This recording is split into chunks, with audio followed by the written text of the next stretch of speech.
What up, man? How are you? I'm good. I'm good. Costa, I don't know, man. I'm a little bit caught in between on this one. I feel like this might be a competitive fight, but if Costa's going to win, it should be via finish. It should be via finish. But yeah, I guess we'll see. I'm not very confident about this particular finish because a part of me feels like it's going to be competitive. But if he's winning, I'd say it's probably going to be via finish.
I'm coming now.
Ooh, that looked interesting.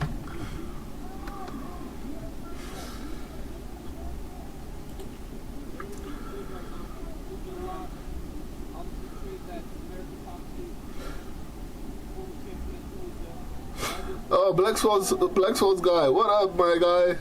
What up? Yeah, no, I couldn't remember. I couldn't recognize you, man. Welcome. It's been a while. Glad to have you back, man.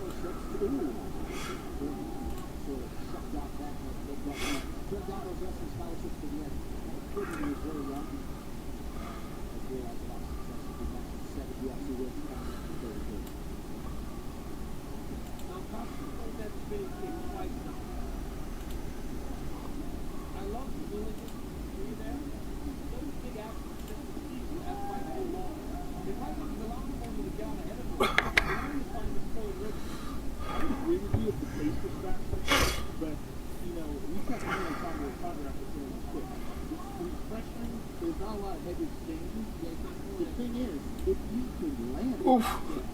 Hopefully you get that one. He might get it done. I mean, Cody Durden is past his prime, and even in his prime, he wasn't that great.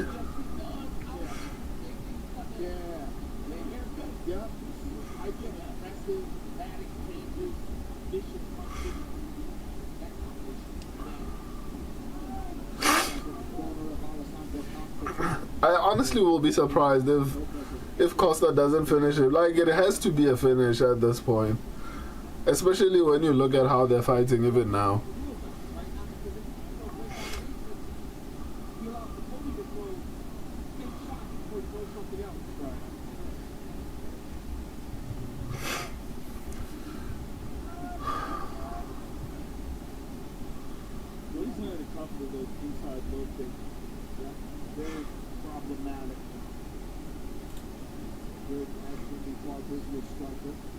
Through the first 4 minutes.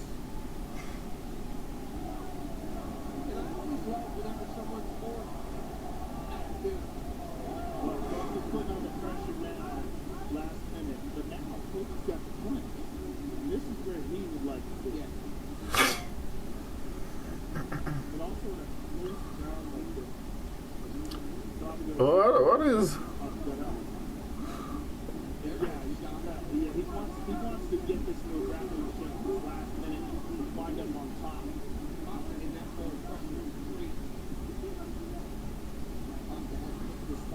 what is Joe Rogan saying? Like, Joe Rogan is always saying some weird, stupid thing.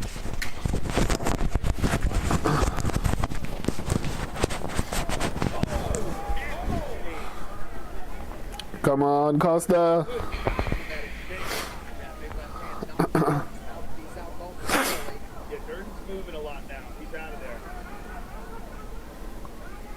And Costa seems like he's getting tired, man. That is not good.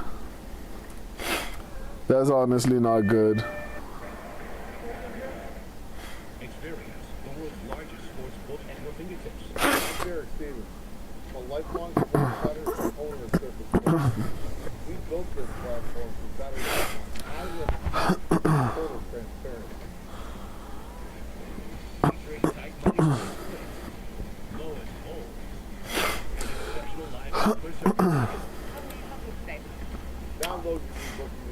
How am I help you today?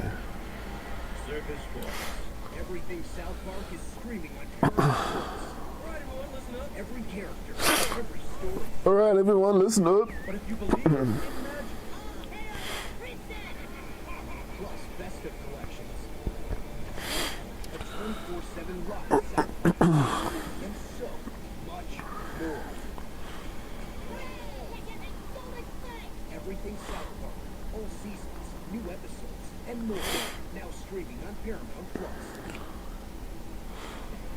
Well, the MAC is back tonight. Irish megastar Conor McGregor returns to face Hawaii's finest Matt Carlton's team out of 329 tonight. The team on Paramount Plus. All right, here we go. Round 2, third year round. Yeah, it's a lot of movement. He said that he felt they did very well early in the game. The problem is if you're moving that much, and a guy like that, bench pressure, very difficult to deal with. Especially once you're so powerful. You cannot stop. Yeah, it looked to me like Cody got hurt in the last few exchanges. And when he went back to the corner, he looked a little more. There's a nice low kick.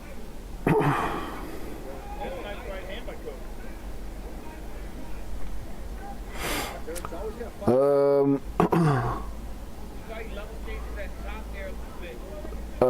Kulos.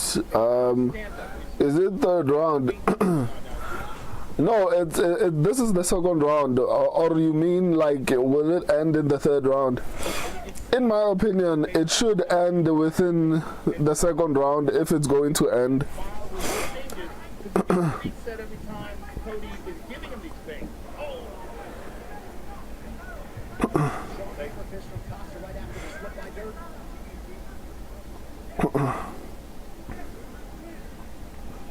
isn't his part here. Cody's doing a good job of trying to create space and move, but he's got to try to find an underhook. Side control for Costa. Costa Okay, that's impressive. I mean, Costa, I think, is up 2 rounds at this point.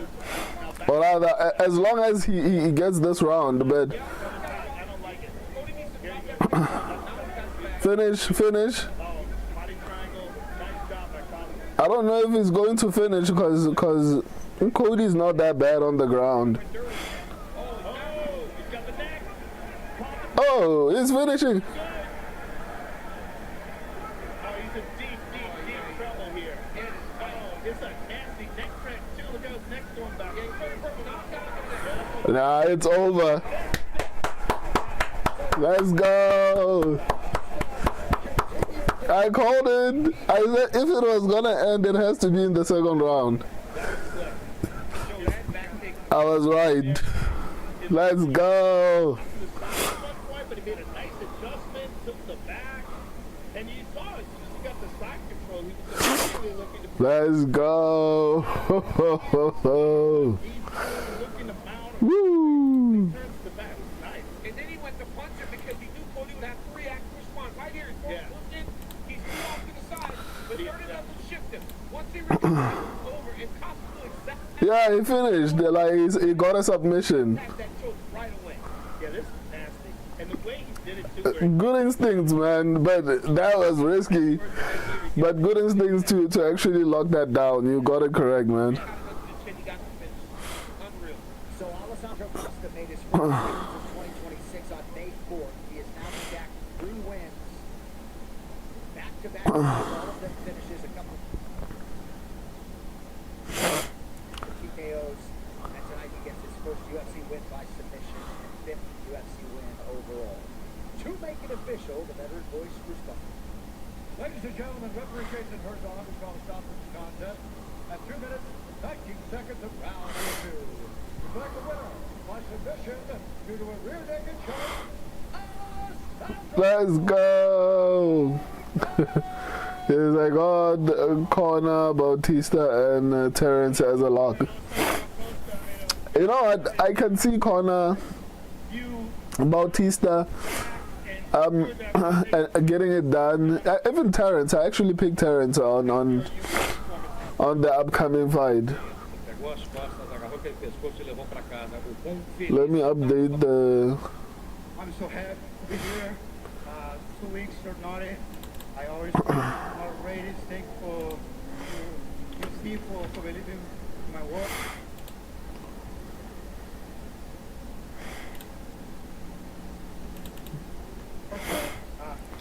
That was my plan. We want to finish him in the second round, and that was. let's take a look at it on the big screen because it looks beautiful. You got him down, got side control, immediately sensational jiu-jitsu. From when I was a zero, now we have the best in the world. So that's I just think while I train, I'll think my team, my partner, part training. Everybody, from when I was a zero, that's my jiu-jitsu. I told that in my interview. I wanna show my jiu-jitsu and it's happened today. We did so tonight, sir. Congratulations. Very impressive performance. Ladies and gentlemen, Alessandro Costa.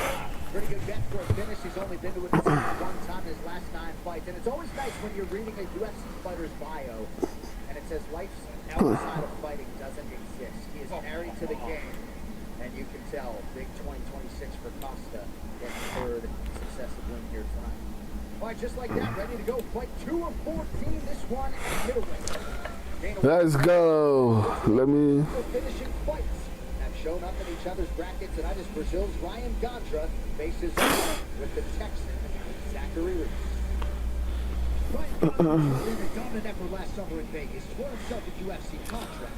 Then What happened to your YouTube channel, by the way? second win.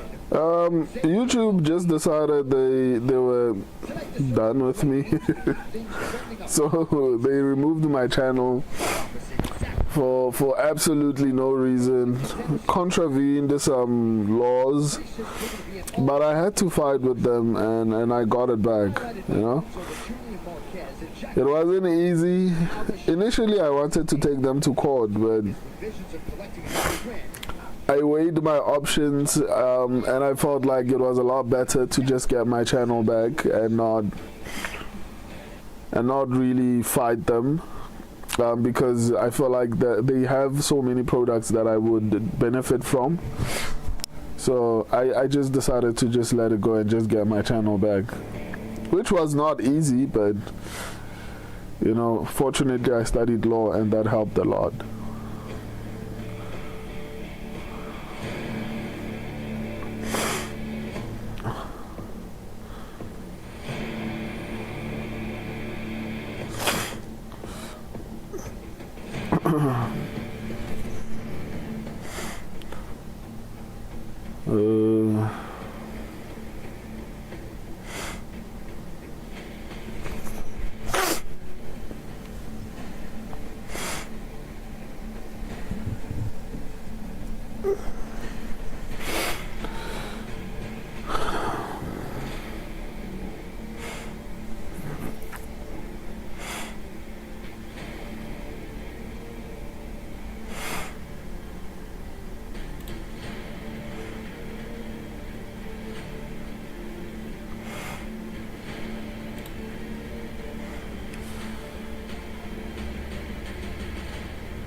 Let me post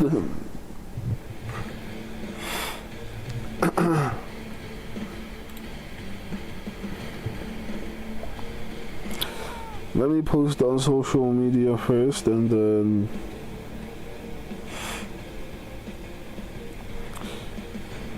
we'll get to the others.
Ready to go with the middleweights.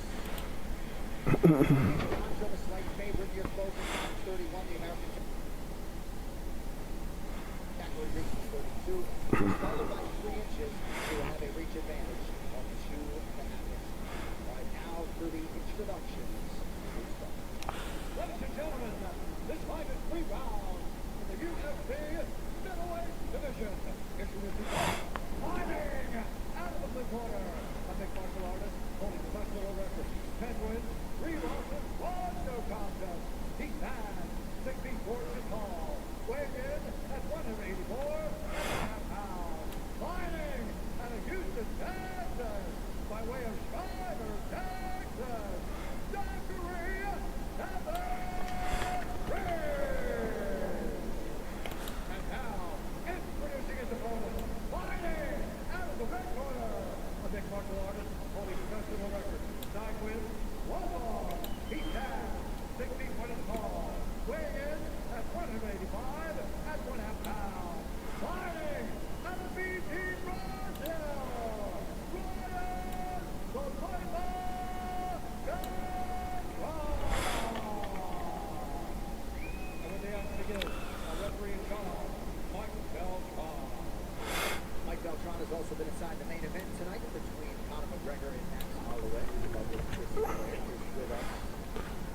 be so happy.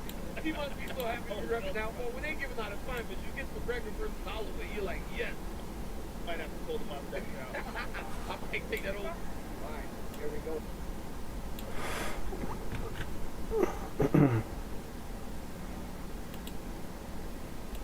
Middleweights, Zachary Reese. Building up that center of the octagon for Black Trucks at the Southpaw States. Non-drinking yellow. I mean, Zachary is big when he's talking about his height. You see him leaning, squatting a little bit. I think that's what this move was. Because when he was fighting, taller, chin's a little bit up in the air. Nice left hand. One good body kick. Right away. Looks good. He looks very calm in there, too. And that comes from being in front of the middleweight champion when you're training, right? Oh, yeah. You know that every day you're learning because you're in there with the best in the world. Also the fourth fight in a 10-month span for Zachary Reese, so he's grown a lot of UFC experience over the last year. Yeah, it's amazing because I remember him coming off his fitness series with all this hype because he was getting so many first-round wins off in Fury FC. And this dude's already like 10 fights in his UFC career. It's insane. Yeah. That did happen quickly with 9 UFC appearances for Zachary Reese. I like the way he looks right now. He looks very calm. He's a host. Oh! Whoa! Let's go! Let's go, Gandra!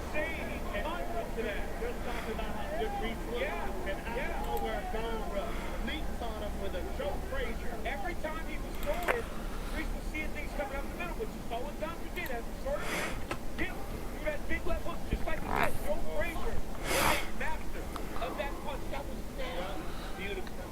Let's look at that again. Deep in that hook. That was pretty. Look at that. That is Joe You see Frazier. how that is smoking, man? That is Joe Frazier. Oh my goodness, it's done. Oh, let's go! Gone with the real problem. Joe, that is literally like Joe Frazier with Man, I cannot stream. I forgot the streaming. It's like, what? fighting. That was sick there, my God. I'm sorry, man. Like, all of them. So you haven't been watching MMA in a long time, no? On a stage like this for Ryan Gandra, who comes up large at UFC. Damn, that was like a heavy knock. Like that was a good shot, man. He cleaned his, like he turned his lights off. That was impressive.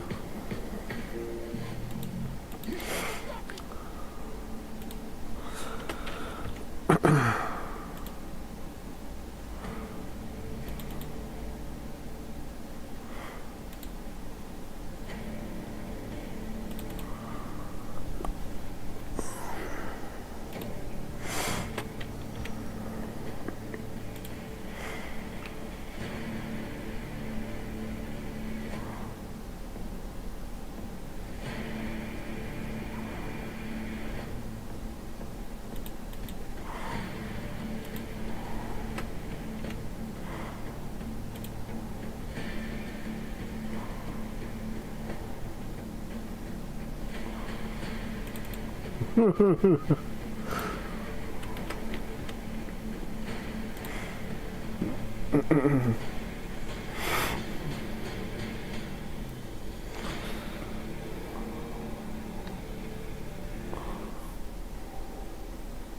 critics and audiences agree Duck Ranch is one of the best shows of the year, starring Cole Hauser, Kelly Riley, Ed Harris, and Ned Benning.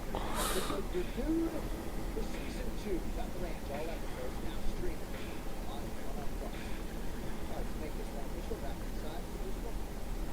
Ladies and gentlemen, referee Michael Bond. Ryan Gandra won, my guy. First round. Declaring the winner by Gandra knocked out Reese in the first round. That was crazy. I'm here with the winner, Ryan Gandra.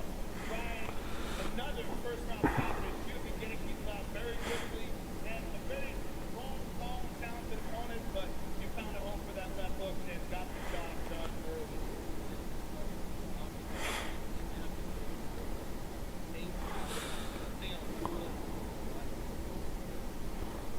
in the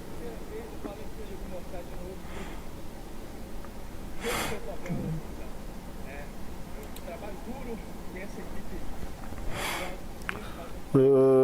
I also update on TikTok and like post. So what I'm doing now is basically that. Actually, he just came out with a tough fight against Joe Barrier as well. And I have a very good team. This is very hard work, and I'm going to show you how I am for probably the Well, he was doing a good job of avoiding those straight punches. Let's take a look at the big screen. But you went around that with this beautiful sweeping left hook. I mean, beautifully reminiscent of Joe Frazier. Right on the butt. direto ele estava conseguindo, mas ele foi pelo lado. Seemed like you enjoyed that. Eu olhando aqui, eu nem, pô, será que esse cara que tá lutando ali é eu mesmo? Será que é eu? Realmente ali é o trabalho automático que faz dela. É, muito mostrar o trabalho que eu fiz. Se eu falar, se perguntar pra mim o que é esse doido, eu não vou saber explicar, não sei. É o trabalho que a gente faz todo dia. Looking at that dude right there, I was like, is that me that's there? Because that's the proof of the work, because it becomes automatic. If you ask me right now, what did I just do? I don't even remember, because that's so much work, and it turns into automatic. Well, spectacular, sir. Congratulations on another first-round victory. Ladies and gentlemen, Ryan Contra! Ryan Contra, DC, has got a lot of support from fighters on this roster. Norman Dumont, Vitor Pacino, Paulo Costa. This guy's got a bright future. Yeah, he's got a bright future because not only does he have all those people that are around him that support him or are trying to guide him, he can deliver when he steps inside the octagon. For him to say that the work that he did led to that without knowing what he did is tremendous because he's fighting on instinct. This kid has a bright future in this division. Look, man, I can't tell you how good it is for Reese to be training with the champion, Sean Strickland, but Gonzo put him out of there in a round. He's a good fighter, man. I cannot wait for him to happen someday. 9 straight wins for the Minas Gerais native Ryan Contra. All right, coming up next, we will keep the preliminary festivities going. Bantamweight contender Barrett Basharat has a number next to his name now, and even though the opponent changed, he was determined to stay on this fight card. So tonight, the undefeated American top team fighter goes for a 7-0 UFC start. He takes on that man with short notice UFC newcomer John Garza for one of his first pro fight. John Gaza. Matchmaker Sean Shelby, like Tyler Garza, certainly is excited to test himself against the top flight contender right out of the chute to begin his UFC career. Bantamweights are up next, and of course later all the stars will be out here in Las Vegas for the main card at UFC 3.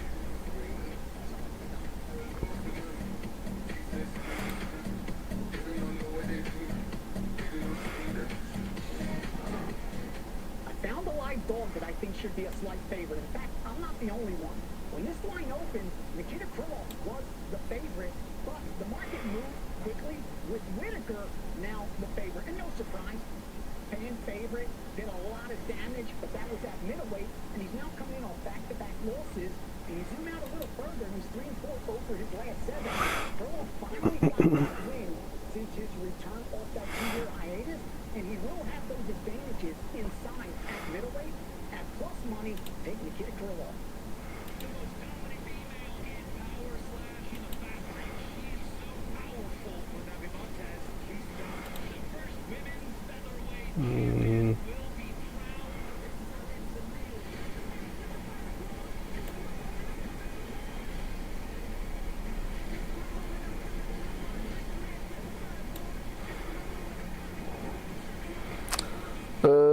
I do have a Sony subscription, but in India they only stream main card. Like, isn't there like a streaming? Like, isn't UFC streaming on YouTube like for free? Like the prelims, they don't stream them on. I remember them streaming prelims for free on YouTube. So how have they come back to the pride of Hawaii exceedingly well?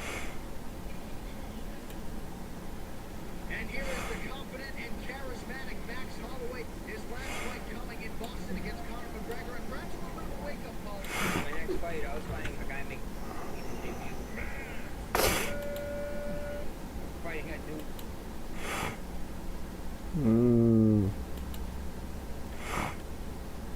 Lead.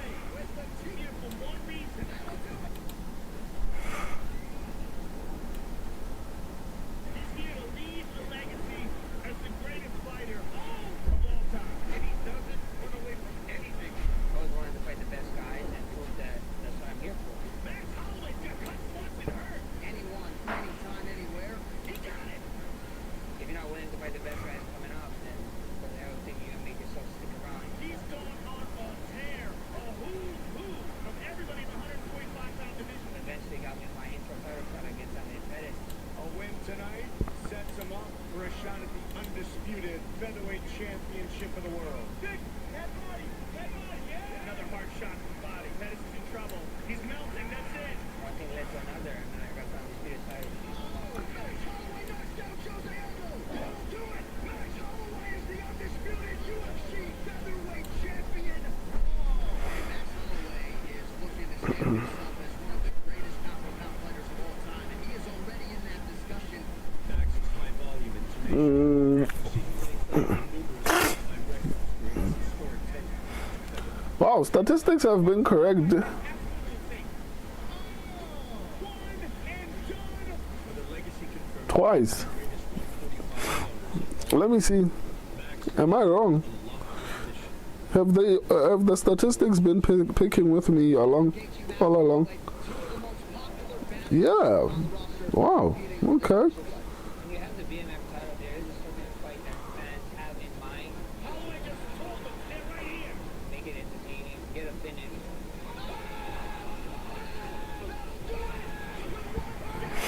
Do I have to wait for the next fight because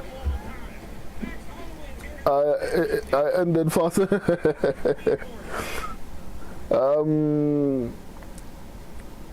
Kulos, sadly no.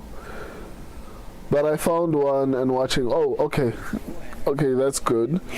It's kind of crazy that they don't offer the prelims. I wonder why, especially if you get the main card as well. Do we have to? Yeah, I mean, obviously because the previous fight ended so quickly, and I think it was two previous fights that ended in the first round. So they are going to try and push the time by showing us promos and adverts and a lot of other things in order to push time, basically.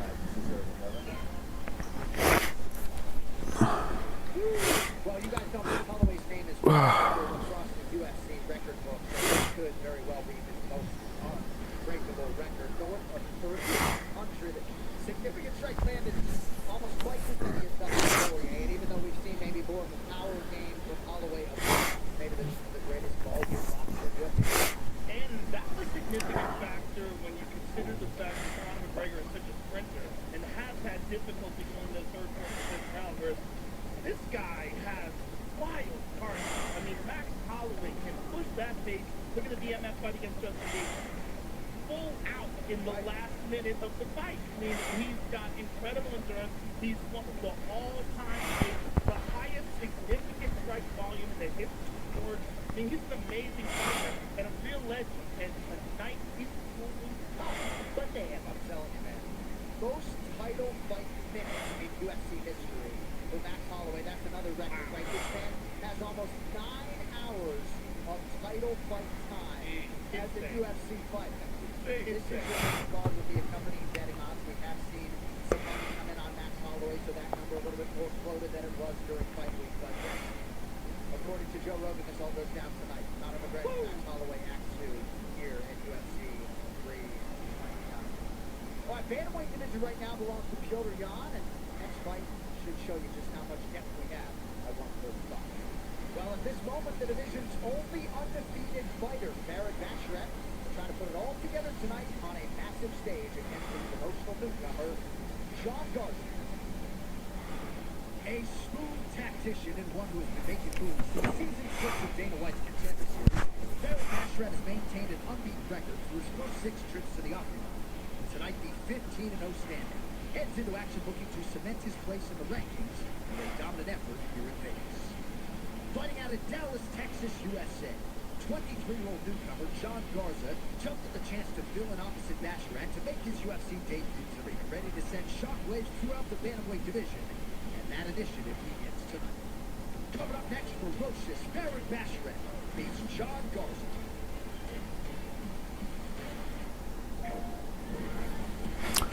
Ferocious Farid Basharat.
Mm.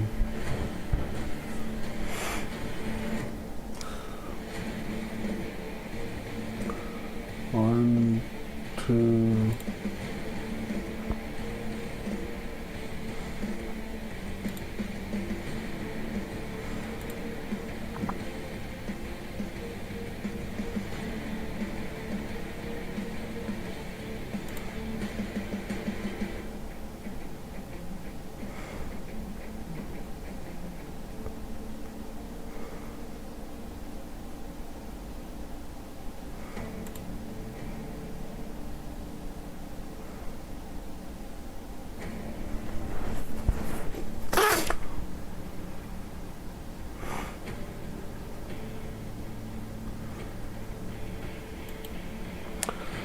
I see a finish in the next fight.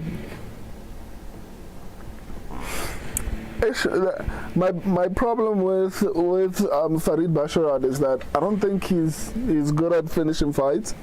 I mean, it could happen. He is the far more experienced fighter in the upcoming fight, but as far as finishing ability, he doesn't really finish fights that much. But it could happen here, especially because this kid is coming in on short notice. So Basharat was scheduled to fight, what's his name? I forgot. So, I mean, a finish is highly possible. Just that my only concern is that Farid is not like a finisher, right? He doesn't really finish fights that much. Let me actually check his finishing rate. What's Farid's finishing rate? Yeah, I mean, Farid has a 47% finishing rate, so he hardly, like, this is WMMA level finishing rate, so I don't know. He should finish because this kid is coming in on short notice, but once again, Farid does not necessarily finish fights, so I wouldn't expect it. It wouldn't surprise me, but it's not something that I'm banking on.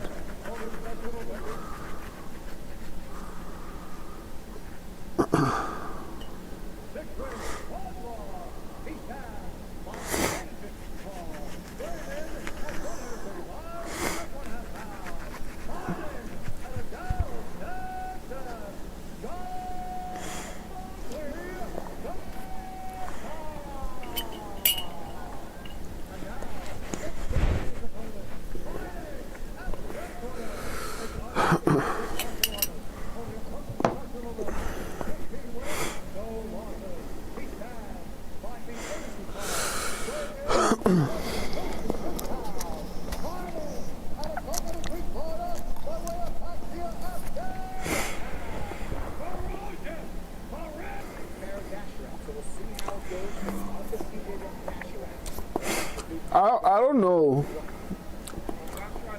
It's hard to say. It's hard to say what a safe bet would be, because ultimately, you know, it's MMA. Anything can happen. But it's also difficult because, I mean, I haven't seen enough from this new kid. So it's going to be difficult. For me, I'm still saying maybe decision.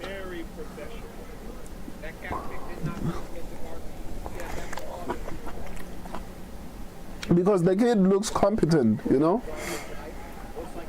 So, as long as he doesn't get tired, I could see this going to a decision.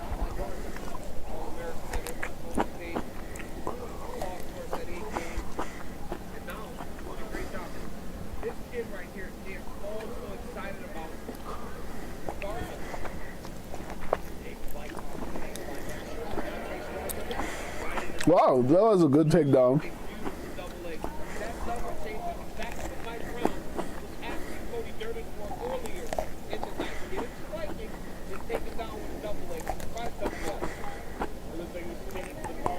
Wow, that was quick. So he took his bag.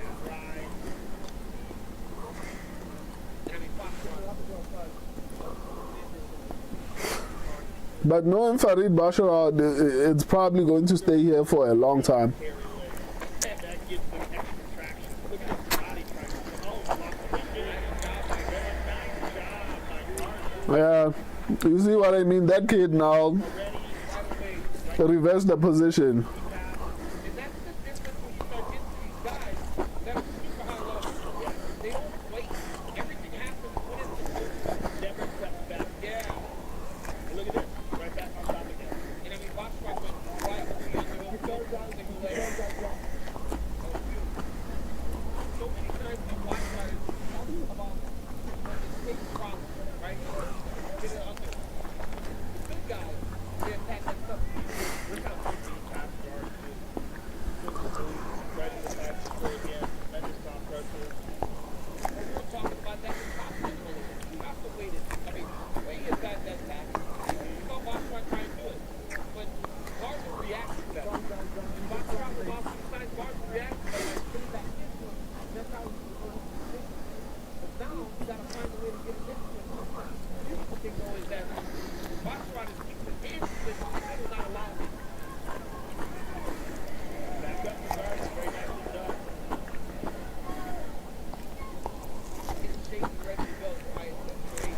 You're doing a fighter that doesn't make it either. Question mark kick. Man, Bashar, it feels like Bashar is starting to pull ahead, man. After that grappling, this kid looks a little bit slower. This shot, if he accepted that left hand from Basharat. Like Basharat is giving him so many different looks. He got to twist his stances, kick, punches down the middle. Yeah, he's and again, everyone was defended, everything was technical.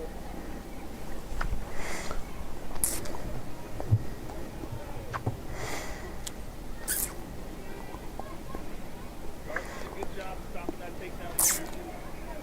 Good short elbow through for Basharat. I love that guard is still on the face here. But consider this Basharat is showing you. Body shot by Garza. Yeah, he did not like that one. Nope. That was clean. Shots offensively on the back. Takedown attempt from Basharat. Gets the right hand hold. That kid throws that body shot hard. The body shot is great. Right, they're both very good. Basharat though is showing a little bit of a higher level of fight. Right? He's a little step behind right now. No! He just has more options. Yes, it's almost different things that Basharat is putting in action before that he used. I mean, it's pretty good. Nice uppercut there by Garza. Garza, easy shots well. Round two.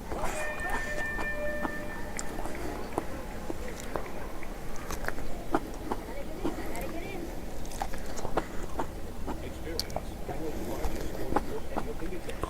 I'm Derek Stevens. I'm a lifelong sports bettor and owner of Circuit Sports. We built this platform for betting tight money line plays, low and small, and exceptional live customer service. Download the new book today. Start betting like a pro. Service Sports.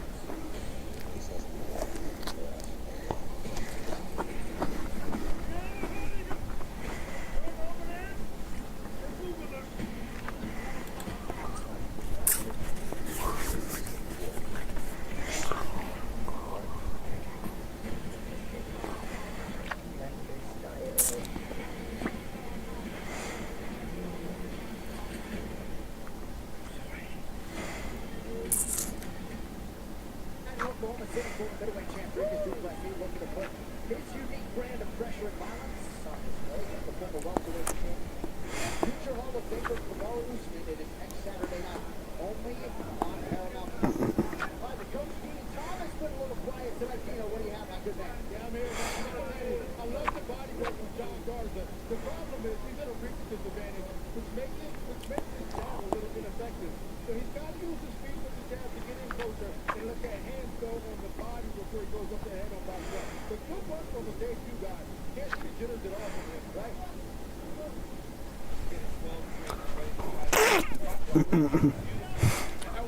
Man, John Garza needs to work on his takedown defense because Great job on Garza. Very nice.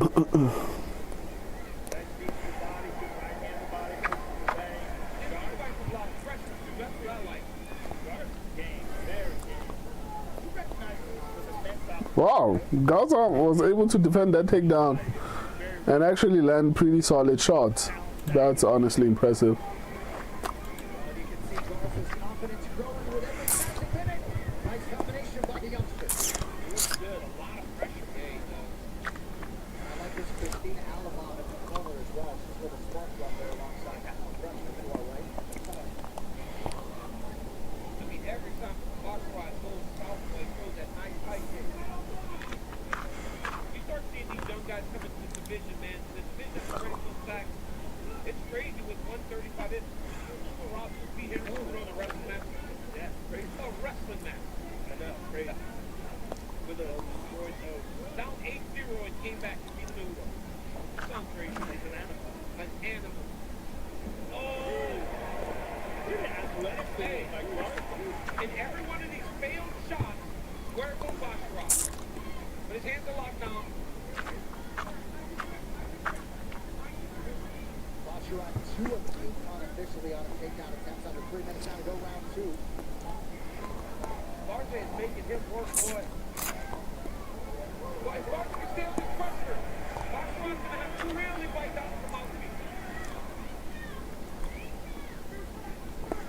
Very impressed by Garza's cardio, considering he took the fight on such short notice. Yeah, I mean he's performing really well.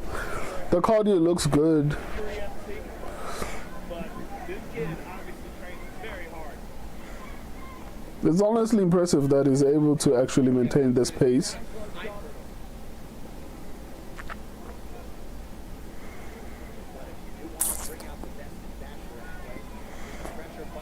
And you think Baccarat would run through him, especially because he's coming in on short notice. But man,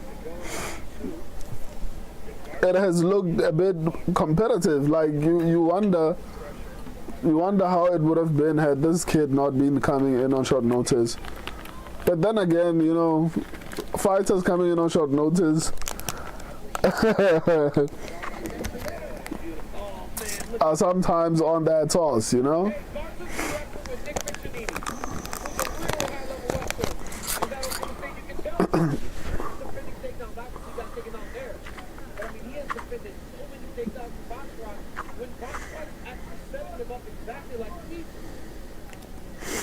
No, he's fighting really well, man.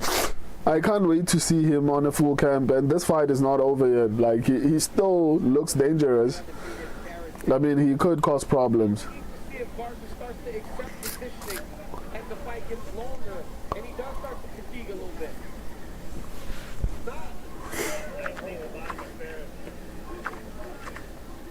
Both UFC finished for Baccarat came by arm shy, lower neck Ferguson Rodriguez. That was all the way back in 2023.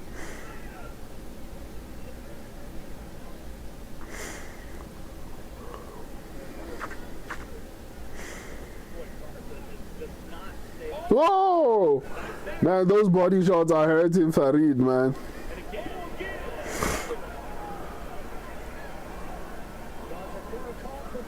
Oh! No! Man, those body shots are hurting Farid. Take him down, Farid. He's going to finish you. Like, those body shots are about to finish Farid. He should be punching with one leg up in the air. He's worried about defense. He's trying to stay upright. Oh, that's a big right. Baccarat. Oh, nice uppercut by Garza. Woo, another. Wow, this kid is good, man. This is actually a nice fight, man.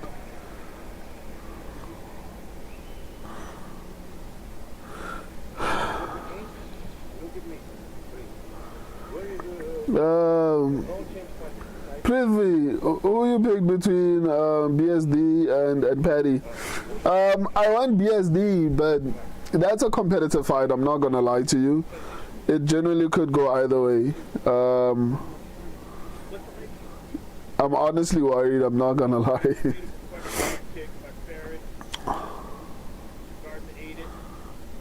There's a nasty couple of But sure. You can see him just take that breath. Yep. Start stuffing that elbow. Start stuffing that elbow every time those left bodies start that. Yeah. Look at Garza. So fresh.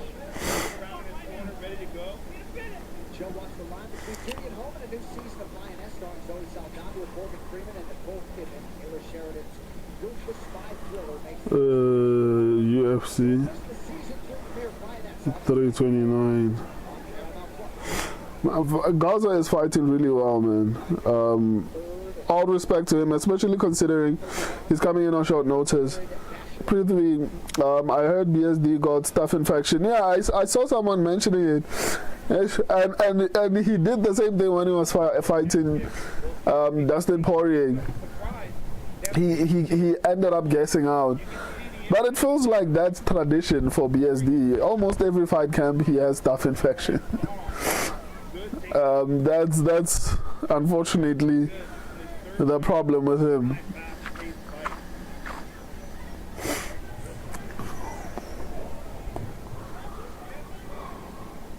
very much like a 23-year-old is not going to run out of energy anytime soon. Nice jab by Garza. Man, Gaza is fighting really well. Deserves a lot of props for that.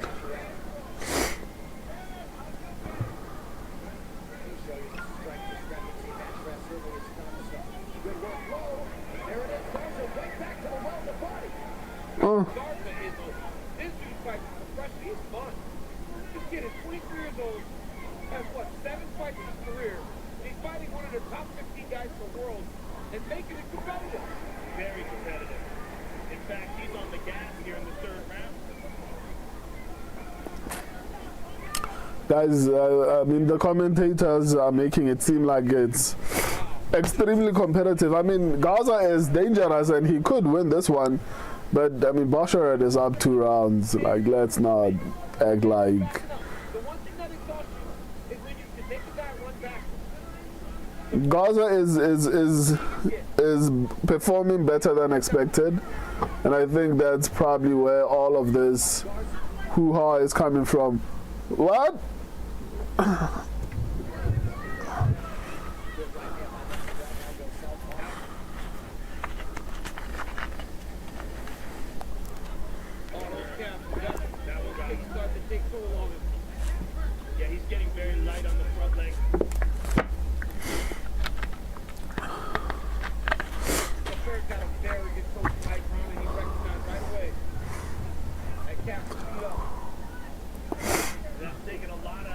Wow. Gaza is still fast, man. I like his boxing. Yeah, he has really good boxing. Man, you wonder what would have happened if this kid had like a full training camp.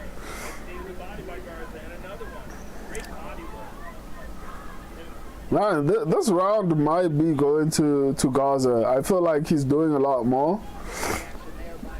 Pressuring, landing a little bit better.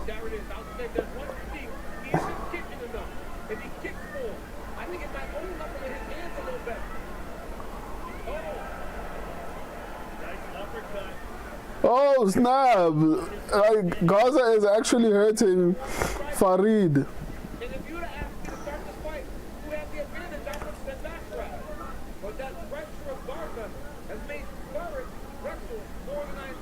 Damn, Gaza is winning the 3rd round.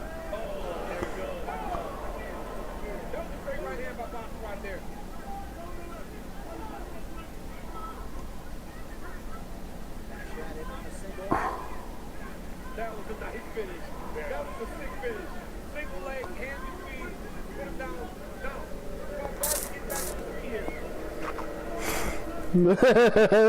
If I'm Basharat, I'm not standing up, man.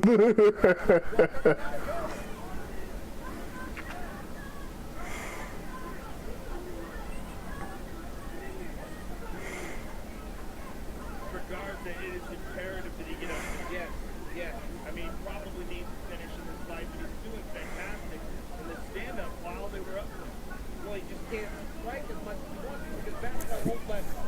Right? And that's why Baccarat gets to such a big record of 13-0. He knows exactly where he's supposed to fight. Hats off to him for that. I know the crowd might not like it. It may not be the most fan-friendly style, but you only stay undefeated this long when you recognize where you have to go to get victory.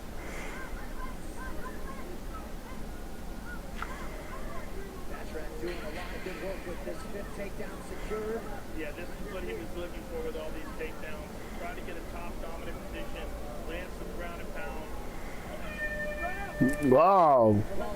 The fact that this kid gave Basharad so much trouble is honestly impressive. Looks as though Baccarat likely has done enough to stay undefeated. Wow. They're brought to you by Monaco, the official can cocktail of the UFC. 2 shots and everything. Right, it should be a beautiful head kick there by Baccarat. Spinning back elbow by Baccarat. Nice body shot here by Garza. Whoa, Baccarat tucks the elbow. Nice jab by Baccarat. Now look, Barrett did a lot of good things, right? He forced the takedown. His jab was very good tonight. So was that lead right hand and his calf kick. I thought his calf kick was his best weapon tonight. He landed it many, many times. The newly minted UFC Hall of Famer Dominic Cruz catching a minute with comic Theo Vaughn, who will be part of a sidecast later tonight. John Boyd Silver's here. And don't forget, the action continues well after tomorrow about last fight. Exclusive backstage interviews with members of UFC about last fight releasing tomorrow morning on YouTube or wherever you get your podcasts. Now, Crutchmer certainly proud of his guy, Sean Garza, taking a ranked UFC bantamweight contender, Barrett Baccarat, on distance here in Las Vegas. All right, the official decision is in. It resides in Bruce Butler. Ladies and gentlemen, after 3 rounds, we go to the judges' scorecard for decision. The judges score the contest 30-27. 30 ferocious for red. Ferocious, Fareed Basharad. It was a fantastic fight. Fantastic. Barrett, amazing job. You are a top 15 contender. You won the best in the division, undefeated. You took this fight from this young, up-and-coming guy with very short notice of making his UFC debut. And what a fight it was. Thanks, I'll be honest. The whole pull-out thing, I didn't know what to expect from him, you know?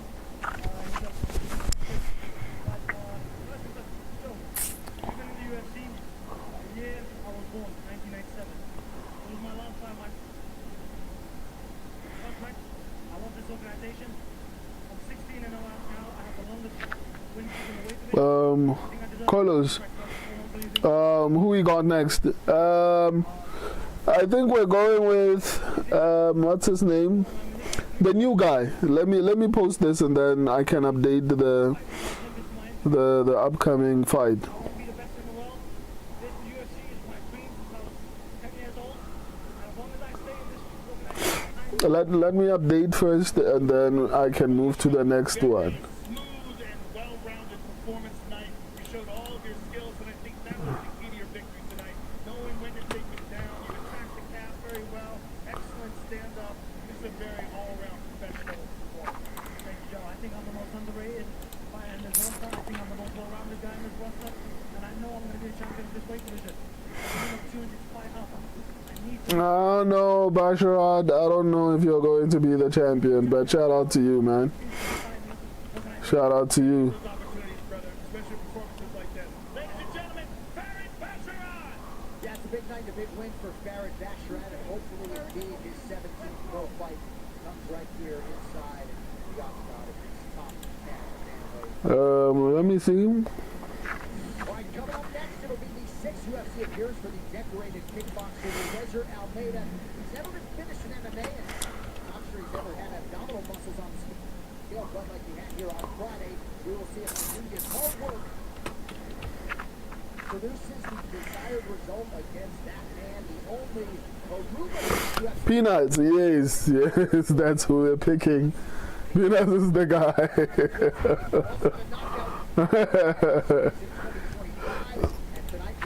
Now that name is hilarious. I think it's good that he's an athlete and he's good at his job.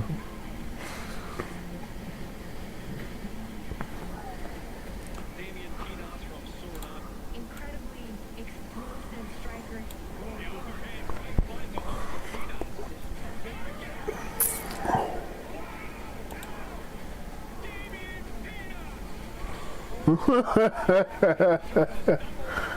Man, what kind of a name is this?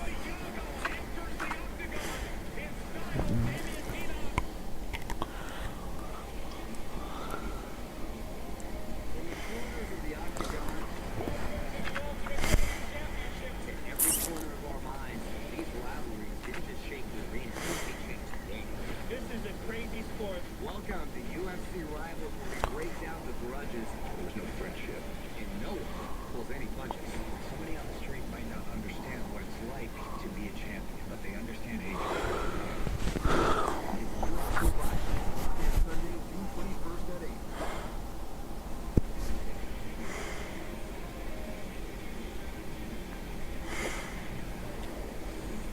Crowd's starting to really file in now. We will have a packed house inside T-Mobile Arena, a record-setting game tonight as Conor McGregor makes his return triumphantly against Max Holloway. That is your main event at UFC 329 later tonight on Paramount Plus. But quick down with us for the prelim portion. Middleweights are now ready to go to Vegas. First year middleweight Damian Pinos carries his 9-1 record and menacing power into the second appearance of the year as he squares off with veteran Brazilian kickboxer Cesar Almeida.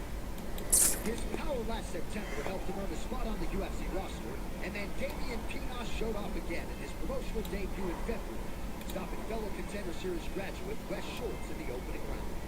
Now the 24-year-old out of Suriname steps back into the octagon, focused on adding to his 5-fight winning streak while also maintaining his one on Alex Pineda before shifting to MMA. Cesar Almeida collected one of the signature finishes of 2025. His first round knockout win over Abdul Razak Al. Tonight the Las Vegas team. Abdul Razak Al Hassan. Coming up next, Damian the Baba Yaga Pinos faces Cesar. The Dal Baba Yaga. Dal Baba Yaga. World's largest sports book at your fingertips. I'm Derek Stevens. I'm a lifelong sports bettor and owner of Surface Sports. We built this platform with bettors that want high limits and Lowest holds. Yeah, I think this works.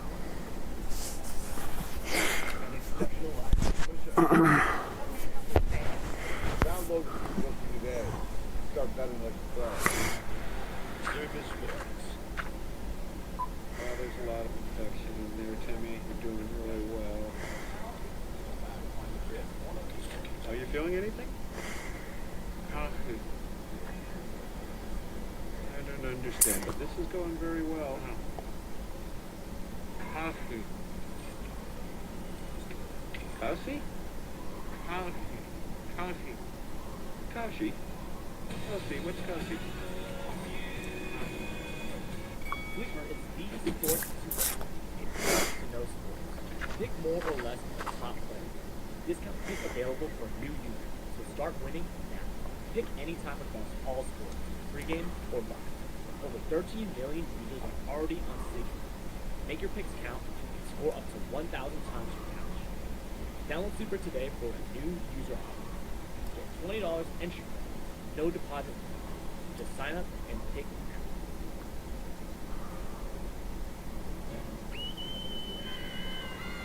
Children are expressing their disappointment after the Tooth Fairy failed to collect their teeth. They're now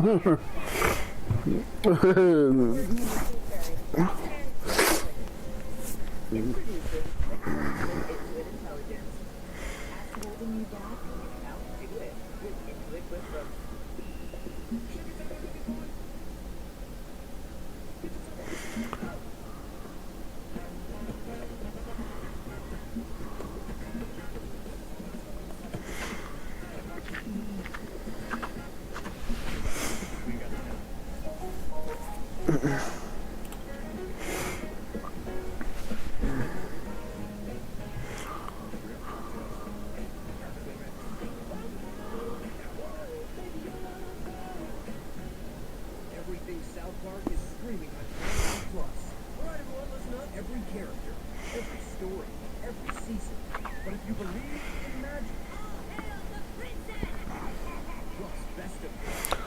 goes, I see Pinas unloading on his chin. Yeah, I think my biggest concern is that Almeida is older now, obviously, so he's not going to be as fast. But I mean, he is technically good. The technical striking ability is pretty decent. I mean, he trains with Alex Pereira. So he has looked good in his previous fights, just that the father time comes for everyone, and he's fighting at middleweight, and middleweight is not necessarily that forgiving to older fighters. Look at Israel Adesanya, but I mean, Israel Adesanya has always relied too much on his speed, right? Obviously it's going to affect him negatively as he gets older, but yeah, I'm just worried. Hopefully, Pinas does not go in guns blazing and getting caught. But yeah, I see him actually also winning this particular fight, largely because I think Almeida will be a lot slower. I've never even known that I knocked someone out. He goes, most times when the fight starts, he goes, I kind of start throwing and then they fall down. And I'm like, I haven't even thrown hard yet. He said that he doesn't know when and where he develops the power, but he said that happens. Hopefully somebody stays there a little longer than he wants. All right, ready to go with the middleweights, and this one should be fun as long as it lasts. Damian Pinas, representing Aruba, is 24. The Brazilian Cesar Almeida is 38. Both tall. Big discrepancy in reach where Pinas has an advantage.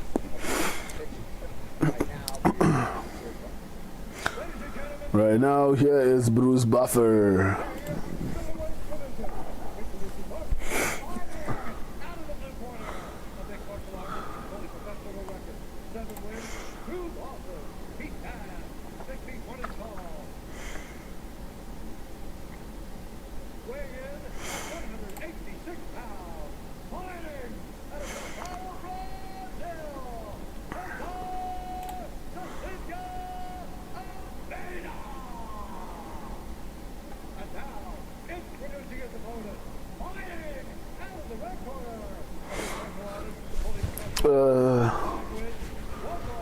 Fabian, who in Gaza or Basharat? Basharat won, but Gaza actually put on a really, really decent performance, man. But Basharat actually won.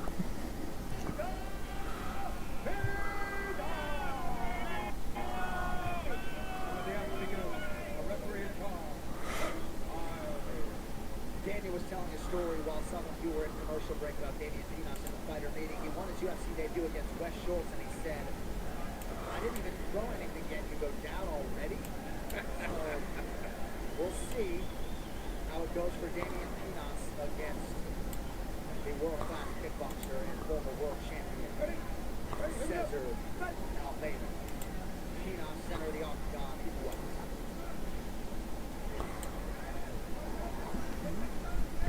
Almeida would appear to be in good shape for the today. Looks like he got himself in great shape for this.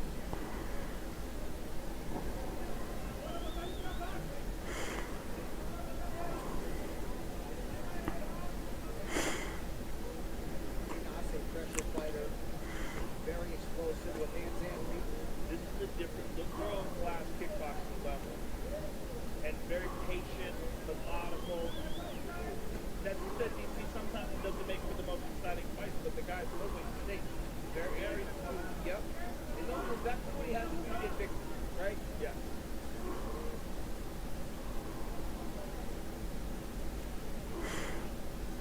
There's not Haché, the chief corner for Almeida to our right. 3 hard low kicks in a row by Pinas, and Cesar recognized that last one. When Cesar first southpaw, he throws that nice left body kick. Also, just protecting that left leg, because he hates it. He gets shots in a row. And you just want to get hit by Pinas like that. And honestly, like, Pinas is getting in range to throw. He's not throwing yet. Oh, This crowd is foul. Takedown by Almeida. Nice takedown by Almeida. Peanuts almost reached over to top the grab. Almeida. Well, Almeida is the kickboxer, but he's grappling. That's not a good sign. And you know, when a kickboxer starts to grapple, especially early, it's not a good sign, because then because it'll drain their energy long term. But I guess maybe we also have to wait and see if it doesn't do the same thing to his opponent. Almeida's first credited takedown as a UFC fighter, making his sixth UFC appearance. That's what he's focused on, that he's working on the full game.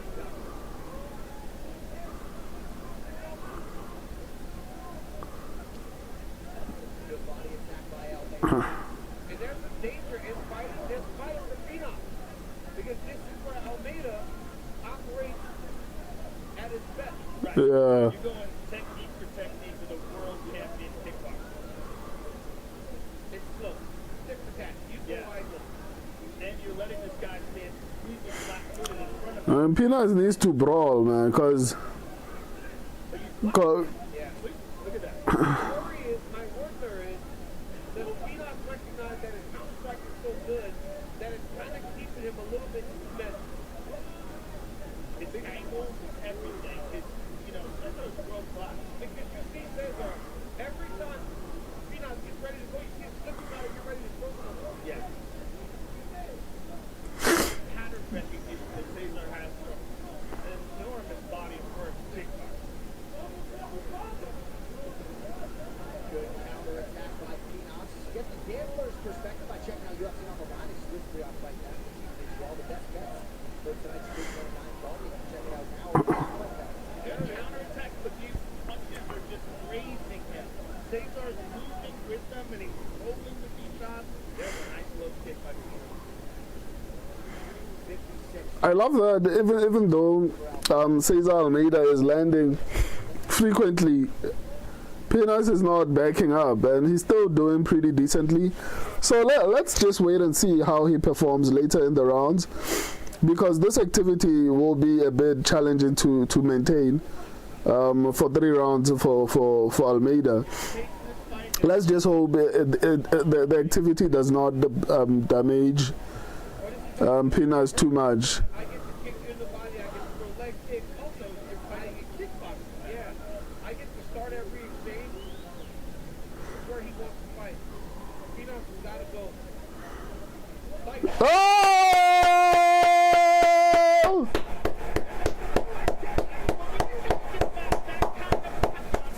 Wow! Let's go!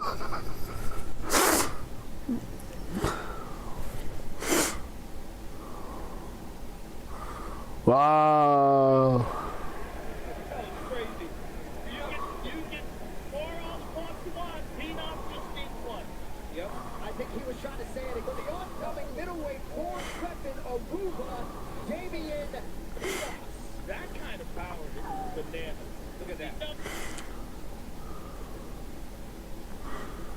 know how tough Almeida is. One shot to that was off that inside kick that counter was down. How about the sportsmanship of Phenom in recognizing that Almeida was out, standing over, saying, please.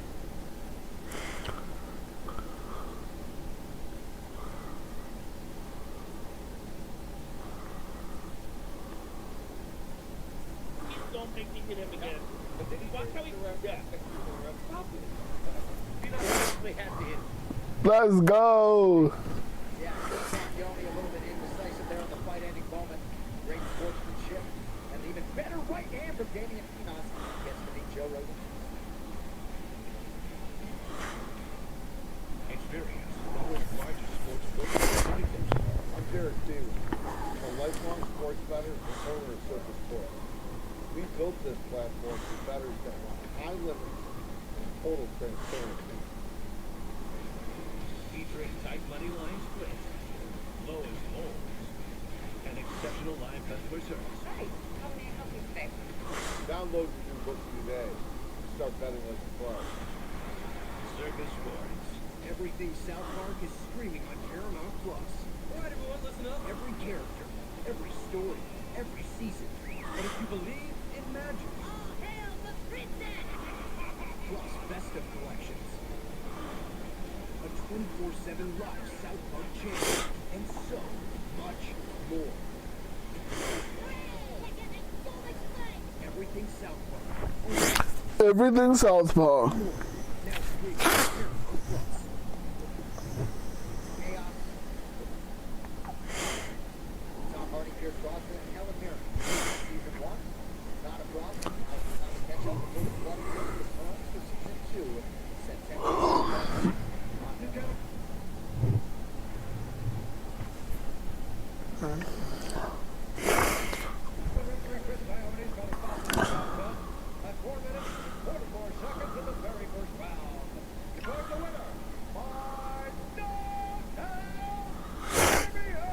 Kulos, you actually called it, man. He unloaded on his chin and actually got him out of there.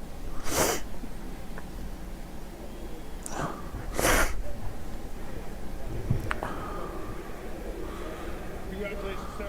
I'm here with the winner, Damian Pinas. Damian, to knock out a guy like Cesar Almeida, a real world-class. Something that I expect I can do, I do. You definitely do. But listen, you just need one shot, which is just so incredible. It seems like you were having a hard time finding your timing, but you got it with an absolutely perfect fight. And the sportsmanship that you showed by not following up, standing over, FNC, oh yeah, man. Keep streaming. Always appreciate your videos during UFC nights. Thank you, my guy. Shout out, man. That means a lot. Thank you, man. I appreciate that a lot. Very nice. He's a legend. I saw him fighting kickboxing. At that time, I just stopped watching fights. I didn't have nothing. And I saw him fighting the fellow from my little reason to do it now, but he was fighting pure kickboxing. So when I met him the first time, it's the time I go from fighting for tandem. He's a good guy. I have good faith for me in my heart. So it was an honor to sit down with him, but I understand because I was looking like a like, oh, this guy is great, but yeah, he's fighting. Tomorrow he can be better someone, tomorrow he needs to fight that, so yeah. And also, it's also about my reason because I don't have a lot of experience. It's like 11 fights, I didn't do amateur, so it's right straight away right there. So every time, all my last fight I finished early, so I didn't get the chance to show a little bit of my psychic, so I do show a little bit more. So I have a lot more than you guys. This is nothing. This is just a beginning. well, the confidence you have is very justified, and you have immense potential. But where you are at right now in your career, who would you like to face next? Do you have any names in mind? You know, firstly, no idea what it's not true. But I want his favorite fighter by Supriya, by some good. I want to KO that guy. Say that they don't know who is Damian Pinas. Talk with that because you're going to find out.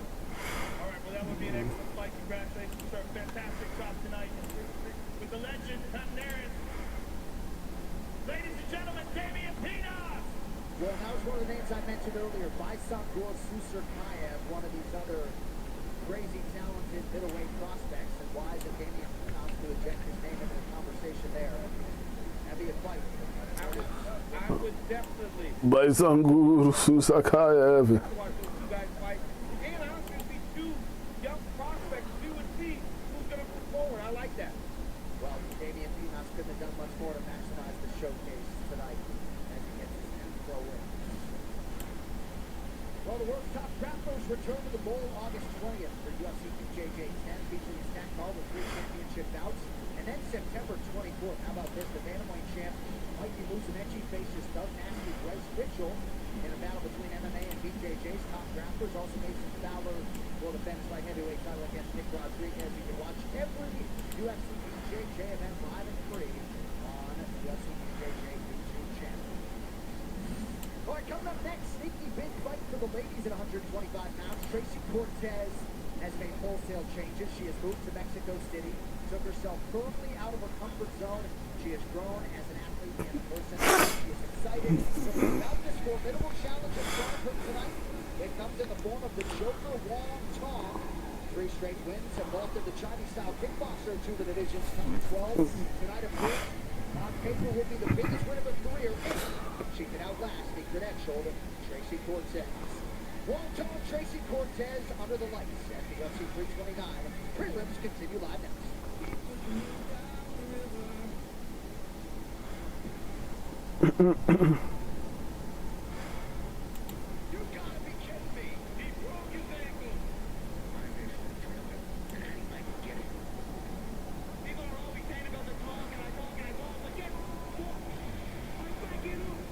Conor McGregor is for real. Who is that guy? Oh! He slapped him! Baby, we done it. We're rich, baby. Man, look at the blood. Good Lord. Both firm. This is a dog fight, ladies and gentlemen.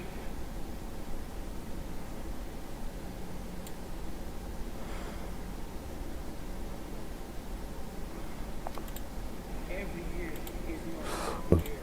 To apologize. Huh? Literally nobody. The double champ is on the keyboard.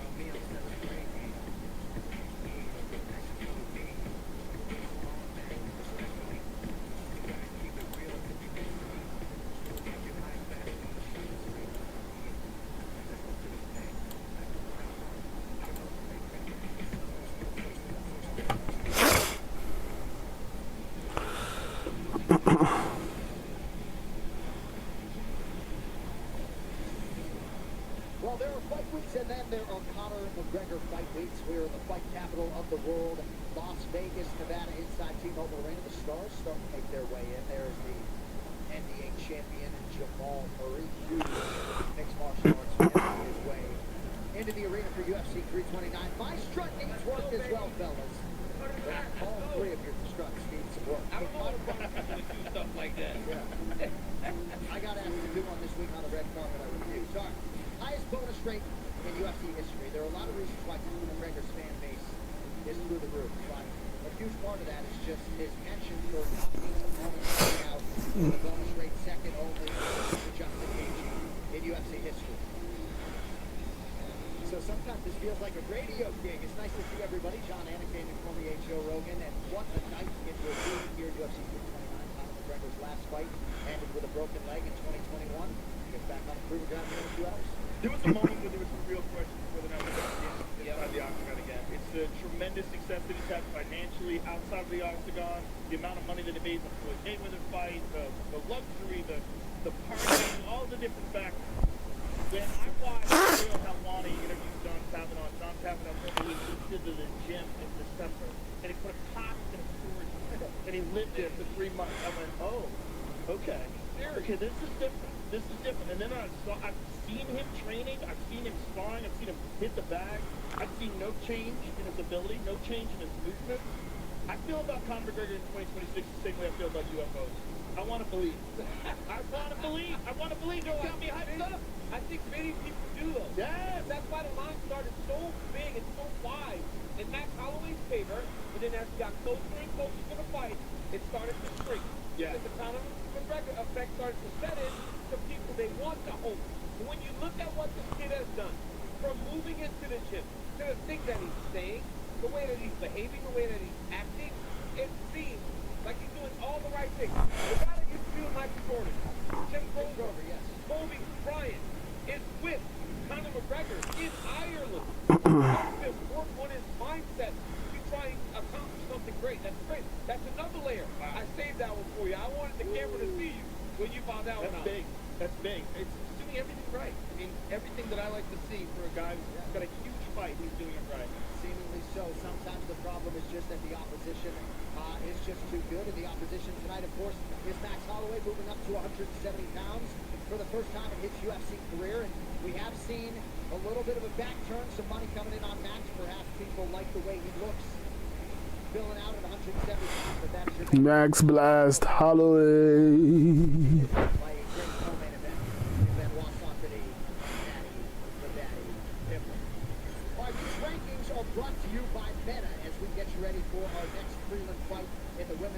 division between ranked Wong Tong at number 8. Tracy Cortez, these rankings, at least in this division for Meta, very close to the media rankings for the women at 125 pounds. And Cortez seems to have a point to prove. Wong Tong's got the winning streak. Let's see who is the better woman on this night. It would appear to be a massive career spot for ranked contenders. Tracy Cortez and Wong Tong. We'll see who can make some headway in this uber-competitive women's flyweight division. Now in her 7th year on the UFC roster, Tracy Cortez has cemented her standing as a fixture in the top 15. With wins over Melissa Gatti, Jasmine Jasdavicius, and Viviane Araújo. Jasmine Jasdavicius. 25, Cortez heads into the octagon aiming to defend her position in the rankings, earning a 7th UFC win. Having history with champion Valentina Shevchenko from their kickboxing days has made Wong Tong an intriguing name to track in the flyweight ranks, dating to her UFC arrival in 2024. Kirkston, what up, my guy? The Chinese standout looks What are you doing? Were you at MMA Guru's place or were you sleeping? Better mic this time around. Oh, shout out, man. I try to improve the audio output, even for recording, because I remember a couple of people, including you, were complaining about the audibility. I don't know if that's the correct word of the microphone, so I tried my best to improve it. Yeah, shout out, man.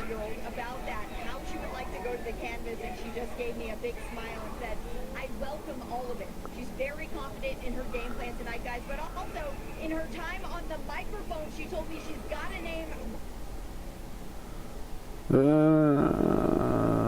ready for a call out after tonight's hand race. She's got an edge to her. Thank you, Megan. You know, she puddled in, and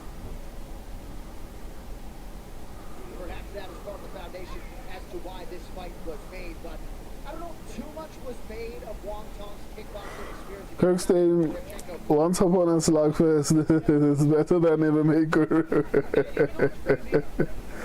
Let's go, 100%, man. I work hard to give you guys the best experience. Obviously, as I grow, this is partly the vision I had for the channel, but I would like to make it better.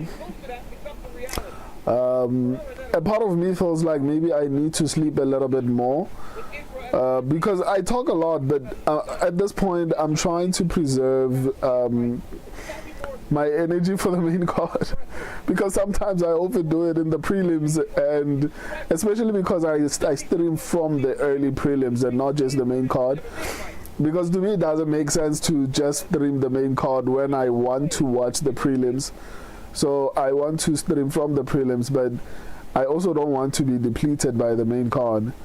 So I need to sleep a little bit more, focus on content creation at some point. At the very least, I'm monetized on Facebook, but for my law page, right? So hopefully I can be full-time. I want to go back to school, hopefully get a PhD in law. So yeah, I think the moment Facebook starts paying me properly, my plan is to hopefully leave my job, go back to university, and try to get that PhD in law while I still build my platforms and my business, my clothing brand, or rather my branding company. I actually have products on Amazon, but I don't think it's the right time for me right now. I'm still restructuring the platform. But yeah, I generally have really good plans for the platform. Unfortunately, YouTube delayed me, but I generally want to produce quality content, right?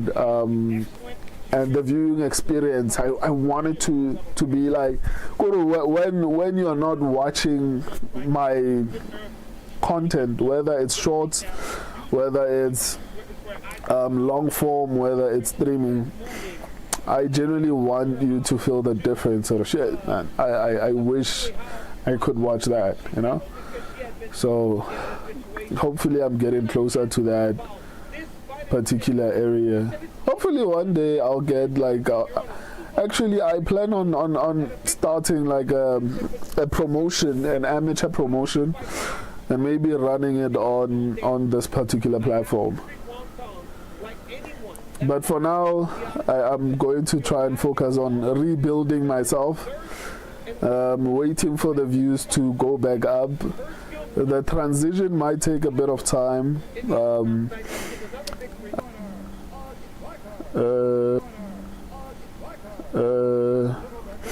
don't know what's wrong. My connection keeps on. I don't know what's wrong. My connection keeps on doing stupid things. But anyway, yeah. Shout out, man. I appreciate that, my guy.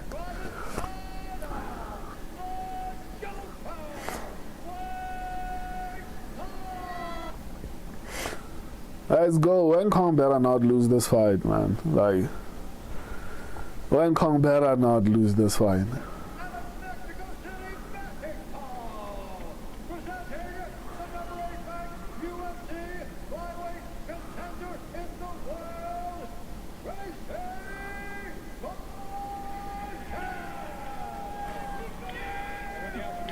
Jason Herzog will handle this assignment. Thank you very much to Chris Blair and Greg David Cruz with us tonight.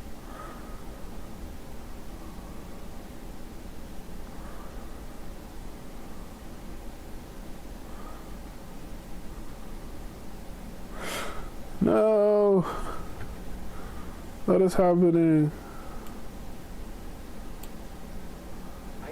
Tracy Cortez in her corner. Santino had retired, but he came out of retirement. Cortez and Cortez trying to get off to a fast start. Wen Kong better not lose this fight. You put pressure. I don't think that technique matters. They have to hold the fight. So it certainly doesn't run. Do a counter, right? Yeah. But just, stay out of that range. One time will pick her apart. Cortez's style hasn't been as wrestling-centric in recent fights.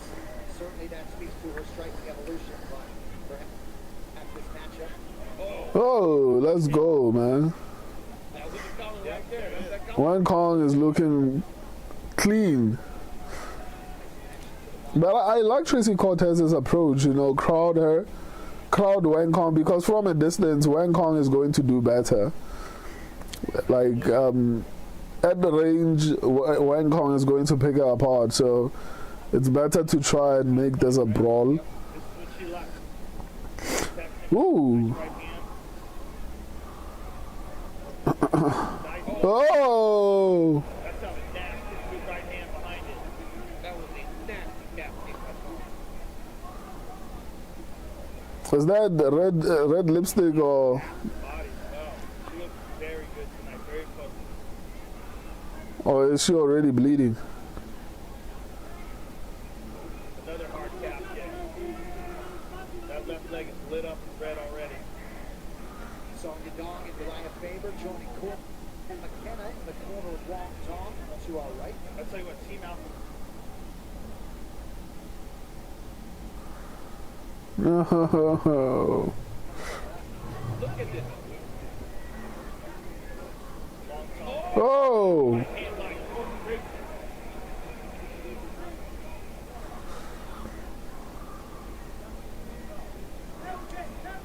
High kick there for Cortez.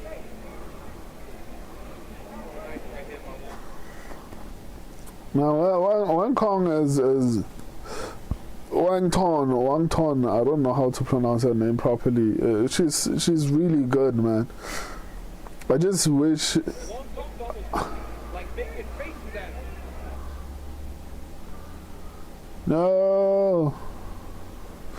Why is my internet buffering? Oh, that left leg is. Yeah, it is. Trump is destroying that left leg.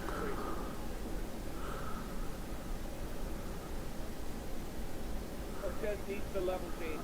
John, you made a statement earlier that her skills or her fighting style has not been as wrestling.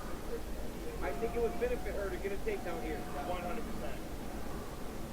Not only benefit her, but it might be the only thing that helps her. Look at her leg. Yeah, yeah. And it's getting destroyed. I think it's beat up personal already.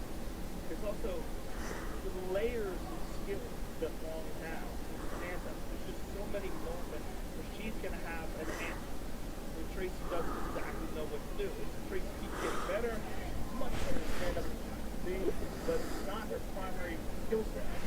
What I like also that Hong Kong is doing is that while that calf kick was nasty, she's taking her inside that leg too. By beating up both sides, it really does limit what Tracy can do to try to change what's going on. There's a takedown defense Long. And that's the benefit to being that outfit. That's where you learn. Yep. The clinch, the wrestling, the takedown defense, the guillotine. Yeah. That was a nice takedown there, or at least an attempt by Cortez. Now Cortez an inside trip. There it is. That's how you put this together. Yep, that's how you put this together. Oh, she's got guillotine. Oh. Doesn't have the right hand connected, but she does have a hold of the head. She can put one knee to the mat there to try to drag Tom down to the mat. Woo! Team alpha male as we come down the stretch of round one. I wonder if Faber speaks Mandarin again. That's why Strongie's only is your problem.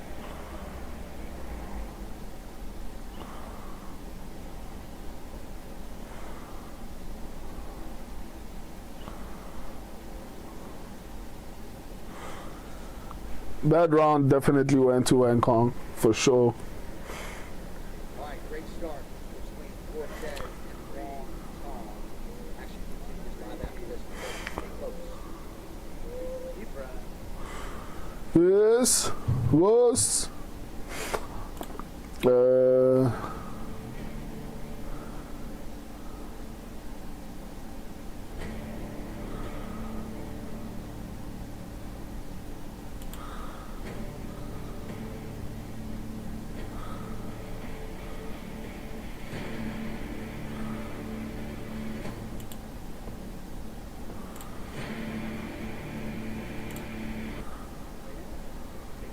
Well, you're watching UFC 329, and there you see Dean Thomas and Theo Vaughn getting ready for the first live sidecast, which will stream exclusively on Paramount Plus. If you want to watch that, you can select UFC 329 sidecast. It is easy to find right next to the 329 stream. Anthony Kiedis will be on there. I'm also told Joe Rogan is going to cheat on us. Come on, fight, guys. What I love.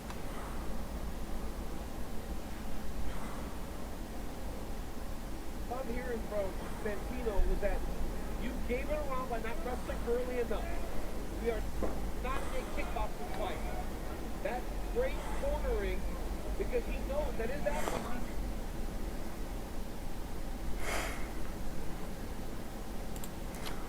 to force something even if she isn't getting takedown. There's a good kick by Tracy. Good right hand, left hand by Long. Oh, right there. Oh! Like Dave Allen or what she's trying to do.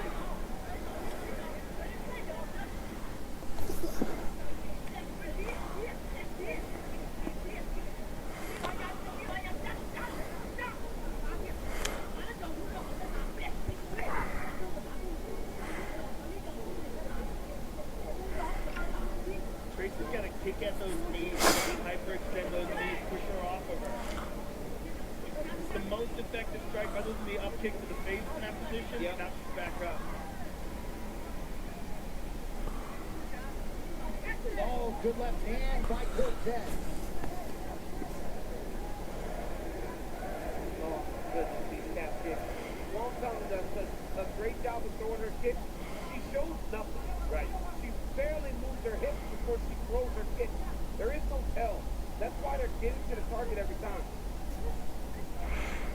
Long Kong undefeated across her that one hurt her bad. fights. Johnny Cortez, look at Cortez. Being very tender on that front leg. and it's taking so much away from her ability to move and strike. Because you're essentially pushing off entirely off of your right leg now. And even as you mentioned, One thing's for sure, man. Tracy Cortez has grit, you know. I mean, right there, you can see it in the compromised movement when she presses her strike. That left leg is gone. Like, she's tough as nails. Obviously, she's not showing it. She's still moving around and bobbing, but that left leg is toast. It'll only be a few more kicks. There it is again. And look, at that point, and at this point, it doesn't even have to land on the calf. Right. If it hits you in front of the leg, Oh, man, Wen Kong is rearranging Tracy Cortez's face, man. good combination by Cortez. Cortez is as tough as they come, man. But now Cortez has got to be very careful with the... Oh, that looked like it was gonna be illegal. Why is my internet buffering? Oh, damn.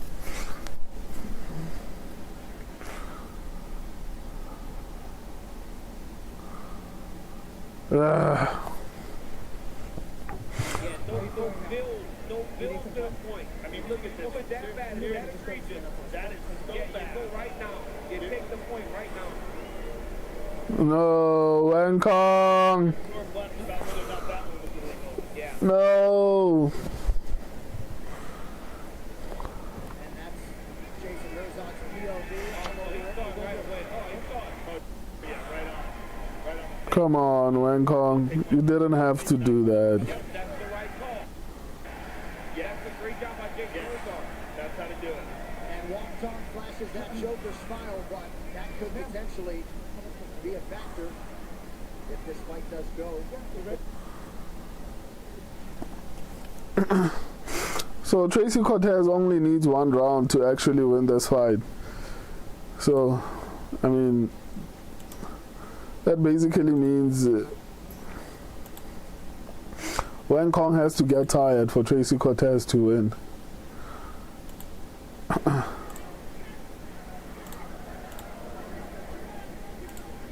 Seems as though Cortez would love to change the Another level one. and shoot, but Oh, she's mocking her. She's looking at her.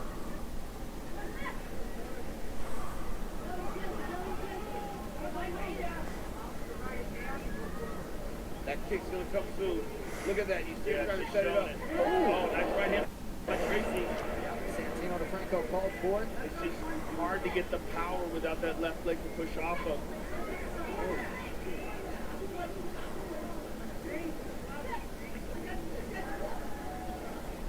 Wong should be on the gas here. She can't be cautious. That we are screaming for her to get an opportunity. Right. She's got to win by stoppage. Yep.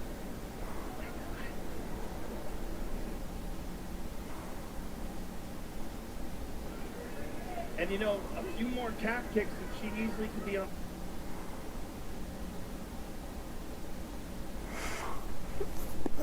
Breathe. Give you a little sip first. Breathe. Hey, we're getting eaten up at range, or we're getting eaten up when we go backward. Hey. Yeah.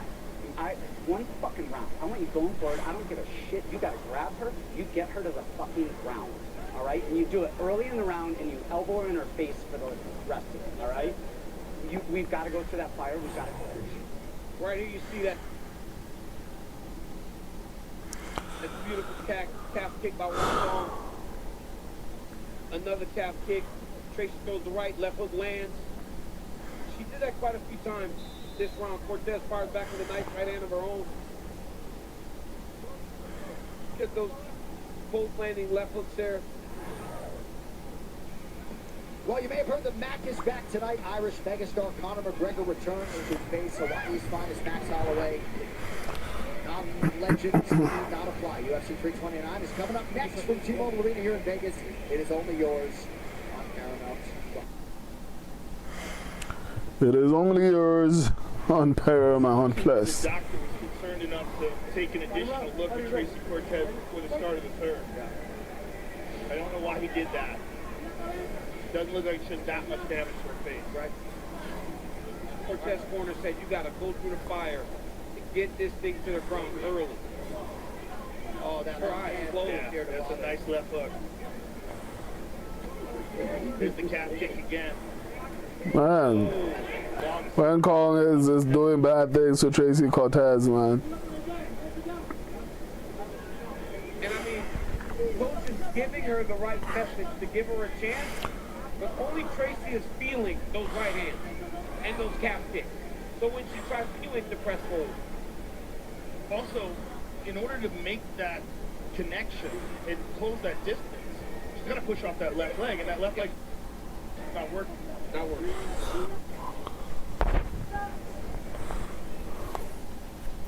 But look how tough she is. She's still throwing it.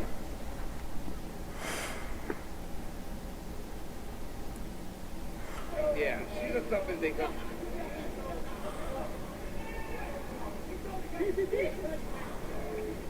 Oh.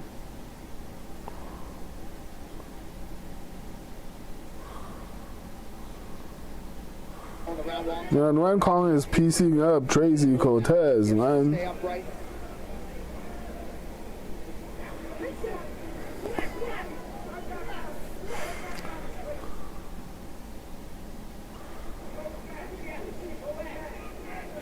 Wong right back to work as she attacks the midsection of Cortez.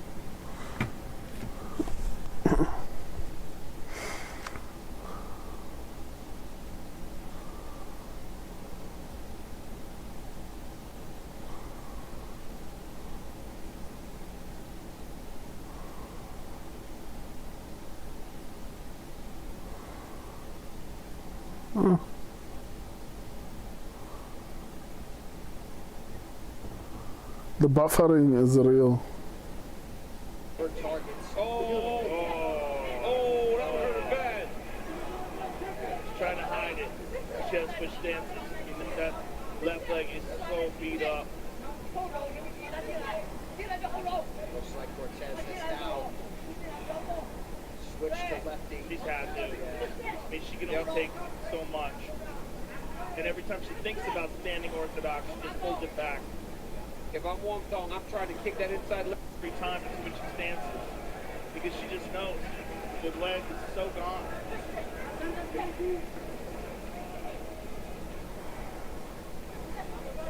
Wong's got to hide those kicks behind the punches. Enter with the jab. And in the exchange, throw a false jab to set up that right kick. Or maybe throw high, Joe. Now that Tracy's so worried about the low kick, maybe take that kick high.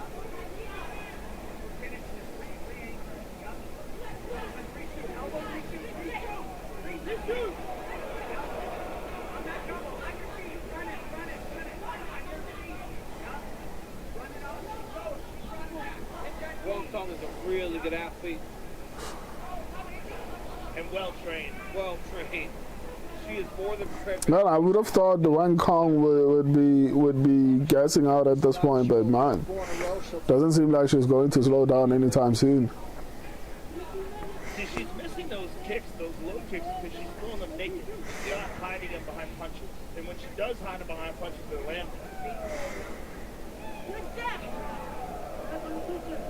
Oh, clean right hand. Good left hand by Cortez. Caught Tong on the way in. Shade another one. Back to southpaw. Oh, nice. Front kick to the body. Oh, he's beating her up Body now. shot. That body shot hurt Tracy. Yeah, Tracy's in a little bit of trouble here. Oh, yeah, she's hurt bad to the body, man. She is really struggling here. But this is where Wong Tong's got to go. Yes, she's got to go. She should really just empty out. There's not as much of a threat for her right now because she's got Tracy so beat up. You know, it's one of the things that we talked about when we were talking about the Cesar Almeida fight, is that these really technical strikers... Paxton, where's Short McGee? I'm also curious. Maybe he's sleeping. I don't know. Down the center of the octagon and knocks off. I'm actually surprised that he's not here. He's usually the first one to arrive. Wouldn't do that for many people. Back Holloway's one of them. I don't know. Well, what a performance by the number. But Short is also a big soccer fan, isn't he? So, and I know that there were a lot of, I think about 2 big soccer matches. So maybe he got like, he got worn out from watching those. Sleeping. Yeah, I mean, I don't think he's watching any other stream. He's normally here. Even if he decides to go anywhere, he would usually inform me. As a UK MMA fan, I stay up to 7 a.m. sometimes. Damn, that's crazy. I mean, same here, to be honest. Same here. I need to make it my everyday thing. At least today, I feel like I slept a little bit, because usually I don't.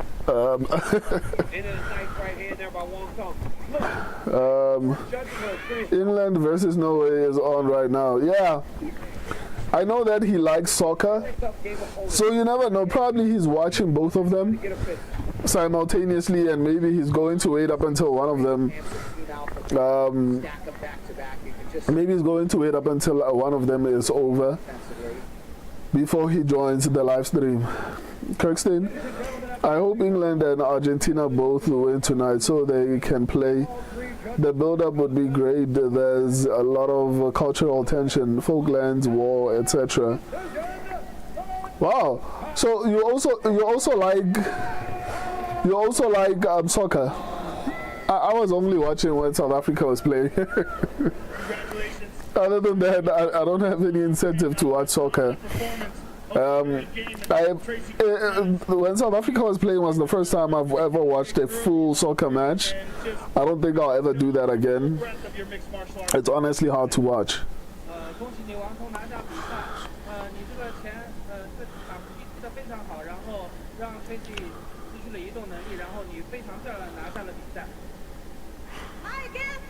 I'm so happy. 感谢我的团队对我的培养，然后跟支持，然后感谢这次跟我比赛。Thank you, my team, for supporting me as always, and thank you for Tracy to taking the fight.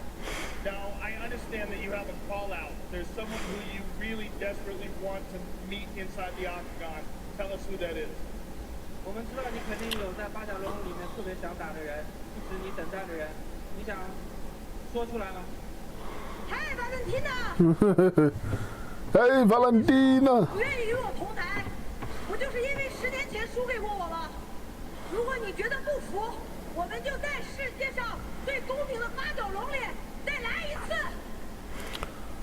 Hi Valentina, you know me and you were in Macau and you don't want to share the stage with me. 10 years ago, you had a loss against me.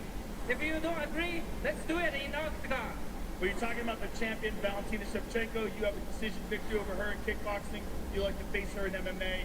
I would like to see that fight. I think the world would like to see that fight. Congratulations on an outstanding performance.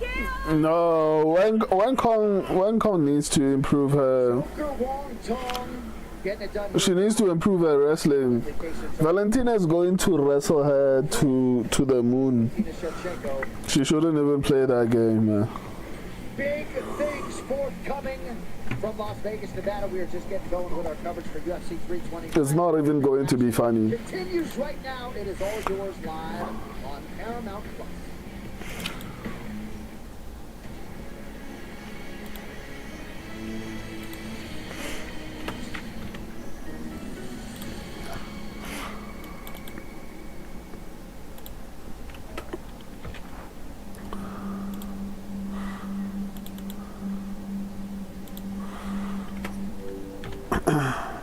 This is dazzling moments.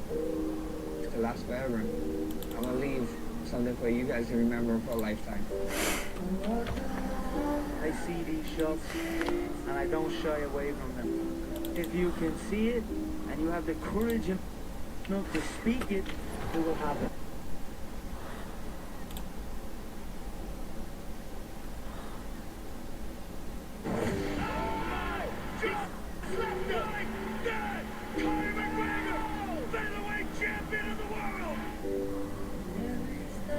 I'm going straight get you a belt. There'll be a belt on one shoulder and a belt on the other shoulder. History has been made! I'd like to take this chance to apologize to absolutely nobody. The double champ does what the he wants. Yeah! Surprise, surprise, surprise. Everybody hop aboard the Blessed Express! When it's all said and done, my name's gonna be there forever, etched in history. Max Holloway! Hawaii, stand up! I go out there and make fans remember moments.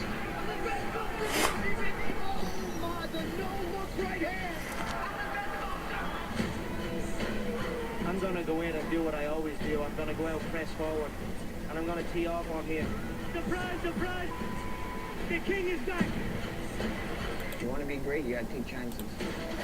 He's got the fight won, and he's into one of the most dangerous fighters in the business. And he says, let's do this.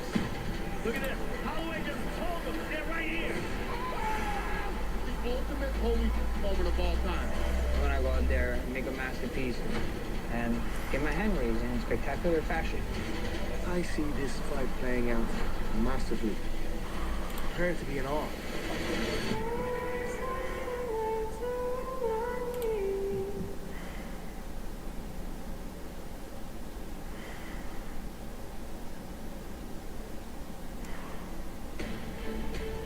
Yes, the UFC is live from Las Vegas on the legendary...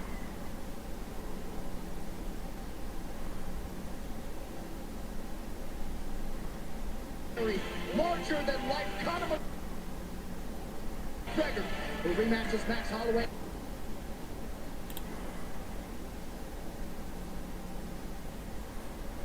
In a matter of hours, under the bright lights of the world-famous Octagon, and as you might expect, the fans are going to... Live from T-Mobile Arena in Las Vegas, we welcome you to our continuing coverage of UFC 329. McGregor versus... Closed captioning is...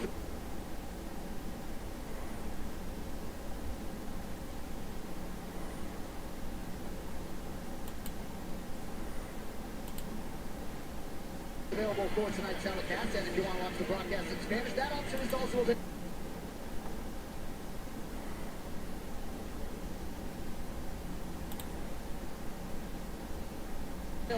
On Paramount Plus. And welcome to the broadcast booth, brought to you.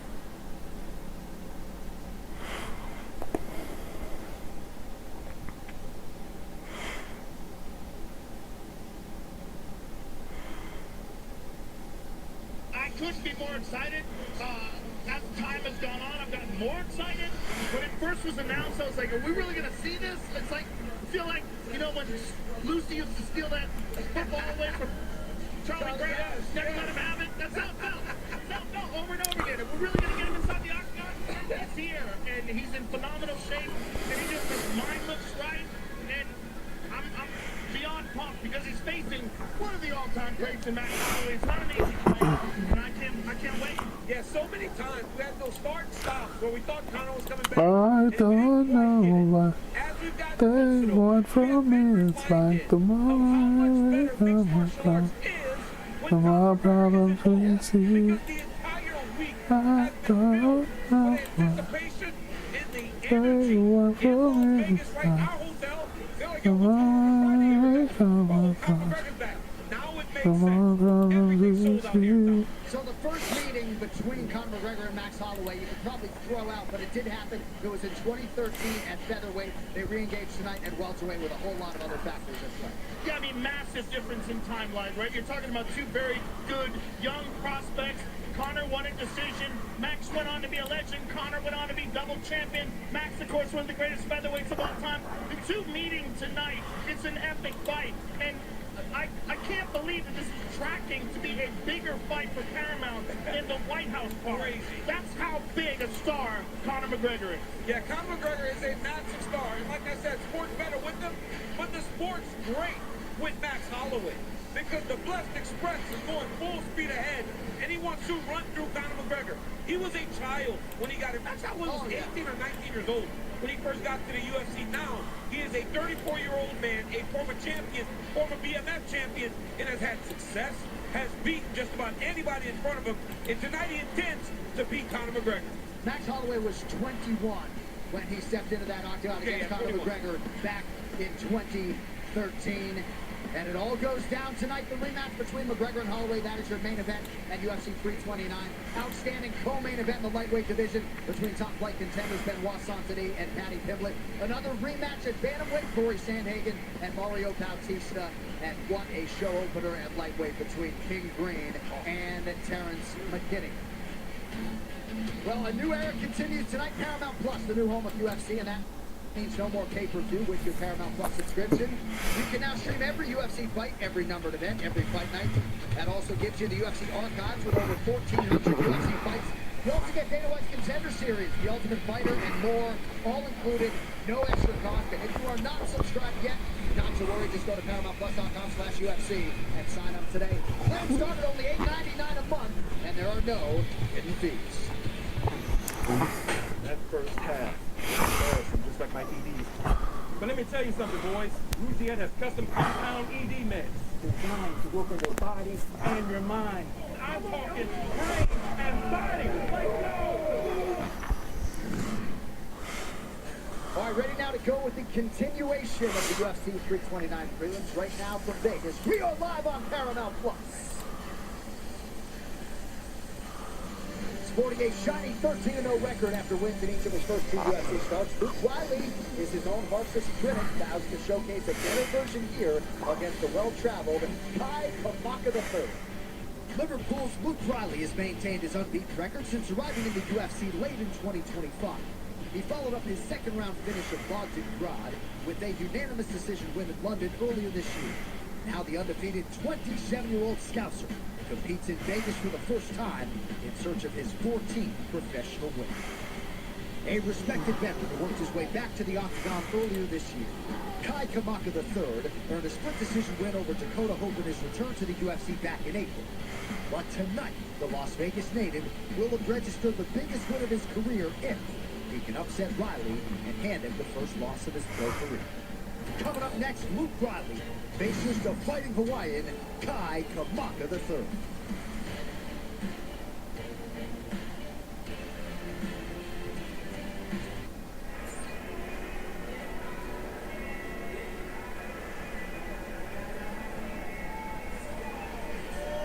Proudly repping Extreme Couture here in Las Vegas. Here is Kai Kamaka. 7 pro losses, 4 of them by split decision. He always has been UFC level and certainly proved that in his return against Dakota Hope earlier this year.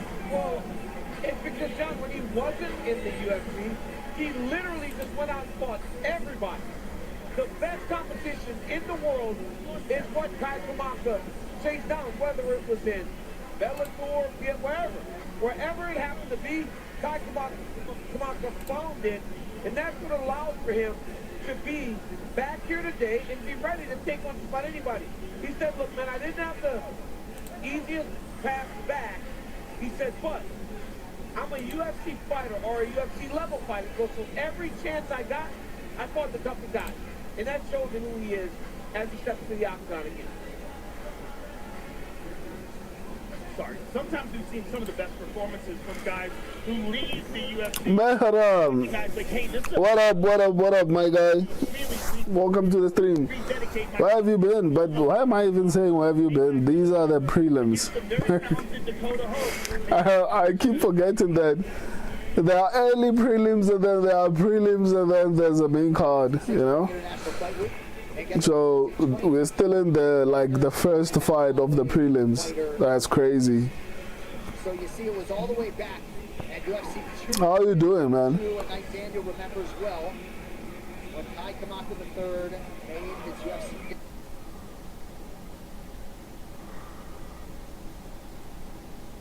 And now we'll see what he has for the thus far perfect Luke Riley.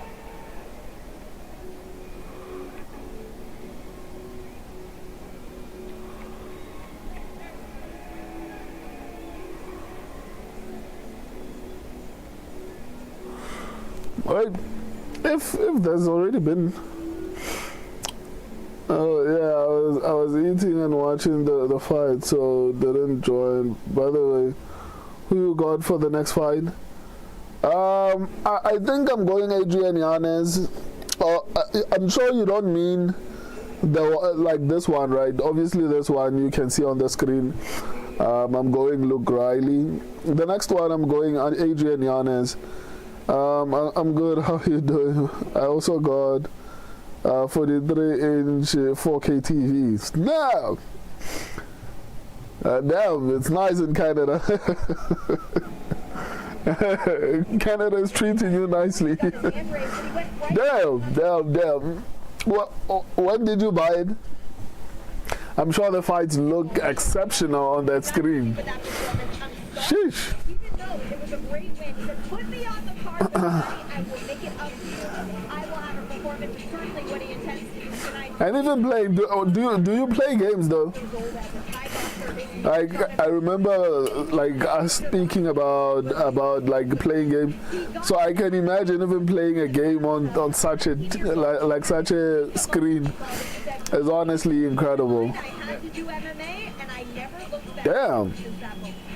Do you use your PlayStation or you just it's decorating your place?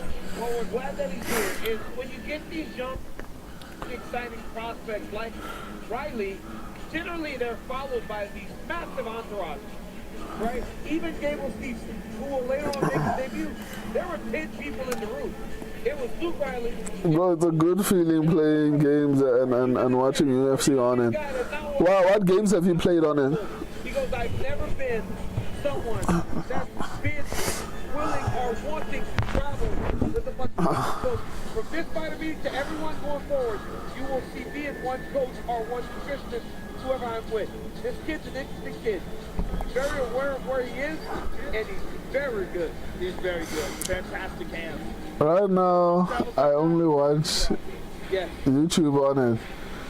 Damn, so are you, but I assume right now you are watching the fights on the TV, right? 2 inches the gap in height. Both fighters enter the octagon with a reach identically of 69 inches. All right, now for your introduction to Venerable Goosebumps. Working too much. That's the struggle, man. And by the time you have the energy and the time to enjoy it, it'll be, I don't know. I don't want to say late, but that's one of the reasons why I want to have a successful content creation platform, you know. I genuinely feel like it's going to allow me to do the things that I want to do, because I have so many ideas that I want to develop as an entrepreneur, and being busy all the time is not going to allow me to do that. But I'm monetized on Facebook, so hopefully, but on my law page, not UFC page. For my law page, I'm monetized, so I'll keep on pushing that, and hopefully I can stop working, go back to school, and develop my plans. Yeah, fight on the TV, YouTube on my phone. Okay, that makes sense. Plus, even for responding to or commenting on the stream, it makes a lot more sense to use your phone. A referee in charge, Sherry Hadley.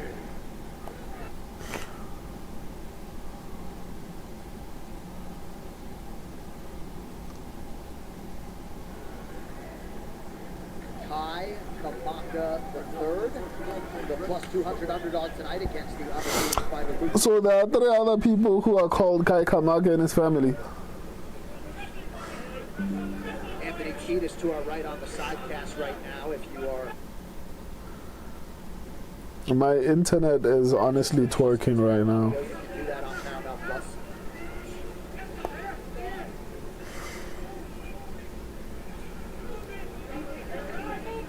Kamaka trying to find an entry point inside. About a minute gone by round 1.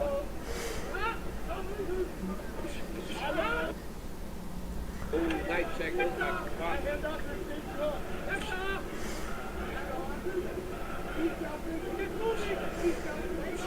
Riley is fast. He is fast, but Kamaka's timing. like that jab that he just landed.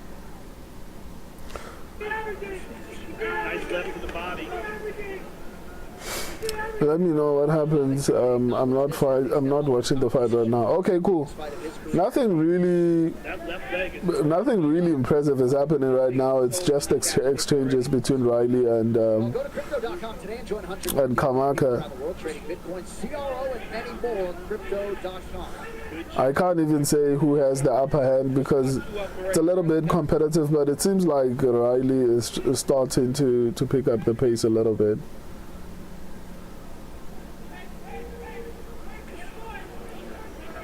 It's landing pretty decent shots. Nice footwork by Riley again inside, goes body head. Ooh. Yeah, Riley is starting to land pretty decently. Riley's boxing too sick. He has got to deal with these tap kicks. Ooh. Look at that left leg already. Yeah.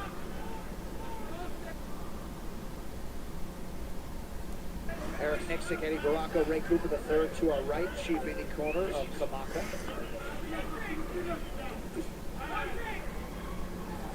Oh.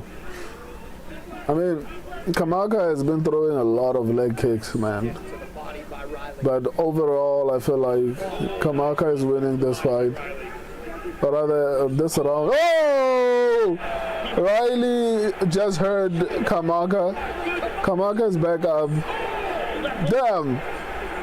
Woo-hoo! No, it's almost over. Riley just won. He stopped Kamaka. Wow. He was still moving and slipping. Yeah, at least trying. I don't know about that stop. He was hurt bad, but give him a chance. I don't know about that stoppage. What are you talking about, Joe Rogan? Joe Rogan. All credit to him. I thought that was a little quick. Riley was. Let's go. That beautiful body shot and then a counter right hand over the top. That was nasty. It was a beautiful performance by Riley, but I just like to see Kai Kamaka have a chance to. I'm back on my screen. Oh, okay. I thought, where did you go? Like, let me not ask you. You're probably taking a dump. Who knows? So let me not even question. Nice uppercut there landed. Here's the right hand again.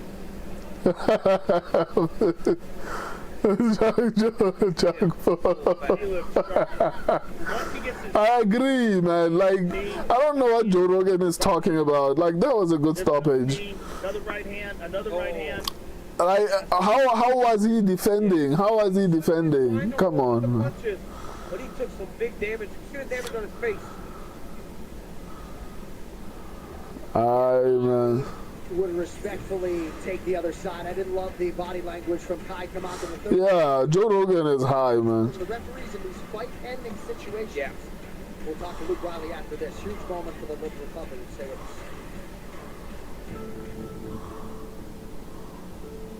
I've heard stories about the Duttons. The fact that you're doing this tells me I haven't heard them all. Kirkstein, fucking Luke, let's fucking go. Let's go, man. It was a bit competitive in the beginning, but I mean, he just started to land exceptionally well, man. That was honestly impressive. The UFC 329. Let me post this and then update the picks. And our main event protein. Having sponsors is wild, man. But every second you have to. Kirkstein, give me your best Scouse accent impression.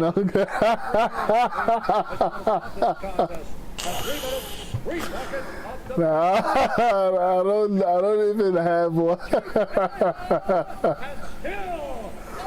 No, I don't think I've heard enough Scousers in order to mimic them. I wouldn't know how to do it, man. I'm not gonna lie to you. Maybe if you write something, maybe I can try to pronounce it. I don't know, man. I'm not very good at mimicking.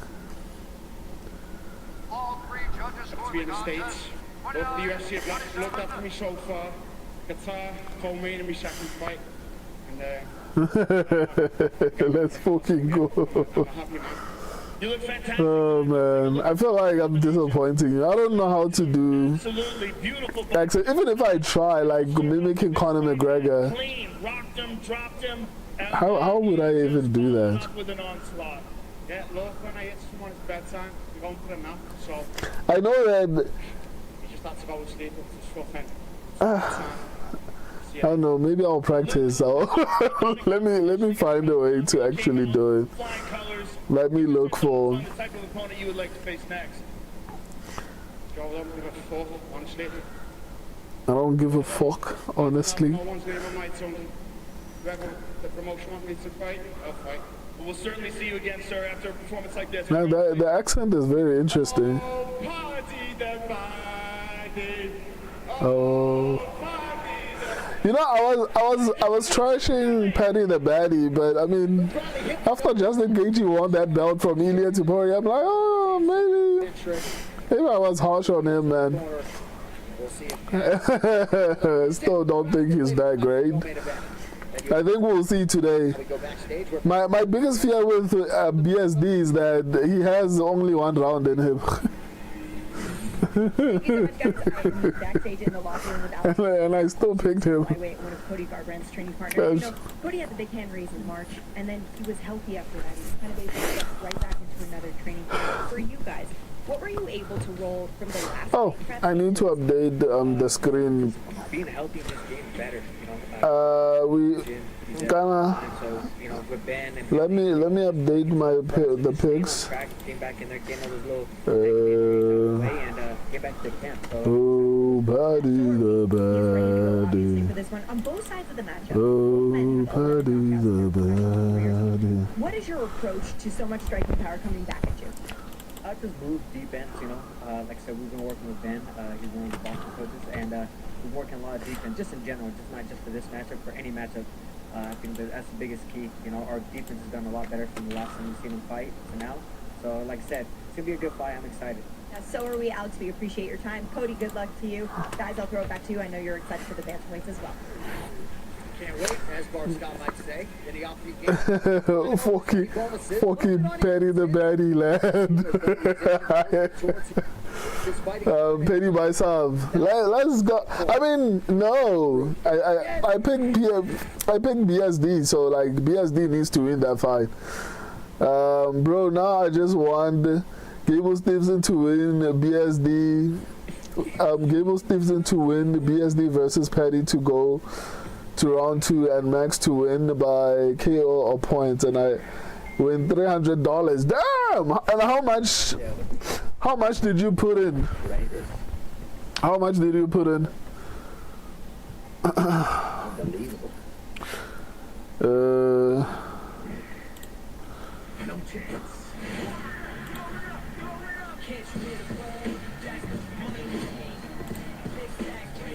Big stacks and the big racks.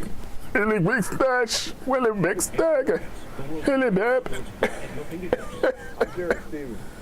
I'm Gable Stevens. Featuring tight money lines. Featuring tight money lines. Exceptional live customer service. Hi. Do you feature tight money lines? I had a bad token, so nothing, to be honest. Wow. That would be crazy if you were to win like $300 without even contributing anything. But it was a $50 bad token. Okay. Okay, like is it just generally dollar or the Canadian dollar? What's the difference between American dollar and Canadian dollar?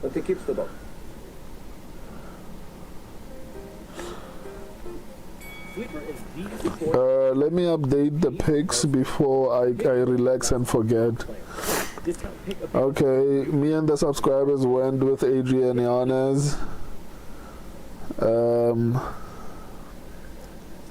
Make your picks count and score up to 1,000 times your count. I think statistics went with Cody Garbrandt. $20. Did statistics go with Cody Garbrandt? Let me check topology first, and then I'll check statistics what they say. I think they went with Cody Garbrandt. I'd be so disappointed. Let's see. Okay, everyone is on Yanez. So it's me, it's Topology, it's the subscribers, it's the record. Let me check. Statistics I think went with Cody Garbrandt. Let me just double check. Let me not lie on the poor statistics. They probably said nothing of that nature. So it's 1-1, 2-1, 3-4-1, 5-1, 5-2, 6, 5-2, 5-3, 5-4, 5-5, 5-6.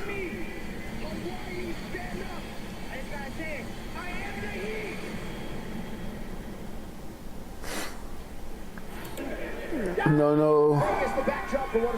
Let me count this again. I don't want to make a mistake and make a bad decision. By the way, the statistics is my old predictions, guys. Like, you remember the predictions that I used to use before I changed and used the one that I'm using right now. So statistics is basically the prediction I used to use before that had like really good underdogs and stuff like that. I put Costa to win, Granda to win, Riley KO or points, Stevenson Badify to go to round 2, and Max to KO or points. How's this play? I don't know. Why do you think Stevenson is going to go to the second round? I don't know. I could see him actually winning in the first,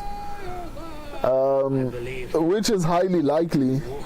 I think he's probably going to. Stevenson probably might not go to the second round. Why? What makes you feel confident in the other guy that he will probably get to the second round?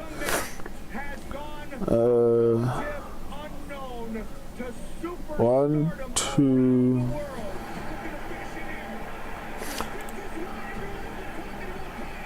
3, 4, 5,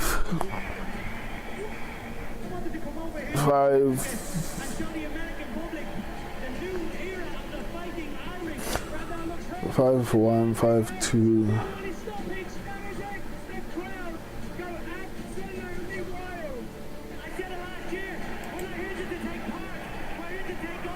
Five, 3, 4, 5, and 6. Okay. No, it was close, but I think the statistics are also going with Yanez. Let me not lie on these poor statistics.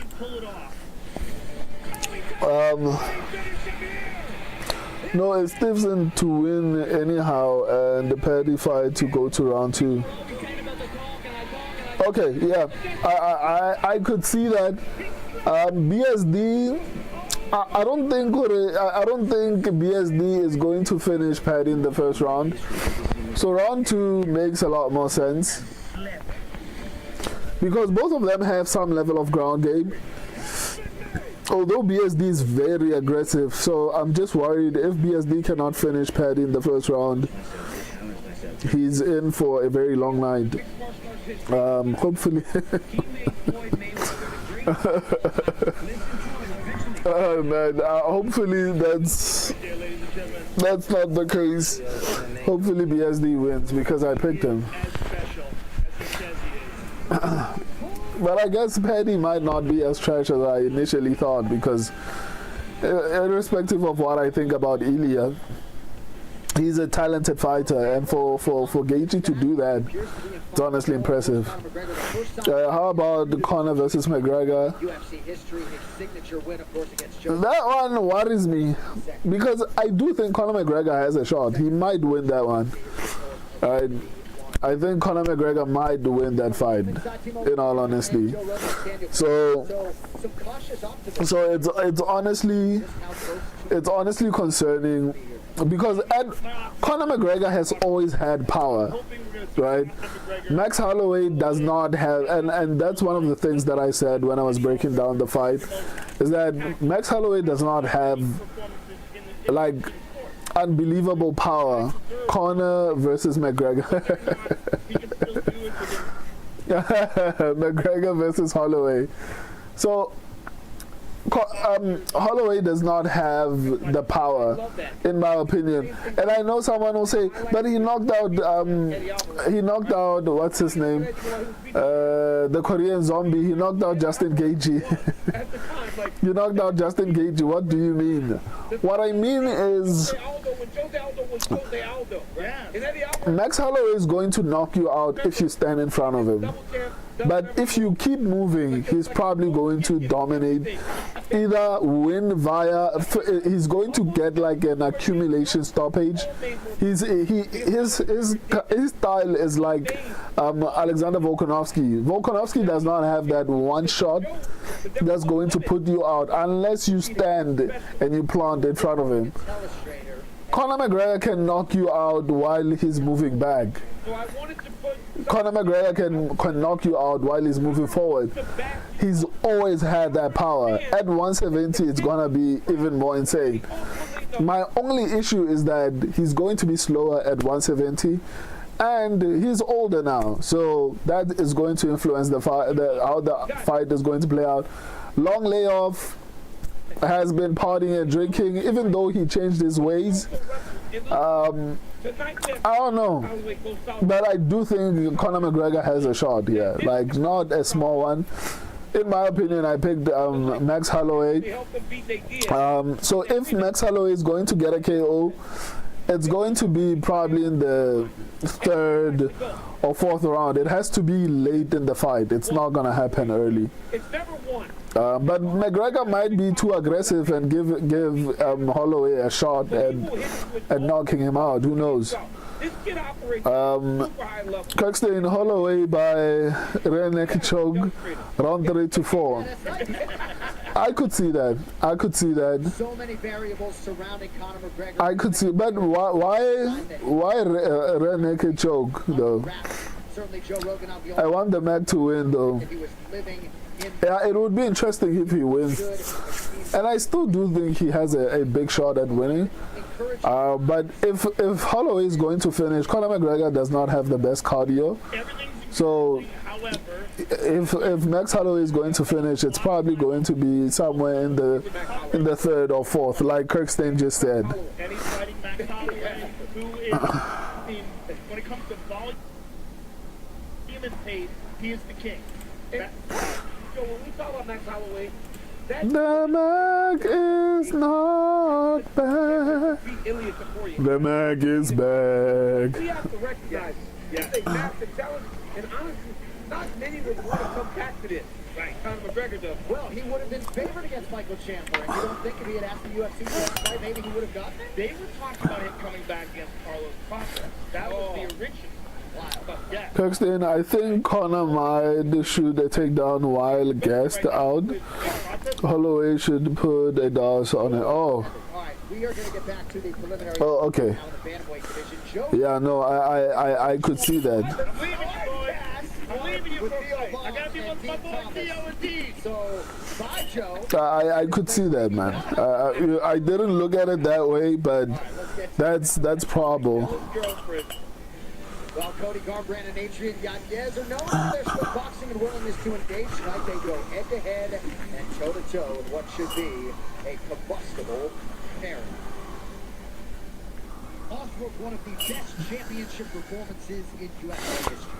If McGregor wants to win later in the round, later in the fight, he has to control the pace, make Holloway timid, and sting him up early. The problem is, for him to do that, Max Holloway is very good defensively. It's not going to be easy to do that. Because even if somehow Conor McGregor stings Holloway early, Max Holloway is going to gain confidence again if Conor McGregor does not continue to sting him frequently.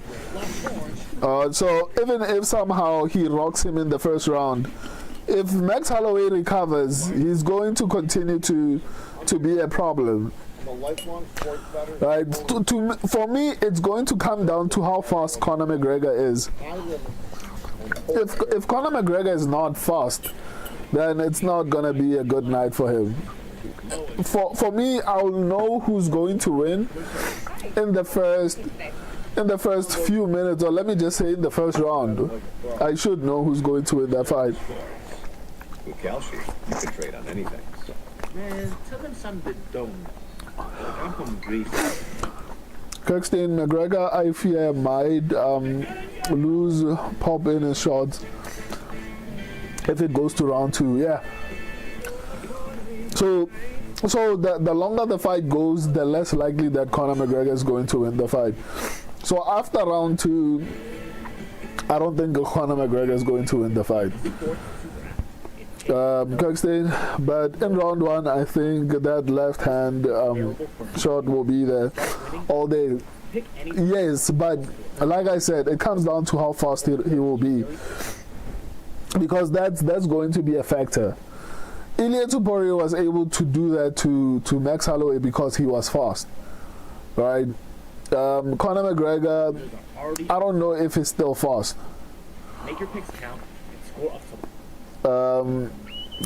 Max Holloway gets rocked a lot in his fights, and the Mag has good striking accuracy. Yeah, so offensively, Conor McGregor is talented. Like I said, you can have technique, but if the speed is no longer there, unfortunately, technique means nothing. Ask Israel Adesanya. Adesanya is a perfect example. One of the most talented strikers, but he's getting older, the speed is going away, and he's been getting knocked out like nobody's business.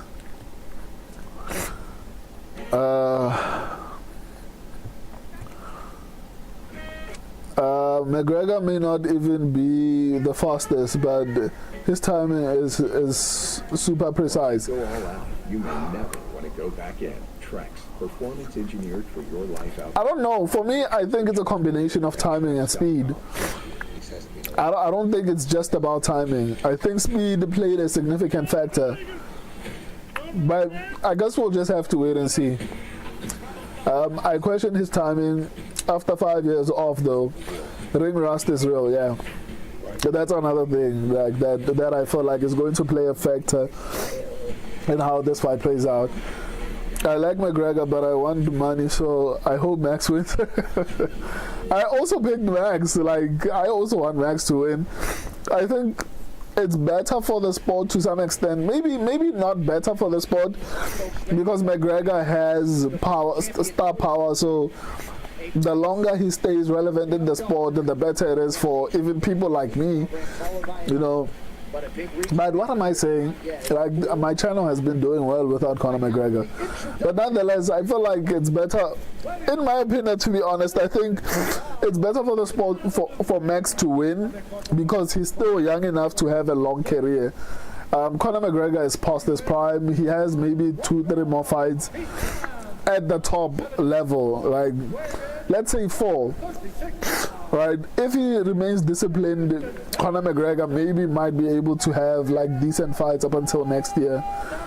Whereas Max Holloway can carry that star power into, for example, I feel so bad for Aman Sarukian, but if Max Holloway wins, I could see a rematch between Justin Gaethje and Max Holloway for the undisputed light heavyweight championship, which is what I think could potentially happen. So longevity wise, I think it's better for the sport if Max wins.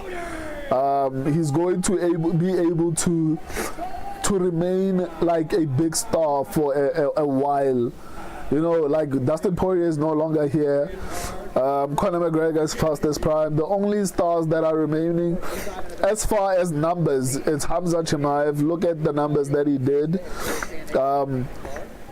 It's obviously Conor McGregor, but it's past his prime. I think Carlos Prates has the potential to become a superstar. So at this point, we have Islam Makhachev, Hamza Chimaev, and Max Holloway, who are still active and could potentially be active for the next couple of years. Oh, Ilia Topuria as well. Even in a loss, I think. Damn! Cody Garbrandt is aggressive and still pretty fast. No!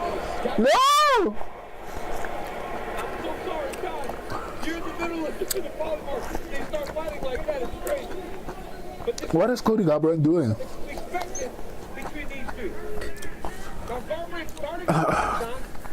Kent State Max probably wins. McGregor needs a tune-up fight like Chandler. Yeah, Chandler would be happy. He's still looking for that fight even till today. McGregor should fight the Chandler if he loses. I agree. I think that's an easy win for him.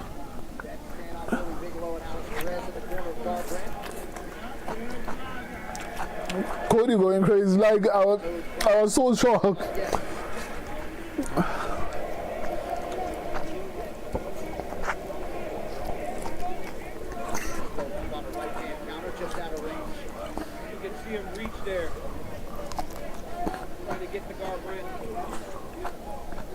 Champions don't guess with their nutrition with UFC Ignite, neither do you. Through the menu and get started today at UFCIgnite.com. What kind of a fight is this? Like, what is Yanez doing? Okay, that was a good punch, but Yanez is fighting really weird. John, over time it seems like he takes damage better. For a while, it looked like he was having a real hard time getting hit. That was pretty good to the right hand by Yanez. I was not advised he hit like that multiple times, but he didn't seem to take that well and land his own right hand on Asian. Garbrandt had a long amateur boxing career, football career, played middle linebacker in the state of Ohio, but yeah, nice to see him increasingly take shots better as his career has gone on. Under 3 minutes to go in round one. Let's go! That hurt him.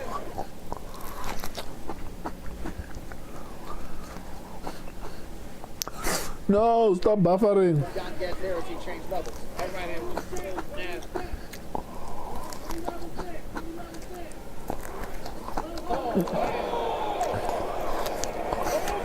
Man, these guys are trying to knock. Let's go! Can't take those things in combination. Let's go!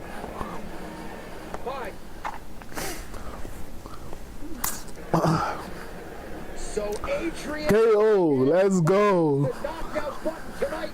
One of the biggest wins of his UFC career. It comes against the former champ. Just as I was giving him credit for taking shot matter. If you take one, if he starts to hit your combination, you are done. Look at Yanez. Cody's trying to throw a combination, Adrian just stick. Bang! Sits hard on that big right hook there. Hurts him. The finishing shot is another right hook. That one hits him right at the temple. Equilibrium. He was all messed up. Cody walks up to the side. You can see his eyes are going, J.A. I mean, just go and watch this. Everything about that type of punch just throws your equilibrium all out of whack. Yanez gets the master finish. And when you are Adrian Yanez and you come in here as a near 5-1 favorite against a former champion, you've got to produce some style points. Let's go, Yanez. Did that. What a moment for the Texas native. And we will talk to Yanez as we continue with our prelim coverage of UFC 329. I don't know who won't stop being scared of us.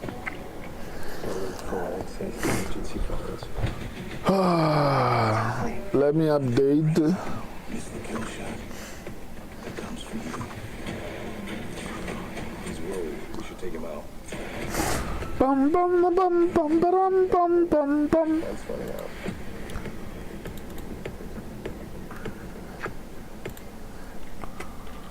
Paramount Plus is the new home of UFC, and at UFC on Paramount is the new home for some of the best social coverage dedicated to the sport that you have ever seen. We have no doubt you will like, share, comment, regram, and repost at UFC on Paramount.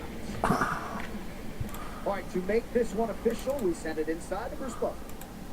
Ladies and gentlemen, referee Herb Dean has called a stop to this contest at 2 minutes, 47 seconds of the very first round. Declare the winner by TKO, Adrian Yanez. Adrian Yanez.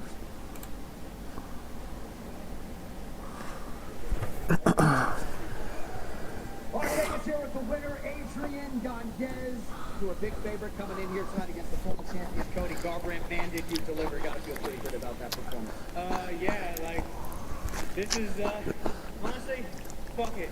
You know, I'm here for a damn reason, brother.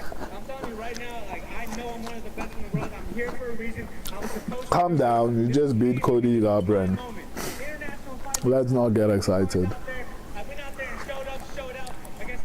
Mehra Lavlin, we might see John Jones in Stevenson corner now. I'm excited for Stevenson. I know there's a lot of, therapist allegations there, but he's a good athlete. We're working on the all camp, but I already knew what I expected out of him. He was going to come straight out the gate, throwing heavy, and once he hit me, I was like, the Mexican part came out of me, and I was like, I'm going to stick, I'm going to throw, but I heard Coach say, be like, move, and I was like, all right, cool, and luckily I listened. Move, snitch, get out the way, get out the way. The game plan fell right into place, and I'm telling you, with the team I got and the team around me from Dallas to Houston, ain't nobody fucking with me. Real quick, this knockout gives you a lot of momentum, of propelling potentially to the top 15. Any name on the tip of your tongue as to who you'd like to see? Man, I ain't thinking of no names. Anybody can get it anytime, any place, anywhere, man. I'm here for it, man. I changed a new leaf, man. I took all this shit for granted once before. I'm never doing that again. I'm never doing that again in my life. Adrian Yanez did a fantastic job tonight. Massive performance, big victory over a former champion in Cody Garbrandt. Let's take a look at those replays again. Look at this right hand that Yanez lands. You can see Garbrandt's eyes are in a different universe. I'm talking about power that most 135-pounders don't carry. Another right hand over the top. Left hand follows. Right hand follows. What was Cody doing? Like holding on to Yanez. Let me tell you something. I don't know what the plan was. What was the plan, Cody? Talk to me. Yanez just did. Well, with a full track for a big win tonight at 135 pounds. Well, major lightweight implications in tonight's co-main event at UFC 329 between Paddy Pimblett and Benoit Saint-Denis, and the Frenchman Saint-Denis, who is an absolute force. Knows acutely when he signed up. Tabo, hello. What time Conor McGregor fighting? Based on your name, I assume you are somewhere in Africa, potentially South Africa. Conor McGregor is going to be fighting around, let's say 6 a.m. in the morning. Can't wait because the main card will probably start at like 5 a.m. Got a bit of hype at the minute, but I'm the man to take that hype right off him. It's about to be 2 o'clock right now, no? So yeah, the main card will start at about 4 a.m. or 5 a.m. somewhere there. So I assume the main event will be playing at around 6 o'clock, 6 a.m., 6:30. I know what type of fighter he is, I know what type of fighter I am, and it's going to be fireworks. So yeah. The fight that jumped off the card for a lot of people, very close on the betting line, and a lot of the numbers are close. Of course, significant strikes per minute. You see an advantage for BSD. Gable Stevenson. Strike differential per minute, and will we see some active pursuance of submissions tonight? Perhaps a grappler's delight. Only time will tell. Should be a dynamic co-main event, and with more on it, we send it over to Megan O'Leary. Well, thank you so much, John. For Patty Pimblett, that last fight against Justin Gaethje taught him quite a bit, but perhaps nothing was more important than follow the game plan. But then he kind of half-jokingly also told us, yeah, I got to shoot for takedowns earlier. But this is a new fight and a new story, and he feels like some things are going better for this preparation. He's got a better weight cut. He feels like he's peaking really at the right time for this fight. He really feels like stylistically Benoit Saint-Denis is a great matchup. He's got a ton of respect for his opponent. However, he did not mince words in his assessment of the Frenchman. He said he feels like he's a mixture of Justin Gaethje and Michael Chandler, both former opponents. However, he said he doesn't feel like he is skilled as either man in any discipline. So he's expecting a car crash style. AI, what's up on the Slugfest? Why did you stop uploading for so long? YouTube deleted my channel. They claimed I had violated some policy. The scam, deceptive content, something like that. So I fought YouTube, and I had the option to take them to court and sue them, but I knew it might have taken long. Like they might have settled, who knows? But I'm developing a law platform right now, and I want to use Gemini AI. I think it's probably the best for what I'm trying to do. I think OpenAI is also really good, but the problem with OpenAI is that I think for me, especially because it's a beta test, not a beta test, it's a prototype to some extent, it's a lot cheaper and more practical to use what do you call it, Gemini or Google. So because of that, I was like it doesn't make sense for me to be in a court battle with Google while using their platform for personal, to develop my things. Like they could sabotage me or something like that. And honestly, it was hurting me to not be on YouTube. Because if people don't know this, YouTube had banned me from ever creating a channel ever again. Right? It wasn't just a standard. It wasn't like we are taking your channel away. No, they were saying we took your channel. If you log in with any other channel, we are going to delete it. If you create any other channel, we are going to delete it. Right? So that honestly was breaking my heart, especially because even after they removed my channel, I was still consuming YouTube content. You know, so beyond the fact that I wanted to use Google products for my platform, I also enjoy using YouTube. Right, so it still breaks my heart that these people took nearly a year away from me for absolutely no reason. And if I didn't study law, they would have taken my channel for no reason. For absolutely no reason. So, yeah, I hope I answered you. They took my channel, I had to fight, and I got it back. They didn't give it to me back because they were refusing. I had to basically, I was about to send them summons. So yeah, what policy did you break? I didn't break any policy. They claim I broke. I mean, if I did actually break policy, I wouldn't be here. Right. So, and they broke a couple of laws. Like they broke laws. It was established in 1948.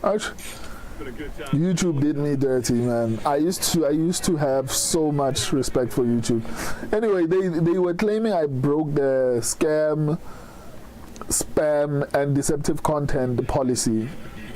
So basically, they refused to identify specifically which of my content was deceptive or fell into any of these categories. And so basically, that's the argument that I was making. They also used the deceptive. Means I don't want to trash YouTube. I'm here, you know. But they did some shady things, you know.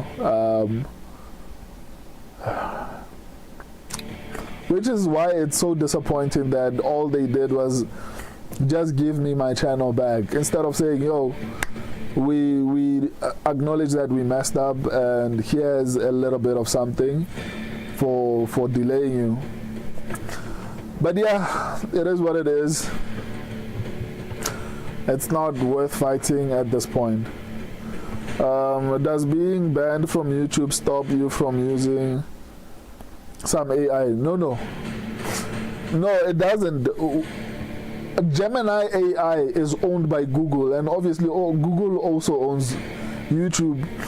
If I was going to fight YouTube, especially from South Africa, I needed to fight Google as well, because YouTube in South Africa, YouTube functions within in South Africa, YouTube functions within Google offices, right? There's no standalone YouTube offices. So if I was going to fight the YouTube in South Africa, I would have had to also include Google, which is the parent company of YouTube, right? So and Google, obviously Google also owns Gemini AI, and I want to use. Actually, I'm using Gemini AI. Currently I'm building the platform, so Gemini AI is integrated into my platform currently.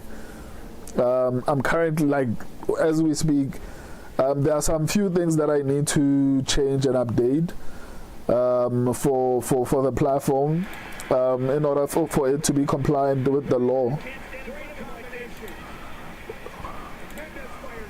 Let me see. Oh, so yeah, so specifically, I want to use the AI that Google owns.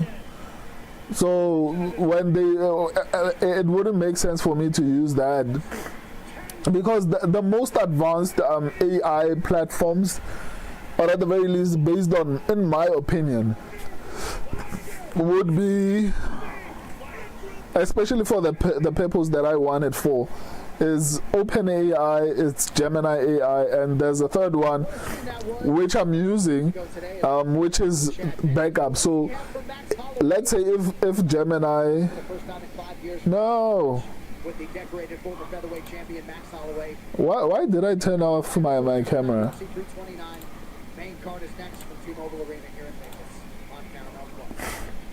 So if Gemini AI, maybe for example, struggles with responses, I have a backup, which is the other one. And this one, I think it's a little bit different. I forgot the name of it. So it combines, I think, DeepSeek and a lot of other platforms, and like it's pretty good as well. So yeah, now I'm basically explaining, but I patented it, so it's fine. Let me update the. Let me update the.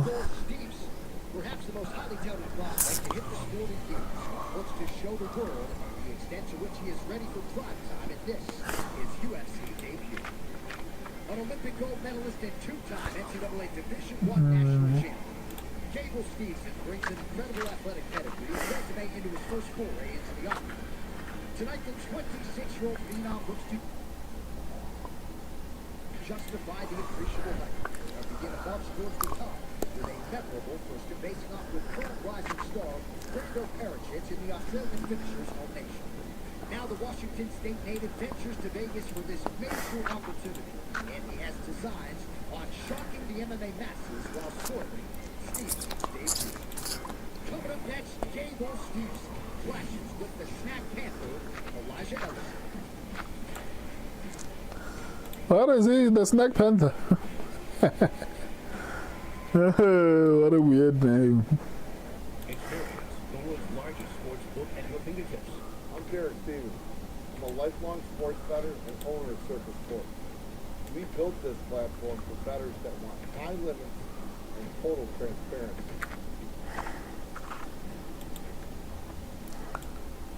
Optional live customer service. Download your simplicity today. Abu Bakr, make your camera bigger. Make people less likely to scroll.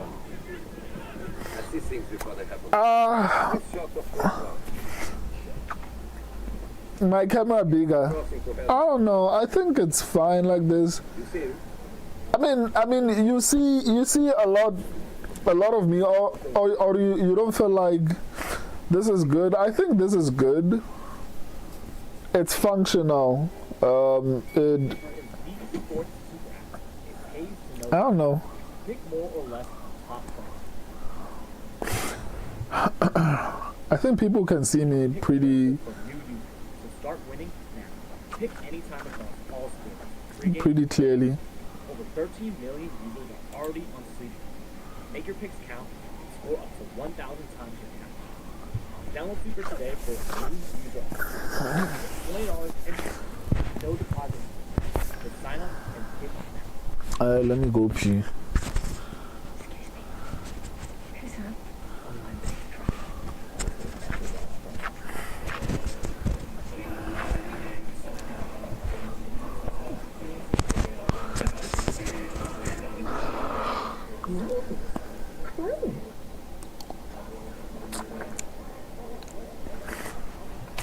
Let me go pee. I'm coming.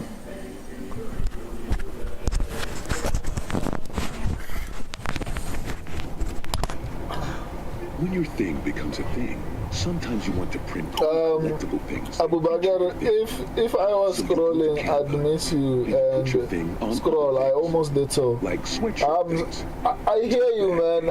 But I think the information is also very important. Those things. I think the information on the screen is very important, in my opinion, at least. So, and we'll see.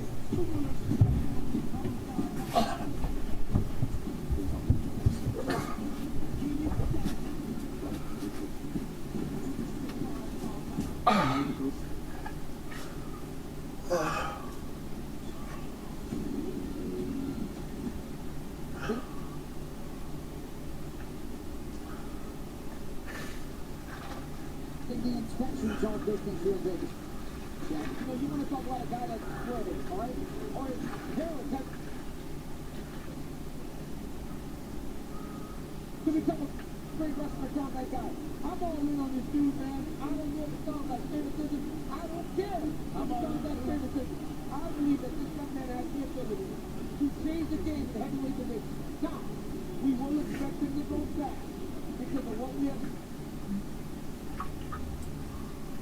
We will expect him to go fast.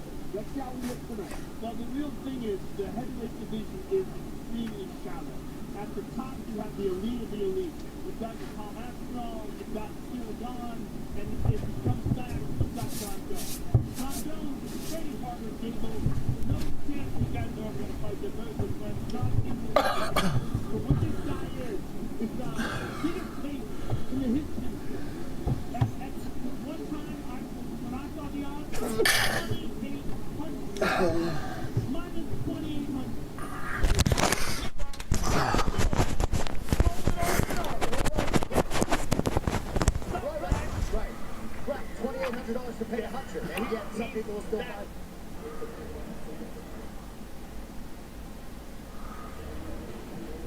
Here we go, tail the tape for the heavyweights. Gable, Steve. What are you talking about? I wasn't urinating in my room. Well below the 266 pound. What are you talking about? Imagine. Along over the car. This guy is saying.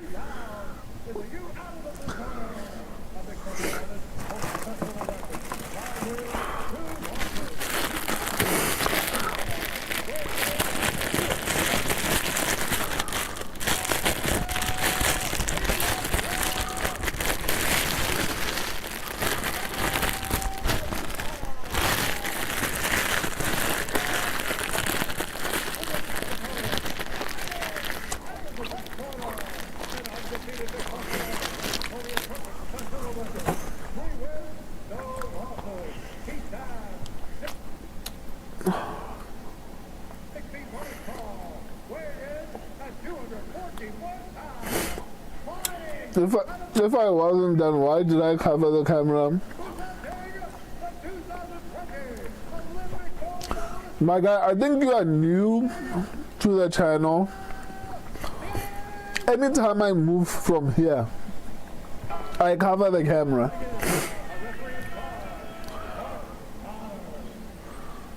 Mark Goddard, our referee. Scan the QR Anytime. to download Exodus or visit So maybe stay long enough and you'll get a clearer picture of how I do things. Anytime I move here, whether I go even with walking within the room, I cover the camera. Ellison and Bloom. Ooh, Batman. Why is he going heat though? Oh, snap. He is. And he looks good. I mean, Gable's throwing kicks. No, bro. What's between his dances? Oh, okay. Yeah, but I mean, you should know, or maybe you haven't been around since I got, oh! Or maybe you haven't been around since I got new equipment.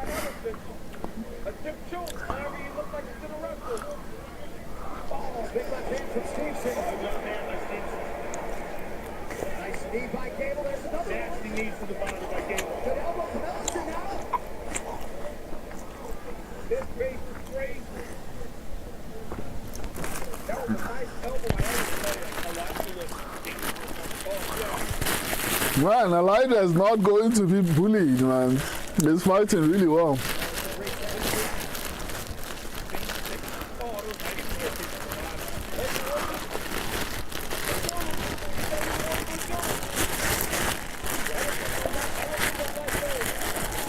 Whoa!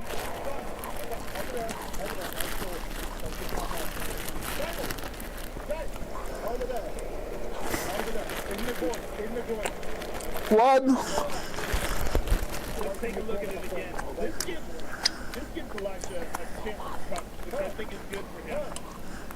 Yeah. I hear it. See that again. It was on the side of the cut.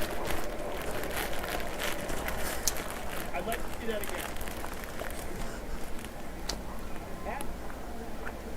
Yeah, it's a cut. I can hear it. Yeah, Mark, I can hear it. I can hear it. Let's take a look at it closer. I don't know. I think that's the gun. I think that's the weight. It felt like it felt like the coach landed into the waist, like right where the waistband is. And it looked like Proper John Jones do that go.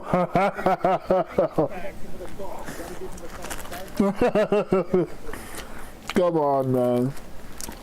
Well, Mark Goddard forever in control. The review official told me to the side, but he said he heard the cup and as such stopped the action. Certainly did contact the cup, but I think that was the secondary impact. I think the primary impact was to the body. I think it was to the weight there. I was hurt more to take the time because it was a little hectic start.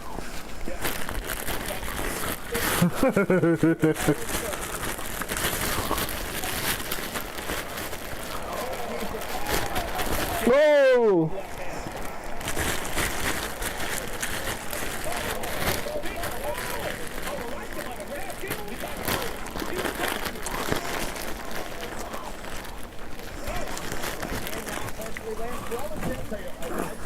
Very dangerous on the feet. If Gable gets a little too excited, he That front kick is killing him. That front kick is killing the life. Ellison is getting tired too. They're both getting tired. Whoa! Get right hand from Stevenson. On a turn knee from Ellison. Elijah's firing back. Big left hook. Oh, huge knee from Stevenson. Ellison nearly out on the feet. Oh! What a performance.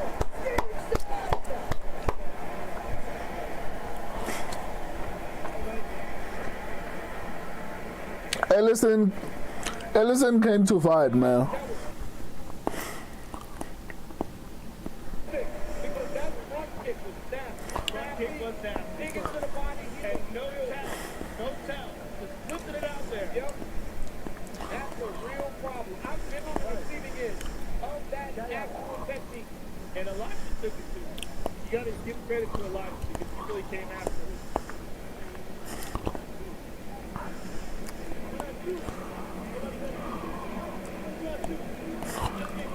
Well, Gable Stevenson talking to Daniel Cormier, and one part of that he said, wait till I shoot. What a moment for Gable. Some adversity within those 2 minutes, and an embrace from Johnny Barnes. Look at this left hook. Right on the nose. He hurts Elijah. Jumps on him. Did the right hand. I mean, just a national performance by Gable Stevenson. And what's most impressive is just Gable's willingness to fight. One thing wrestlers generally struggle with is getting hit, being inside of the fire. This kid does not seem to be worried or afraid to step into the fire and fight. And then he just dropped that big left hand on Elijah. He got a little nasty too. Just like you, champ. Yeah, that was a good knockout, man. But all eyes were on Gable Stevenson. He delivers in the UFC debut. We'll talk to Joe Rogan after this. Stay with us on Paramount Plus. That was a good knockout. What's that guy? Who was accused? That guy. I mean, what if I have a bathroom? Yeah, like you haven't seen my whole room. That's this guy. Joe walks the line between duty and home in a new season of Lioness, starring Zoe Saldana with Morgan Freeman and Nicole Kidman. Taylor Sheridan's ruthless spy thriller makes an explosion. Crazy home. Don't miss the season 3 premiere of Lioness August 2nd, only on Paramount Plus.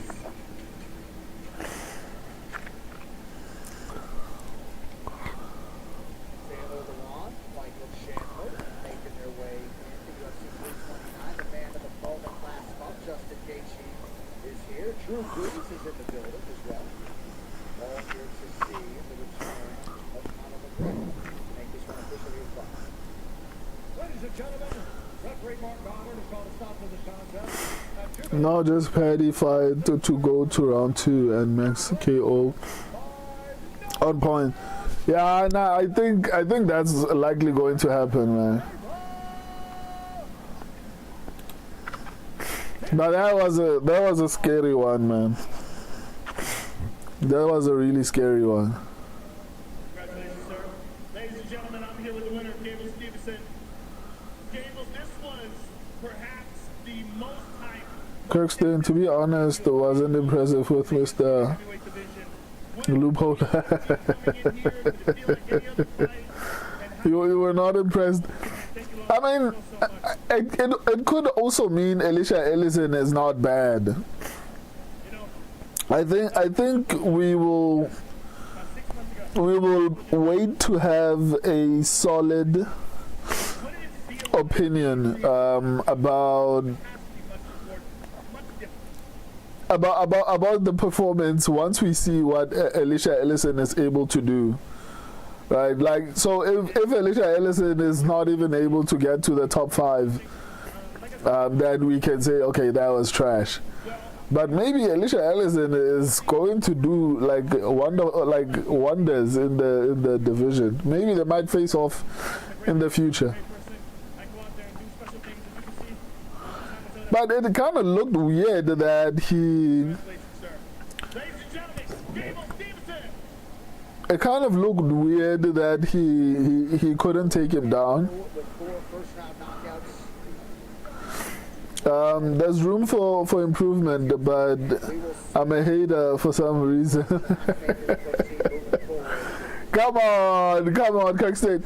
So, what do you think about the Conor McGregor situation then, if ever that's the reason why you don't like him? What about Conor McGregor's situation? Because this guy maybe might have been Mr. Loophole, but Conor McGregor was found civilly liable.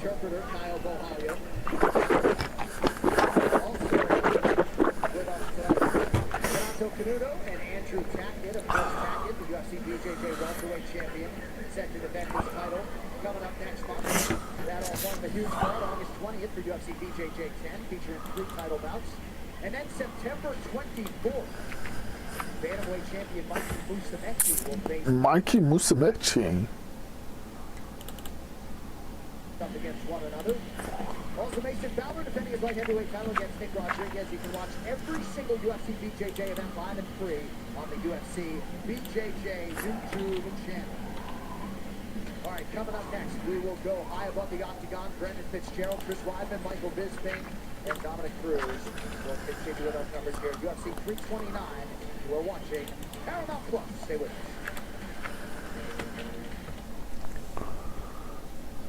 Car warranties expire. As soon as they do, cars are quitting on the job. It's like they're possessed. Stop.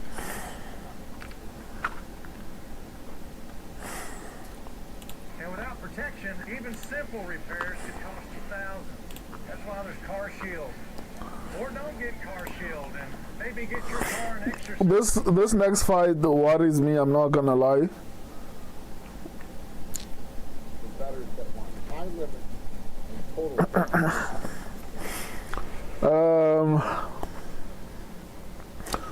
Kirkstein, I'm fine with Meg is in the double champ, does what the fuck he wants.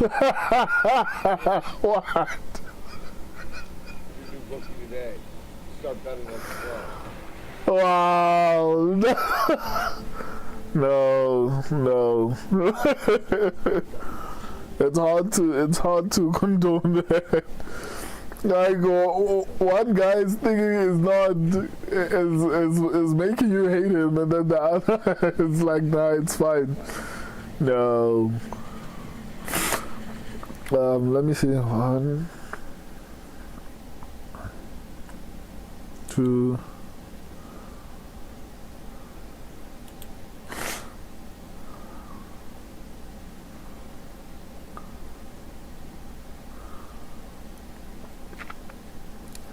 One, 2, 2.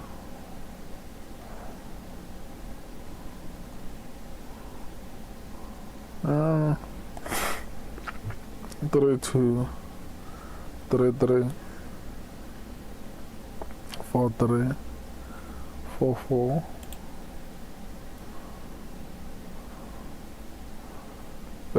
5, 4, 5, 4, 5, 5, 6, 6, 5.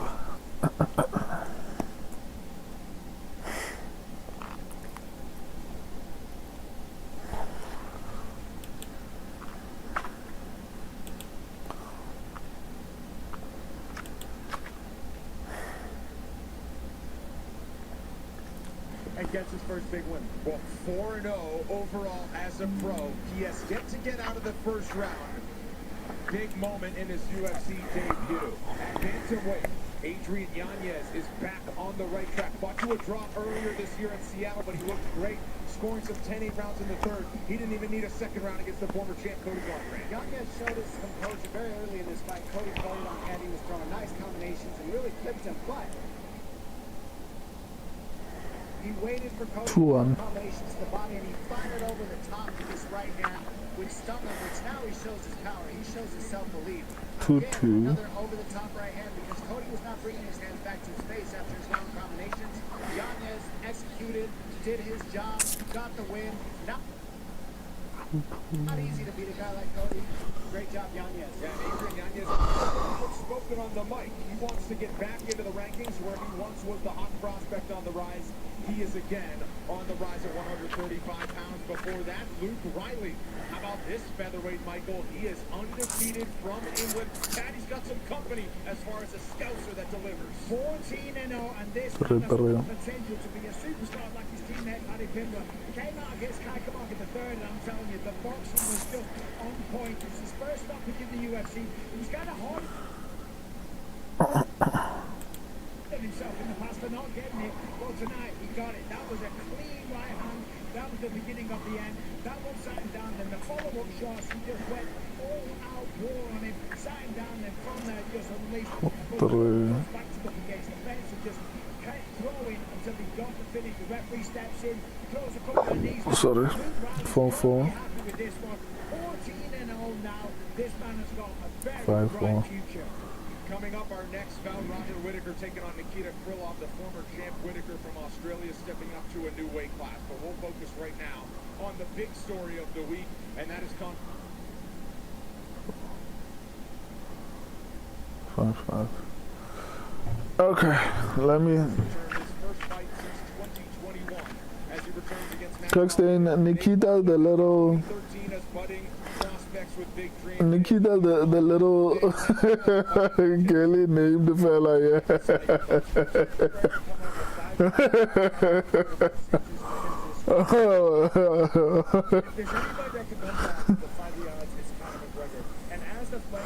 Did Conor McGregor actually say that? Sounds like something he would say if he didn't like him. With the energy that he brings and the true self-belief that he has in himself, he'll start becoming I think this sport is saving Conor McGregor's life. I think he's back because he lost himself with the money, with the time away, and he realized that he was at the highest version of himself in the martial arts limelight. Now he's back, and I think the sport is what we have to think, and I think he needs to think the sport too. I'm excited to see it. The money, the fame, the riches, the wealth, but one thing you can't buy is that feeling of walking out to an arena like this, knocking out an opponent and jumping on top of the fence. He has missed this sport so much. That's why he's coming back. I believe we're going to see a very dangerous Conor McGregor tonight. If Max Holloway can get the first round, it's going to change. Max Holloway's going to start to take over. But in that first round, it's going to be very sketchy for Max Holloway. Well, he opened up as a sizable underdog, more than 400 did Conor McGregor. Let me update the picks. Let me just double check who I picked.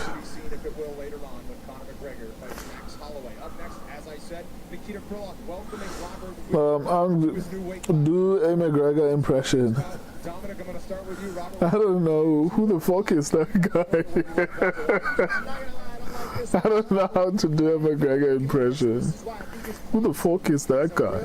Hard to play in this matchup with Krylov. Now, Krylov, first round, 21 first round finishes. Watch out for the first round Whittaker. But after that, I think he's got a great shot if he goes to the body and finishes to the head late.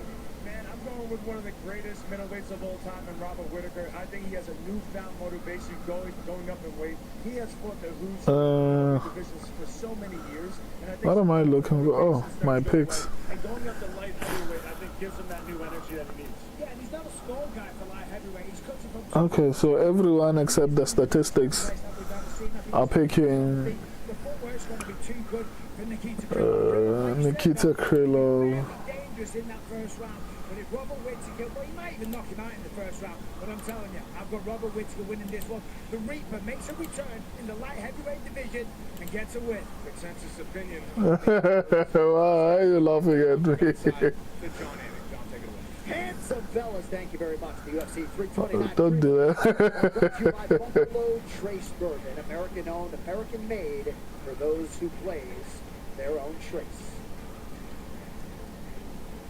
Well, there is no I in team, and there is no I in Max Holloway. From one unheralded elite coach to the next. Their formula has evolved, but the particulars have gone unchanged. And, of course, the results speak for themselves.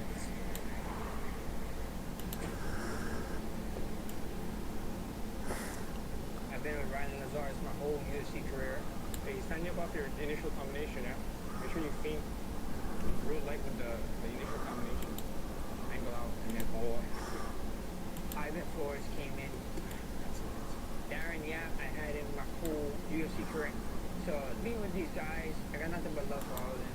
There you are, use your levels. They helped me figure it out. They always told me there's going to be a time where I might outgrow them and I might have to look elsewhere, but I'm blessed enough that I didn't. It's just a blessing to be with them. The next fight's going to be very interesting because it's like a blast from the past. Mehra Lavleen. Nikita has a better reach. You think he won't attack early and can win? I mean, the statistics are actually picking him to actually win. So, and so far, statistics are doing pretty decently. They are the only, like the statistics predictions, which is my old strategy, is actually doing a lot better than all other picks except me and Tebology. You know, so, but apart from all of that, I do think that Nikita Krylov has a really high probability of actually winning this one. He's the natural light heavyweight. He's had experience in the division. He's bigger, and taller. So it's highly likely that he might have a shot at actually winning. You know? You had 5 years to chill and not beat down your body. And I feel like Connor's coming back because he just got something to prove to himself. Positioning. He didn't really check the box on MMA yet, you know? Like, yeah, he did some great things, but he has some unfinished business. He's like, look, I got a couple more years. Kirkstein, first fight where it's a tough one in my opinion. Whittaker is just more skilled. Yeah, it is a very tough one, even for me to actually call properly, because skill for skill, I think Robert Whittaker is the better fighter. But when we look at who has the advantage, like reach, natural light heavyweight, more experience in the division. Like there are a couple of advantages that Nikita Krylov has, and he's not like a terrible fighter. So I think this is going to be important to see, because Robert Whittaker has been insisting to move up, which I don't feel like is a good idea. I think he was already short at the middleweight, so I don't know how it's going to work out at light heavyweight. I'm interested to see how it goes. Whittaker clears in terms of accolades and high level experience, 100%. Size advantage for Nikita worries me. I'm with you there, 100%. Rob lost his last fight because he was too small. That was basically my point. Or like, he was already small at middleweight, and got bullied around by DDP. Again, too small. Yeah. So hopefully, maybe this time he's built up muscle. I haven't seen him. Unfortunately, I wasn't watching. I didn't watch the weigh-ins, but I'm honestly worried as well on this one. Everything that you just said, Kirkstein, those are my main concerns. Like, skill for skill, Robert Whittaker is by far the better fighter, from accolades to skill-wise, but the size is a problem, man. It's basically the situation with Ilia Topuria. Ilia Topuria, in my opinion, might be the better grappler and has a lot of power, but it doesn't translate the same way at light heavyweight. Obviously, Charles Oliveira is kind of chinny. If you land it clean on him, he's going to go down.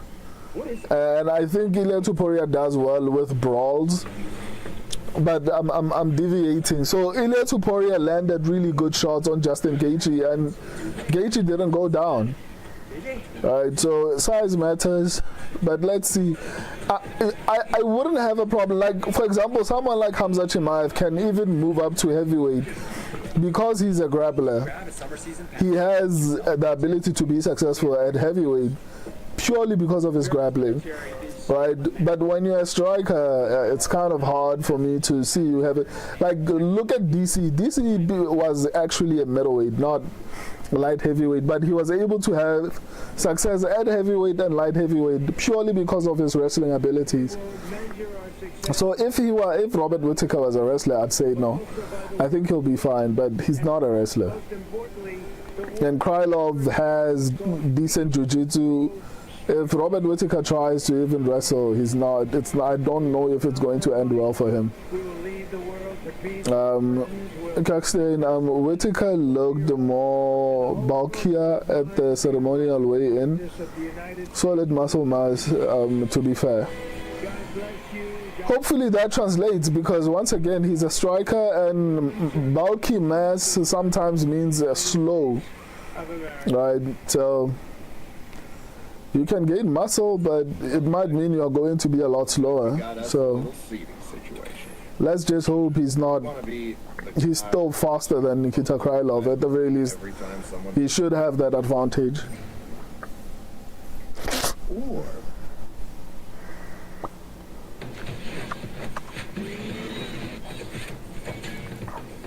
be your strongest self, guy. World's strongest man. Welcome to Sleeper MMA Picks. Pick your fighter.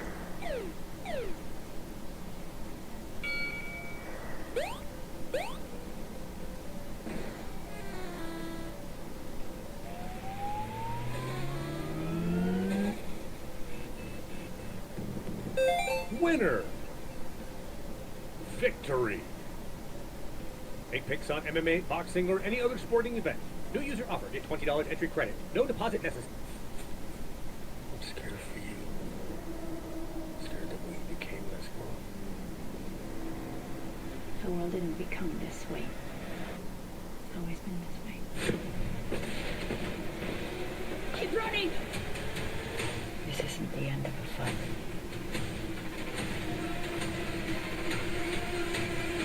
This is the start of one.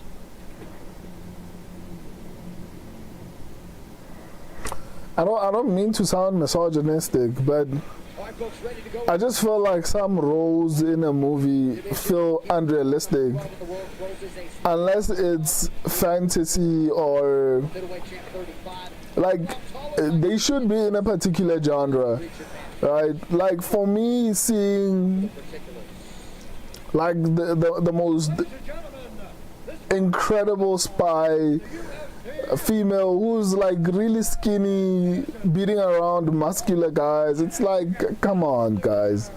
Unless if it was a comedy movie, then maybe it would make sense. Like, but some of these movies, I think that's why they do horribly in box office. Like Supergirl.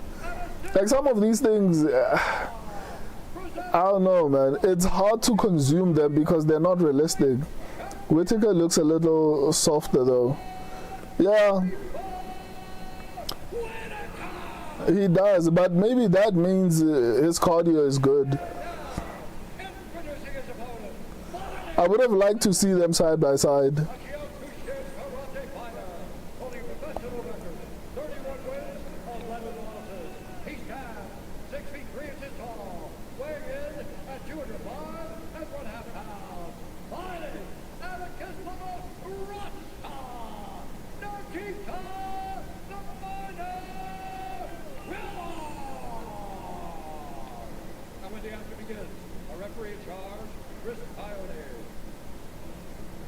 Chris Tognoni is our referee for this one. Beautiful Brooklyn Ram is here.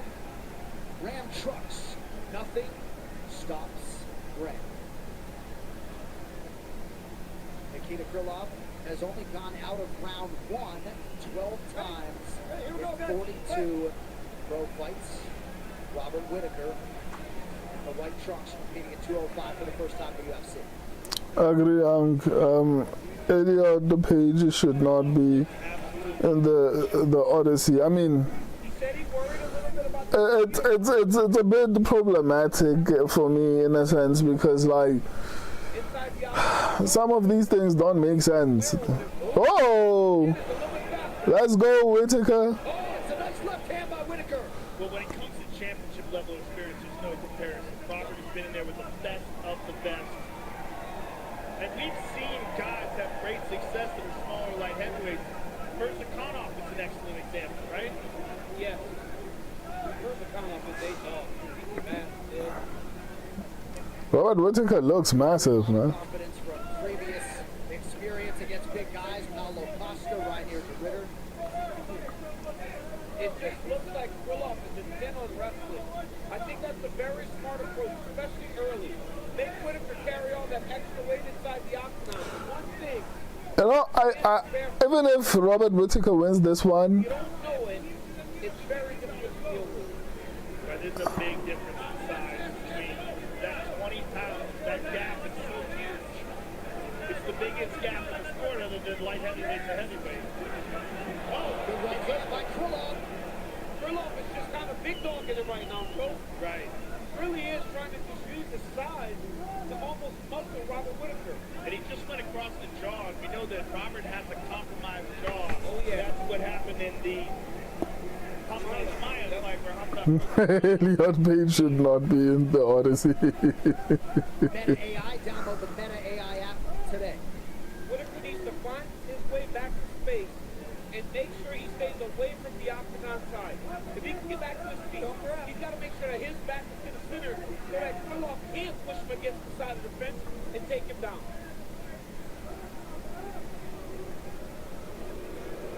When Paulo Costa went up to light heavyweight, he looked like a light heavyweight. Yes, he did.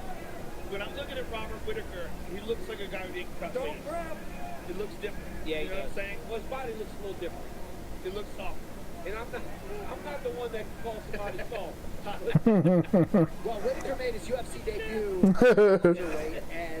and Kexstein, what's his name? Got a bulldog show for the Joe Rogan is using your words. Like you said, he looks softer. Joe Rogan is saying exactly that. Oh, yeah. Now, I'm trying to stay back to the center here. Throw that jab and move. The question is, with all this extra weight, is Robert as fast?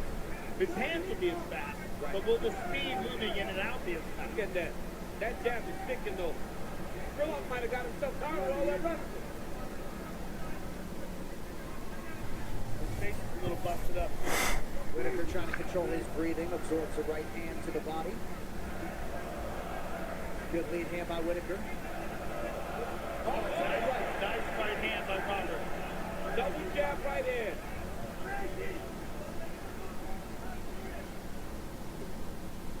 Robert's taking some big deep breaths. Took a shot to the body. Look at his breathing out of his mouth. Very heavy.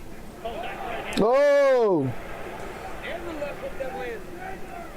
Wow. Yeah, he's hitting him clean. Robert is landing really well, man. Beautiful jab by Robert. Whittaker beats him up right now. It is the speed. It's also, he's a champion. Yes, he is. Robert Whittaker is a former middleweight champion of the world, one of the best to ever do it. And honestly, he's smart. Great IQ. Can really, he does a great job of making inside adjustments. But right now, I think the key is he's keeping Krylov with his back towards the fence, not allowing him to kind of trap him.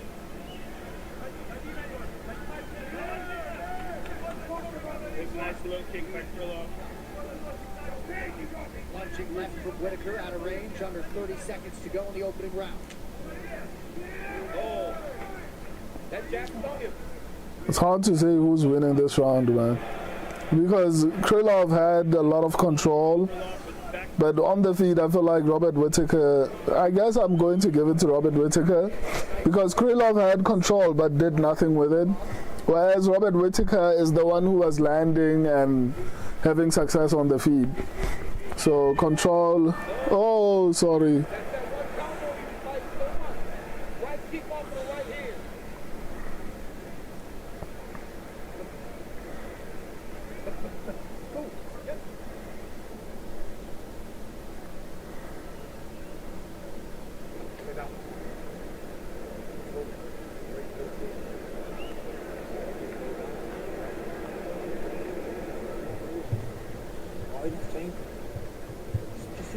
Small movements faint. Let's do what we train to do, right? Small movements fainting before you go into. Okay, breathe through the nose. He as well. A little bit more movement. That's what I want. You're backing up too much. A little bit more side movement. Fainting before you go into. Breathe. Let's be a knee faint. Just fucking go.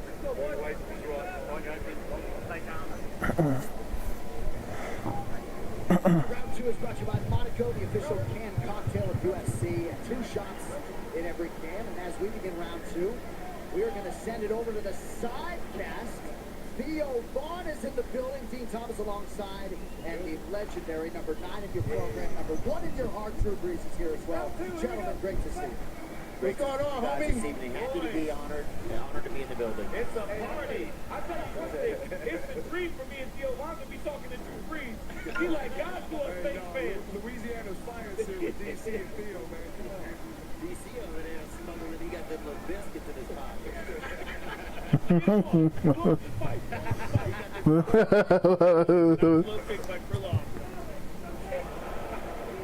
Wow. Robert Whittaker looks good, but unfortunately he's too small, man. It seemed like he struggled a little bit.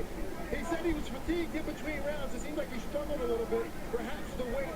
But now he seemed to find his footing a little bit. He's got his gas back in his head. And Robert Whittaker, I think, also has 6 beautiful children. He's got to get home to read a bedtime story to see him say, he got to get this one done early. And I mean that on total respect, man. He's got a beautiful family.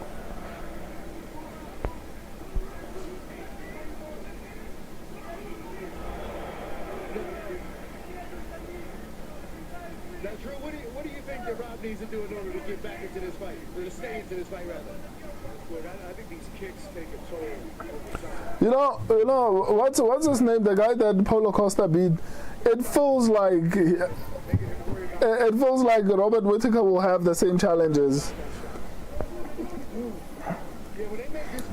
No matter how talented you are, size is going to matter. And I think Robert Whittaker will beat Nikita Krylov, but against the bigger, like, let's say for example, and it might be easier to beat Krylov, especially because Krylov is not the best striker.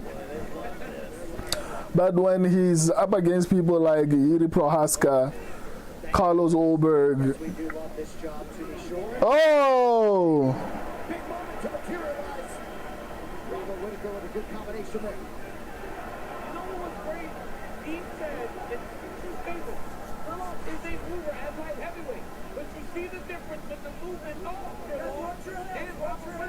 A guy who fought at 185 pounds. He is just so much quicker than the Creed Krylov. He is, and I think with some adjustment, he can compete at light heavyweight. I think he's carrying around a little bit too much body fat. Maybe he needs a little bit more conditioning, and maybe it's just the feel of this division. Yeah. 20 pounds is a giant gap. But again, to compare him to Paulo Costa, I mean, what he did to Mercatano, nobody had beat Mercatano. He was undefeated. Oh!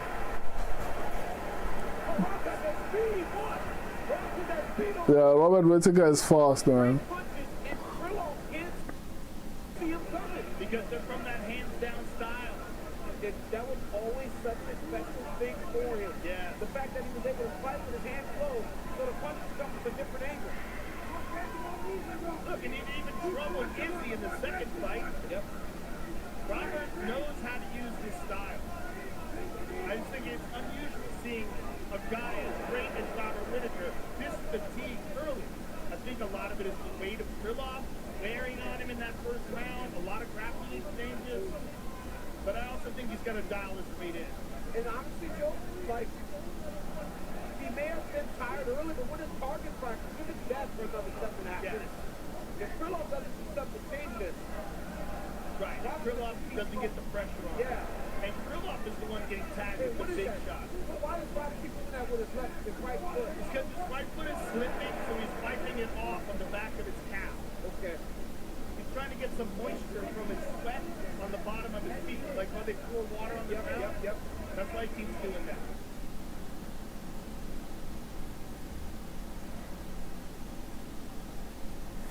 Because when he pushes off, you know, the canvas is a little slippery.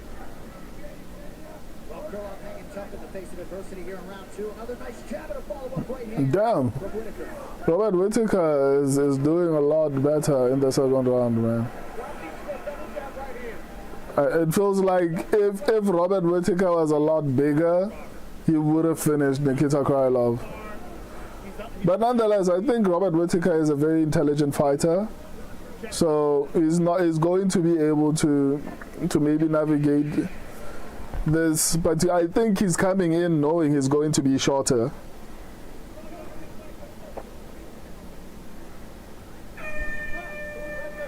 Round 2 of the books.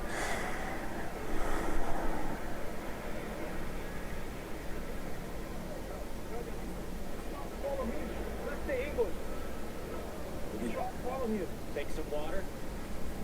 Listen, his first round can go for either way. This round you lost, brother. You need to fight now. You have to work smart. You're not long with him. You have to be at a distance. When you go calf kick, it works. A couple of times I hit him in a knee. Okay, team kick it. Robert Whittaker found the rhythm and found the distance. And there it is. Look at that beautiful combination by the former middleweight champion. Pause him down with the left hand to open up for the right. I mean, Krylov just was having a real hard time with speed and movement. There's a beautiful left hand to snap his head back. From the underworld of Guy Ritchie. I'm taking this guy to school. Whittaker 2-0. Yeah, like literally, that's what I'm typing right now. Like that. I don't know if it's gonna be visible, but no, it's not. I think I need to bring it closer to the camera.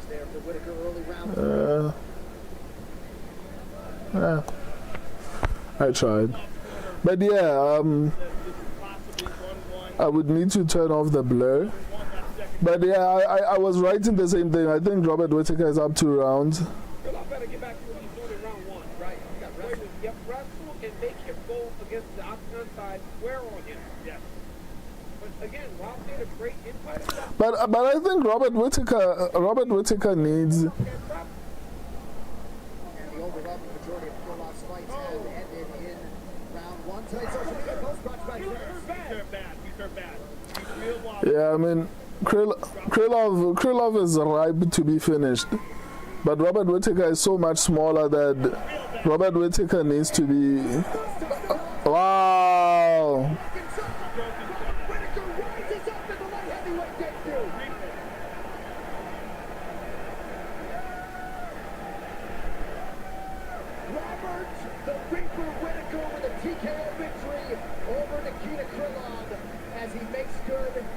His first appearance at 205. Yeah, you saw Nikita immediately start moving his jaw, and then he waved it off. That right hand landed flush. And Robert had hurt him with another right hand. Earlier than that, we saw the leg wobble. Yep. And the Reaper. Right before he hit him with a right hand that hurt him. Oh, that was a good performance, man. But I still feel like this worked because Krylov is a grappler. Nikita quit, yeah. And I think this worked because Krylov is a grappler. I think Whittaker is going to have a bit of a problem when he has to face up against a striker in the division, right? You know what? I don't rate Jamal Hill that highly, But even he would be a bit of an issue, in my opinion, because Krylov is not like necessarily a striker. Any striker who's going to be bigger than Robert Whittaker, I think will be a problem. But damn, he broke his jaw. Means Robert Whittaker has a bit of power in this division. Okay, whose bag is this? Sir, can you come with me, please? What's up with Jerry? He got 365 sign-up bonus and he won on that UFC fight last night. Kind of been raised like a winner every time. Put your hands down. Can't put it down. We ran 46. We cannot see. Who finds defended knockout? Oh, yeah, okay.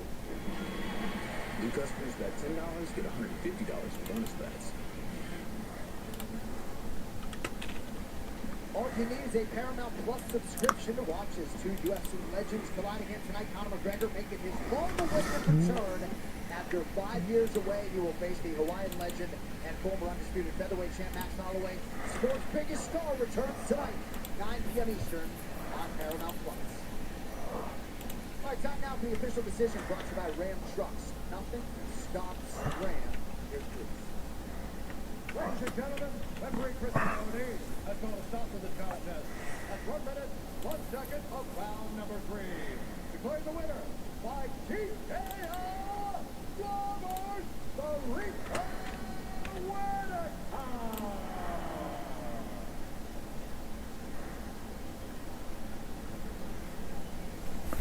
Ladies and gentlemen, I'm here with Robert Whittaker. Congratulations, sir. First of all, what does it feel like to move up to light heavyweight? What did you notice? What was different? Feast your eyes on that, Reddit. Too small for light heavy. He's a small heavy, light heavyweight. Come on, get some of that to honestly, there was a lot of nerves riding in it. You know, everybody's seen guys move up and slide down. Back-to-back losses, coming back. But we still got him on lots of things. Well, listen, the result was as good as you could possibly have hoped. You got a knockout over a very tough, very big light heavyweight. What did it feel like? Did anything feel different in the exchanges moving up? Yeah, you know, I trained for the entire camp. Mehra, so happy Whittaker won. Yeah, man. But he is smaller. He needs to either lose a bit more weight and gain a bit more muscle. Well, the speed advantage is evident. You've always been a very fast middleweight and light heavyweight, even faster. Do you think you're going to stay here? This is my home now. The middleweight paper's closed. Proud of the work I did there, but light heavyweight Bobby is here. Well, I can't wait to see how you do. Congratulations, sir. Ladies and gentlemen, Robert Whittaker! He needs to work on his. He is here, and that will be a joyful trip home for Robert. I don't know his weight because I feel like he's going to need to be a lot faster. Zombie Shan Sung Jung with us tonight at UFC 329, as is the former UFC. Especially when he fights another striker. Jack Della Maddalena. All right, here's a look at the main card, which hits at the top of the hour here on Paramount Plus. Oh my goodness. All of them, but eventually all roads will lead us to the 5-round main event, the return of Conor McGregor, former featherweight champion Max Holloway. All right, now to take you to the top. Max Blast Holloway. Thanks very much, Sean. And another look at the right hand, the beginning of the end for Robert Whittaker, who had to dig deep. Goes into the 3rd round, his 25th UFC appearance, his first at 205 pounds. Good to see the Reaper back in the win column. Brendan Fitzgerald here in Las Vegas alongside Hall of Famers Dominic Cruz, Chris Weidman, Michael Bisping. We're going to get our predictions on the top 3 fights later on tonight. We'll start with a high-stakes matchup at 135 pounds. Corey Sandhagen was last in action fighting for the belt at bantamweight. He returns tonight against Mario Bautista. This is a rematch 7 years later. It was Bautista's UFC debut. Who do you think takes this one? According to the odds makers, it's very close.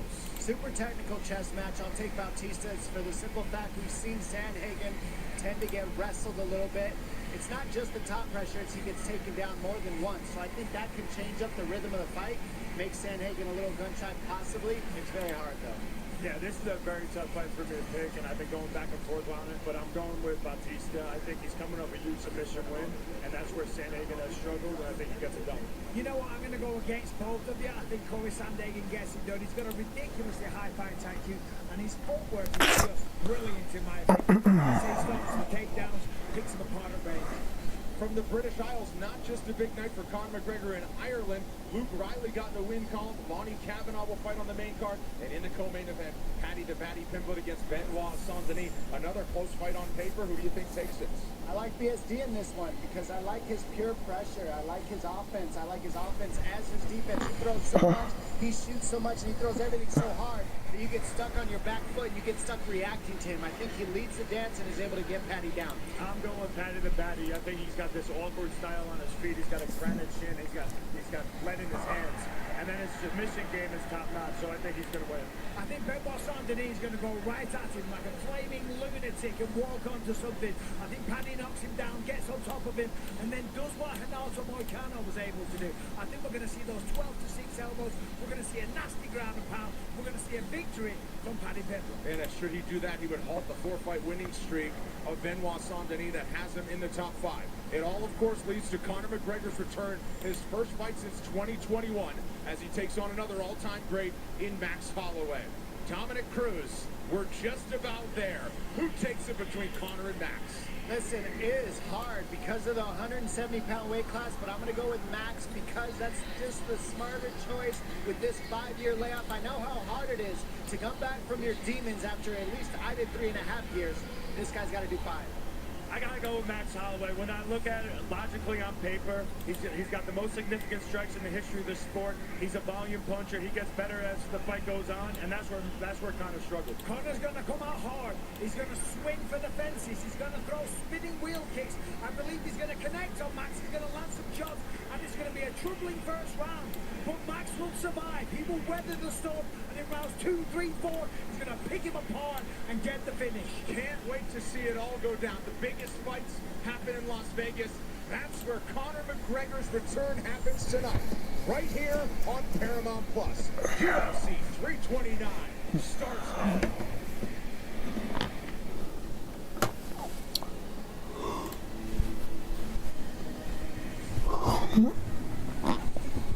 Oh my goodness. By orders of magnitude, we arrived on the scene carrying the tricolor to unthinkable heights. And a power so mystical that it erased legacies in a single blow. A true game changer for one fighter in 2 weight classes. Dividing a purpose that was made clear to the entire world. Tonight, after 5 years, the biggest superstar the sport has ever seen, glorious Conor McGregor makes his triumphant return to the epicenter of the fight world, Las Vegas, Nevada, for a monumental rematch more than a decade in the making against the former featherweight champion and the former BMF champion, who set the world aflame with a single point. Oh, that knockdown was brutal, man. A Hawaiian icon who holds the record for most significant strikes landed in UFC history.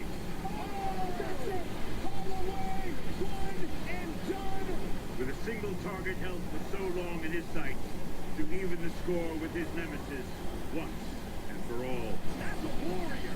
That's a real warrior. I'm gonna flip your face over and over again, brother. Max is my child. So deep. I want to win it so again.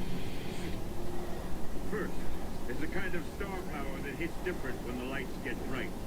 And when Liverpool's most prized possession takes center stage, often somebody's lights go out. A lightweight sensation forever on a mission to finish the fight. And make some head spin in closing out International Fight Week by putting a little English on it. The cars have roll bananas when I finish BSDs. As as he faces off with a resurgent powerhouse from France, known as the God of War. A forward-moving striker whose every victory in the UFC has come by way of a dramatic finish. Headhunting with the hunger of a predator, destroying everything in his path as he makes his way to a title shot. Oh my goodness. Oh my goodness. Then Ireland's greatest once again makes the walk to a place where the records fall as sure as the target he hits. Arriving with the two words the fight world has longed to hear. He's back. I'm gonna come out of this now unscathed and in all glory.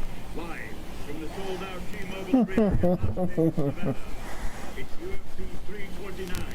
McGregor versus Holloway 2. And it starts right now.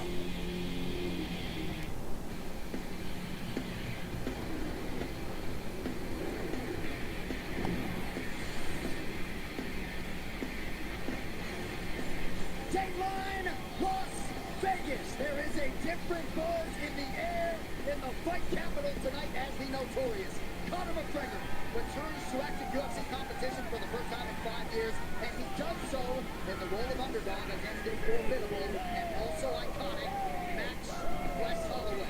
Fighters have been feeding off the energy of this great fan base all weekend now. He wasn't wrestling.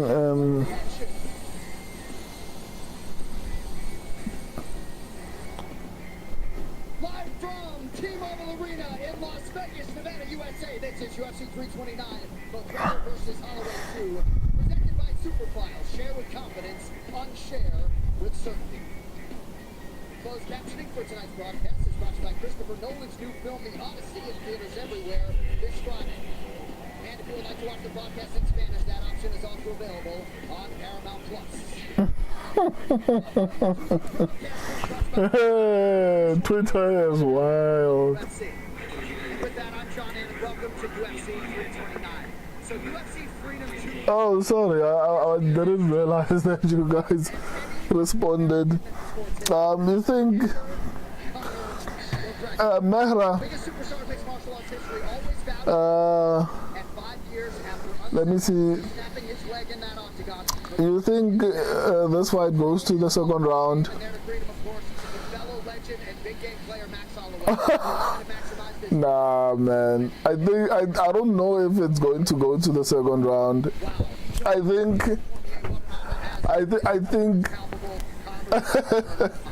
Shawshot McGee is commenting. Let me see.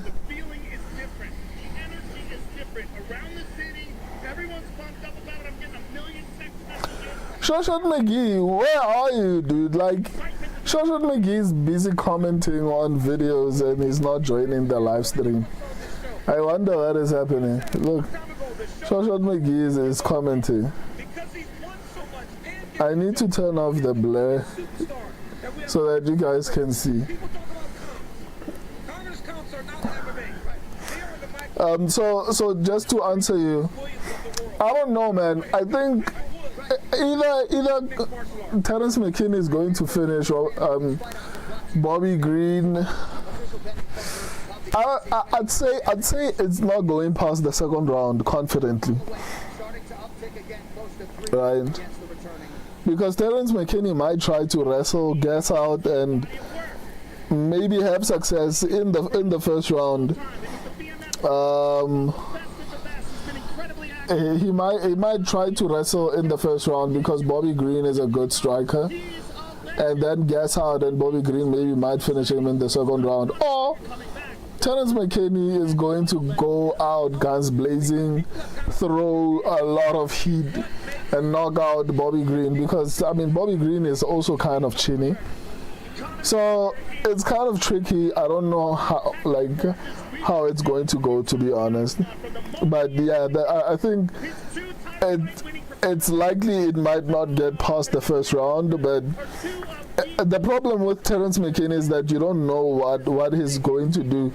If he strikes, it's going to end in the first round. If he wrestles, it might go to the second round, depending. But Bobby Green is not like the best grappler. So you know what? I don't know. Let me just say I don't think it's going to get to the second round. It's possible, but I don't know if it's going to get to the second round. I think I'm giving too much credit to Bobby Green's defensive wrestling.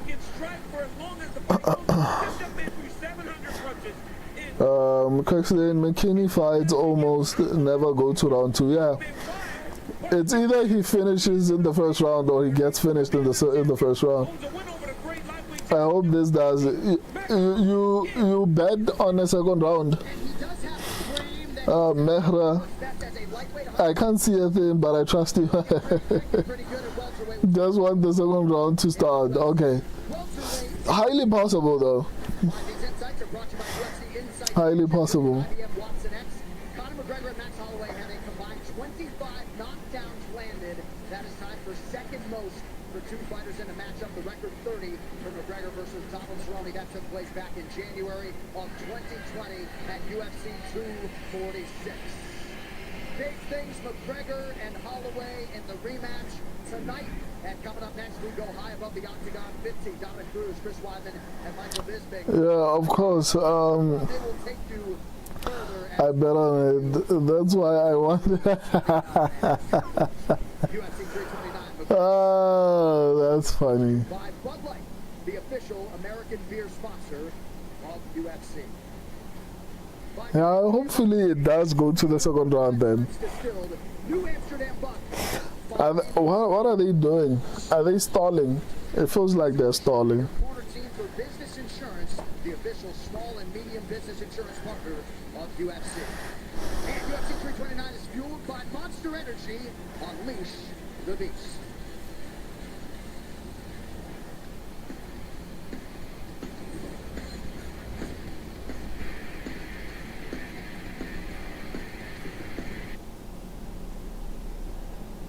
What a setup, right? I told you, you got Bud Light on tap. I'm not done yet. Watch this. Whoa. Now it's got a Side quest parley. Anything for the clean, crisp face. That's crazy. I don't think you should be going on side quest. But before the first punch, I always open up the DraftKings prediction center.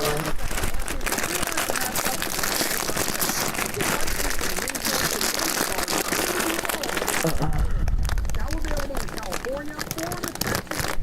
This week, new DraftKings customers can get this exclusive offer. Just download the DraftKings Predictions app and use the promo code PREDICT when you sign up.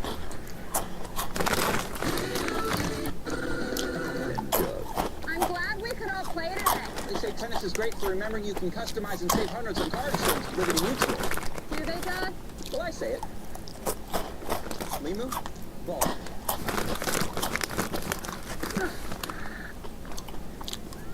Limu, ball me again? My bad! Only pay? Side quests make money. I mean, like, what's the most you've made from the side quest? Then how much is this side quest? I'm your neighbor. We're having a watch party. Sounds like fun. Yeah. Hey, what's up?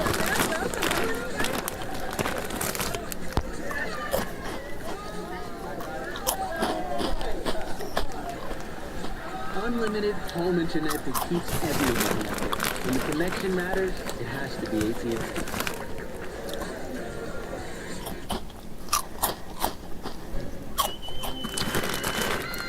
Children are expressing their disappointment after the Tooth Fairy failed to collect their teeth. What? Not just the kids, you know. No word from the Tooth Fairy. There's no way. How do you get that? Intelligence. Ask questions to get instant answers and real-time insights that can grow your business. So whatever's holding you down, Oh. do it with Intuit. Oh, you mean the amount of money you've made from your side quest? I've heard stories about that. On this one, how much do you stand to gain? Or to make? The fact that you're doing this, you learn.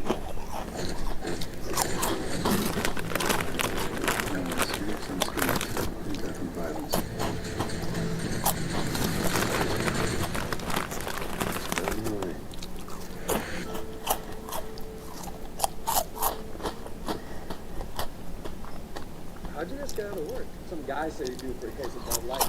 So, yeah, so on this one, how much are you going to make? I'll let you know this call may be recorded for quality assurance. Mm-hmm. Official beer sponsor of UFC.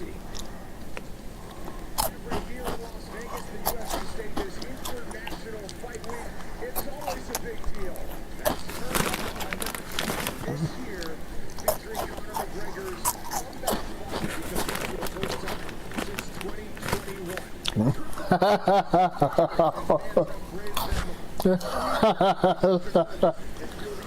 Next day, what's up on a snack fest?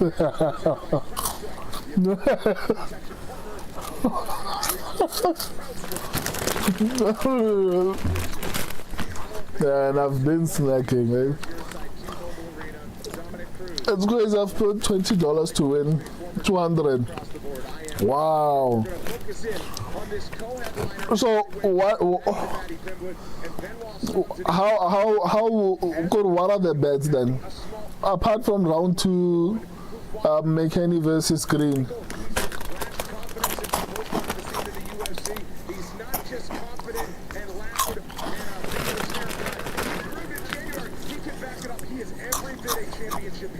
Well, exactly. Last time out, he was disengaged. Yeah, he didn't get the win, but he showed if you go 5 rounds, he can dish it out, he can take it, he can be the hammer, he can be the nail, he can do all of it. We've seen him do amazing submissions. He's so slick on the ground. The way that he finished King Green, it was like lightning. And then the utter annihilation over Michael Chandler. That was a horrific beatdown, and it might happen again tonight against Benoit Saint-Denis. He won his first 7 fights in the UFC, looks to start a new streak tonight, riding a 4-fight winning streak, and invested on those 4 fights is Benoit. Bisping is a laser, man.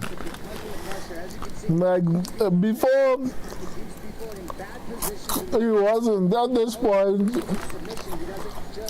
He's not even hiding the fact that he's biased. When it's Thomas Pinot, when it's McGregor, Paddy Pimblett, not anyone from UK. Whittaker to win. Already happened. Green to fight. Green fight to go to round 2. Paddy fight to go to round 2. And Max to win by KO points.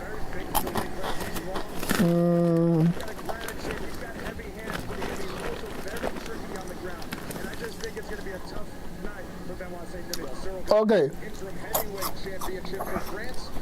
I think the scariest one is the King Green versus Terrence McKinney one. Because this one might end in the first round. Well, King Green said Nate Diaz said back in the day never flinched your homies, and he considered tonight's opponent, Terrence McKinney, as such.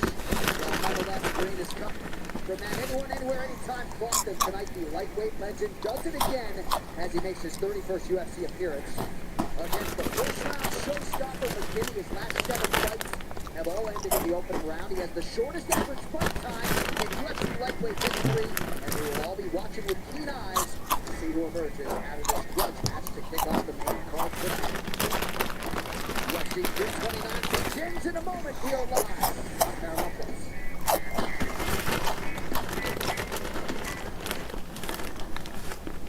Kalshi, you can trick on anything. Man, tell them something that don't.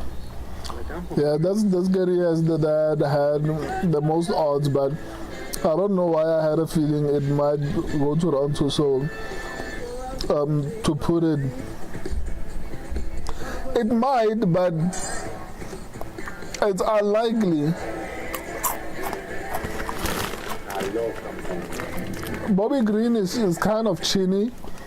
So McKinney, if McKinney connects properly, he's going to knock out Bobby Green.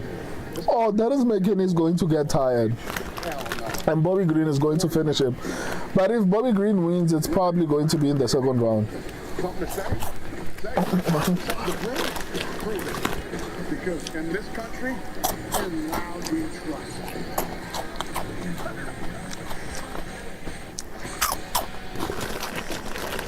America's military is unmatched. Protecting using power, denying passage to adversaries, protecting our interests, trying to place our people. America is winning. We will measure our success not only by the battles we win, but also by the wars we end, and perhaps most importantly, the wars we never get into. It's called peace through strength. Through our power and might, we will lead the world to peace. Our friends will respect us, our enemies will fear us, and the whole world will admire the unrivaled greatness of the United States military. God bless you, God bless our armed forces, God bless our men and women serving overseas, and God bless the United States of America. Toyo tires handle bumpy conditions. Well, Like I don't like McGinney that much. Conditions. That's another reason. Toyo tires. Official tires. What do you mean you don't like him?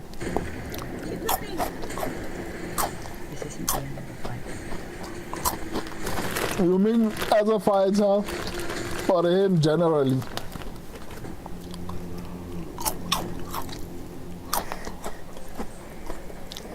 Would you look at that beautiful aesthetic as we welcome you back inside T-Mobile Arena here in Las Vegas? Now, with more on Terrence McKinney, we send it over to Holloway. Well, thank you so much, John. Terrence McKinney, he does not do decisions. All 18 of his career victories have I lost big probably because of him. Once, that's why. I can't blame you. I'm sure a lot of people have those kind of stories about Terrence McKinney.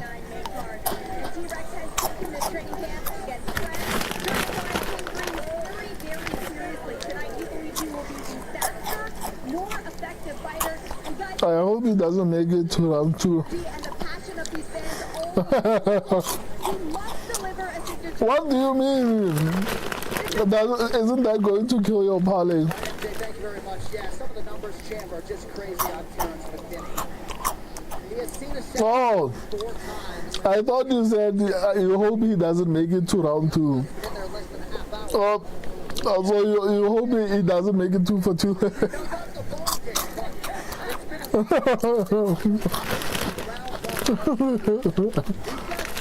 Oh man.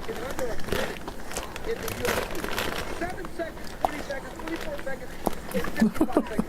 That's absolutely insane. We always talk about kill or be killed fighters, guys that go on and forward. That's hard to speak about. It's hard for someone to actually operate under those circumstances. That is Terrence McKinney. And last time, not only did he win a quick one, but he just knocked out Kyle Nelson. He got convinced. Very quick, going that side, he's so fun. Yeah, he's a wild boy. Does the snacks have THC in them? I'm not sure. Why do you ask? Kirkstein, this is honestly a toss-up. I'm not confident in McKinney at all. All hail King Green, 53rd professional mixed martial arts fight. He's got 35 pro wins. This will be his 31st UFC appearance. It's also a very tricky fight for me to actually be confident in. But my thing is, the guy who has power is McKinney. And the most genius one of the both of them, in my opinion, is Bobby Green. Right? Both of them are pretty chinny. But if I could see Terrence McKinney maybe being able to take 1 or 2 of Green's shots, but if McKinney lands a clean shot, I think Bobby Green is going to go down, right? So, but on the other hand, I could see Bobby Green winning if Terrence McKinney does not pressure him, right? Like if he fights rationally and smart or tries to wrestle, then Bobby Green is going to win. Better lovely, but McKinney's resume isn't impressive. I agree. I have McKinney in round 1, yeah. Same here, but if it goes past the first round, then Bobby Green is going to win. going to be an absolute party. You put King Green in there with some of these older gentlemen that are just quiet the power. By beating Daniel Belluber, he showed he can still compete with the young boys. Tonight he gets another one of those opportunities. And at almost 40 years old, if he wins tonight, that's 4 in a row for King Green. So it's not a feel-good story. It's the guy that's... Yeah, but I'd be shocked if Journeyman Green wins four in a row. I mean, at one point, Look at, he said he looks at us because we want to give him energy. at one point, Get good energy from us. I see you. I see you, baby. at one point, he was even ranked, so he can't go on a run, to be honest. Can we also talk about how Rodriguez is headlining a UFC fight? Daniel Rodriguez. I blame Kevin Holland for this. Daniel Rodriguez is headlining a UFC fight night. The UFC doesn't respect us, right? I'm Kirkstein. He's a 50-50 fighter. He's due a loss. Nah, I'm with you there. I use this logic when predicting Kevin Holland fight.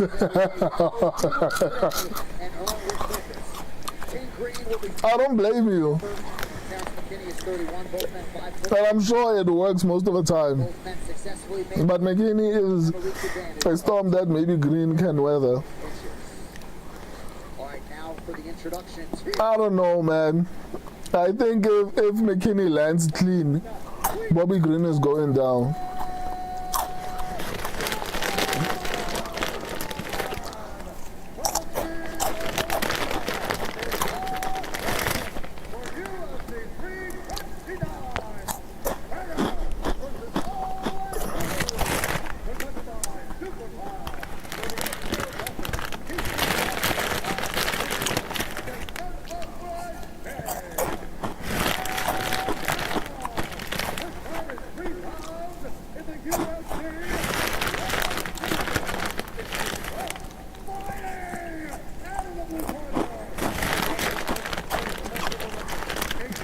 Nobody should go in round 2.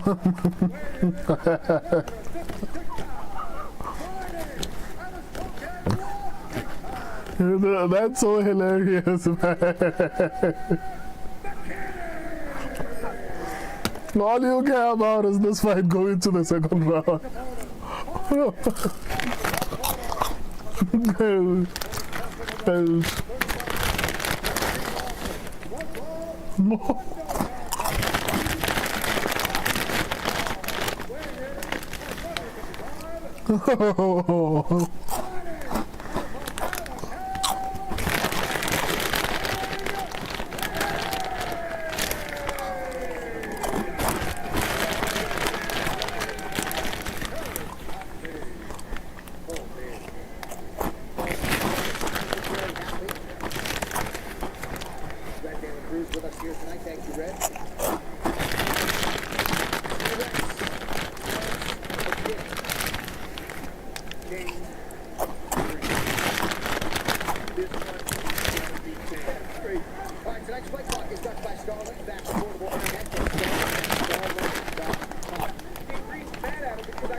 Oh, turns out Bobby Green can take his shots.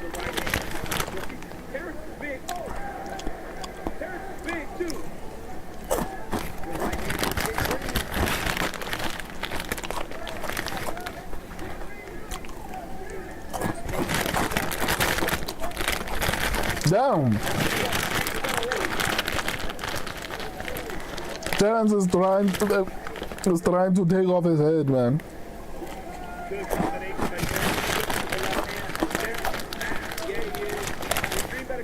No, man, Bobby is good at man, he's already bleeding.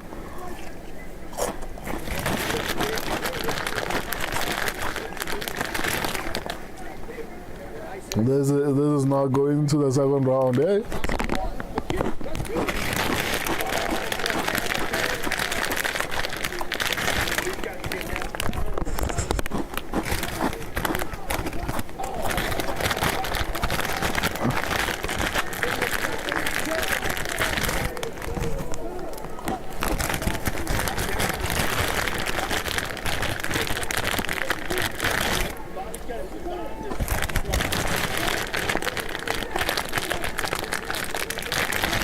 Whoa!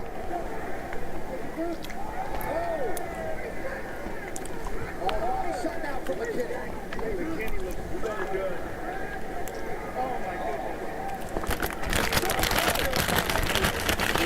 goodness. Oh, man, he's beating him up, man. I kind of feel bad for Bobby Green. It seemed like there was almost a clash ahead.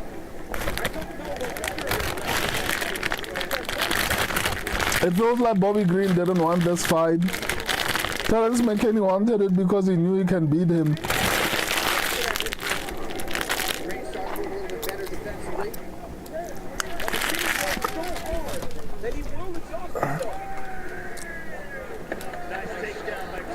Yeah, Mehra, you might get your round two.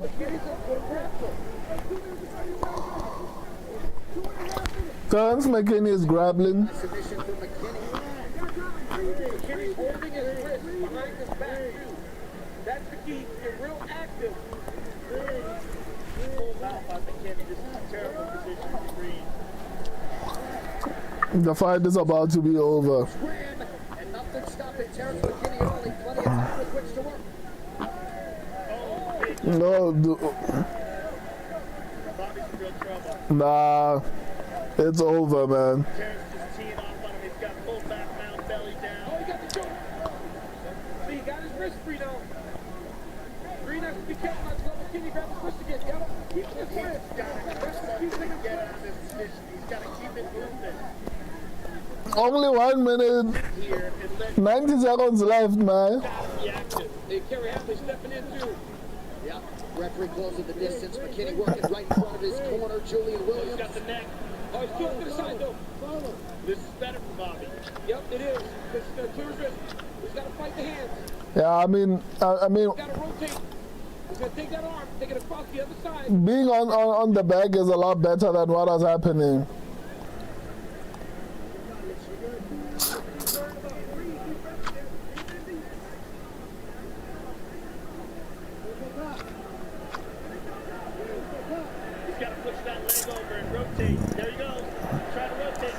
Mehra is getting his wish. 30 seconds to go to round one. Nice connection with the jab by Green.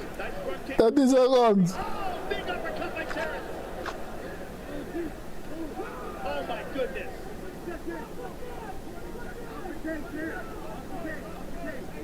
I like that front kick by Bobby. He's got to keep doing that. Yep, those are the types of weapons that are going to make. Terrence is getting tired. Oh!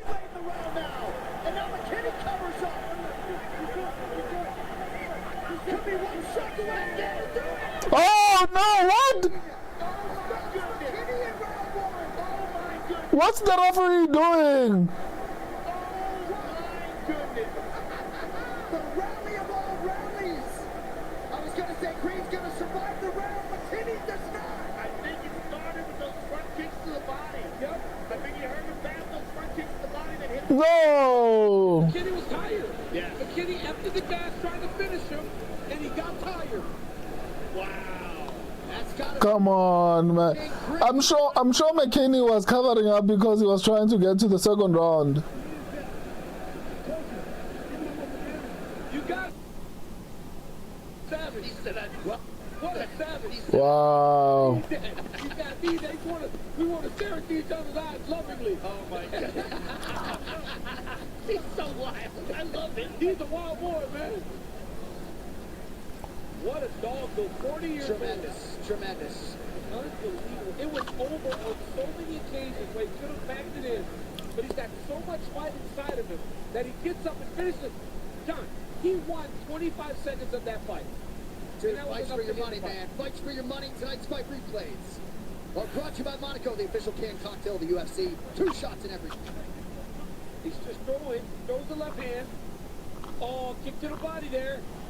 And I think he goes to the body again. I didn't see what hurt him because we were behind the pillar here. Here we go. Oh, it's another body shot. Oh, it kind of grazed off his elbow though, John. But I mean, McKinney is so worn down from Green that he just jumps on him. 2 seconds left. Terry Hadley stops the fight. What a performance by King Green.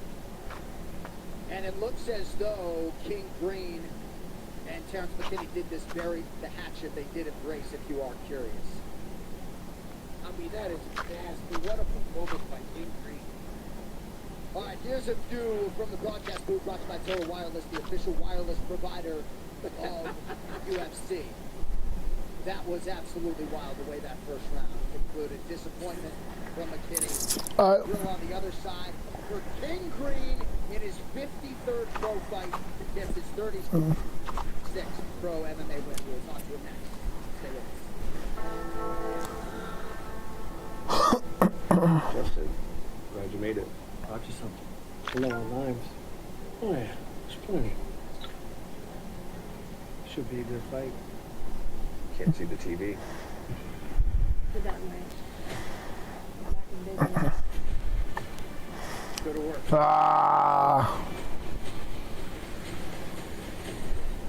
Fighting a good fight, buddy.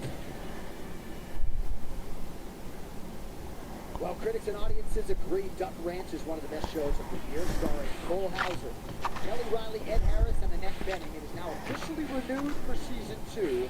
Duck Ranch, all episodes now streaming on Paramount Plus. All right, time now for the official decision brought to you by Ram Trucks. Nothing stops Ram. Here's Ladies and gentlemen, referee Kerry Hadley has called a stop to this contest at 4 minutes, 59 seconds in the very first round. Declaring the winner by TKO. McKinney should have had that, in my opinion, low fight IQ going for chokes when he had Green flattened out. Yeah, I agree. That was a stupid move, man. Like, why would you even go for the bag? Why would you even go for the bag when you have him hurt? McKinney quit, in my opinion. I agree. That sucks, man. Yeah. I know he's tough when the express comes out. I'm like, man, I'll eat booties on my back. I'm like, little bitch. I can feel him kind of slowing down. It's only going to be a matter of time before I catch up to him. This was kind of an emotional fight for you because you guys were close. You guys were friends, and you didn't like the fact that he accepted this fight. Yeah. Any black fighters that are in the industry, I got love for you. I'm trying to bring you closer to me. We all we got in this game, and so any black fighters, come hit me up. Come fuck with me. You are now 4 in a row. Spectacular victories. Terrence McKinney, the Daniel Zellhuber fight. Wow. How are you feeling right now? I feel great. I want to fight in the LA card in September. I'm going to keep doing this stuff all year long. Well, you're absolutely one of the most exciting fighters in the game. A phenomenal performance tonight. One more thing last, but surely not least. I want to thank you, Jesus Christ, for everything that you do for me. Lord, I love you. If you don't got God, find Jesus Christ. It's nothing without him. This was for you, Lord.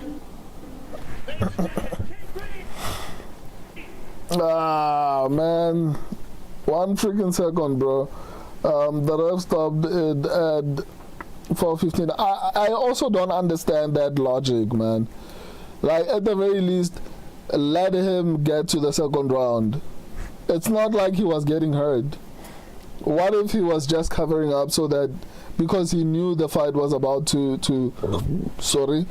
because he knew the fight was about to go to the second round. I feel like the referee made a bad decision there. But it is what it is. It was a bad look for it was a bad look for what do you call him, McKinney, to cover up like that. I'm so disappointed, man.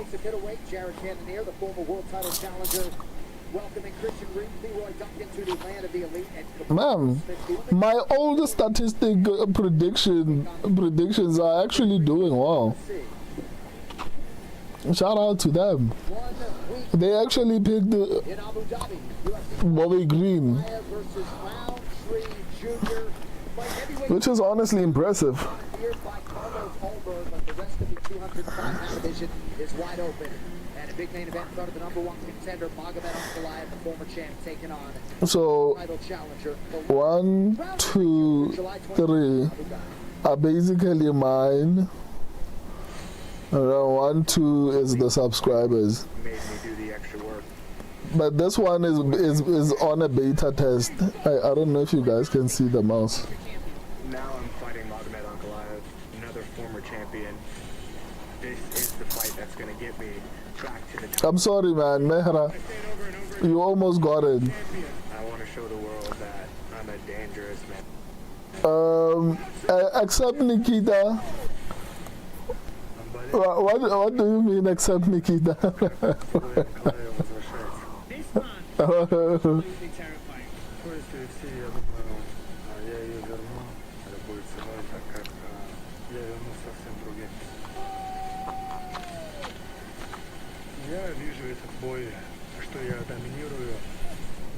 I'm looking to destroy him. I'm looking to put an end to Goliath.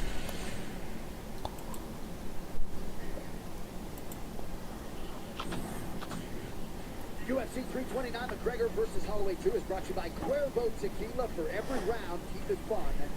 Keep it Cuervo.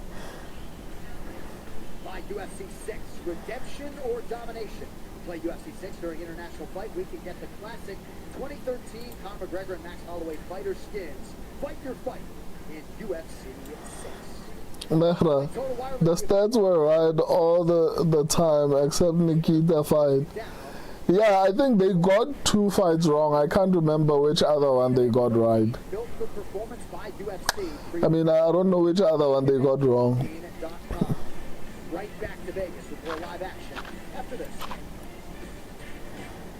Okay, whose bag is this? Sir, can you come with me, please? What's up with Jerry? He uses that 365 sign-up bonus and he won on that UFC fight last night. It's okay, bro. I still want Paddy fight to go to round 2 and Max to win by KO or points, and I still have $300. Yeah, I think that's more likely to happen. New customers bet $10, get $150 in bonus bets. That was from 1940. It's been a good time for a long time.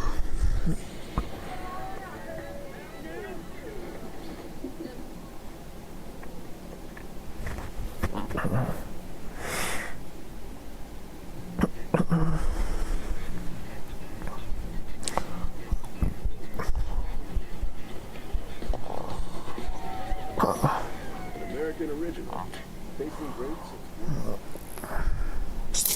Okay, whose bag is this? Sir, can you come with me, please? What's up with Jerry? He uses Bet365 sign-up bonus and he won on that UFC fight last night. His hand's been raised like the winner of it. Put your hands down. Who finds defendant not guilty? Okay, Kevin, oh my goodness. New customers bet $10. Let me check what the statistics are saying. Damn you, Terrence McKinney. I was on an unbeaten streak up until you came along. Stop being scared. I should have never had faith in you. Only full access to agency files.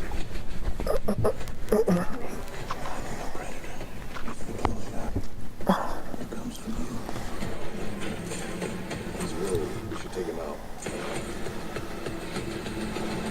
Make a move. Two. It's running out.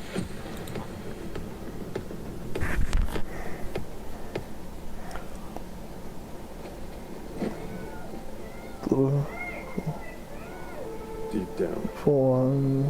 you've always had something special. 4. But you have to go when no one's watching. 4. 4. To see how special. 5.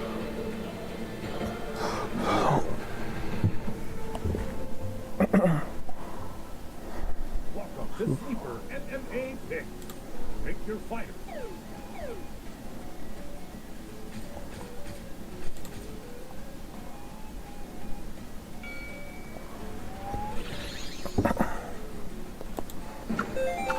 KO. Victory. Make picks on MMA, boxing, or any other sporting event. New user offer. Get $20 entry credit. No deposit necessary. Oh, damn. there he is, the former undisputed UFC featherweight champion, Max Holloway. Arriving at T-Mobile Arena, he is being shown in-house, and the fans are now starting to see that moment. Max Holloway taking part in his 15th UFC headliner, 13th title fight overall. He has more minutes in championship fights in UFC history than any man or woman. I'm coming. Well, the best house with fighter in the world returns next month to defend his UFC welterweight champion.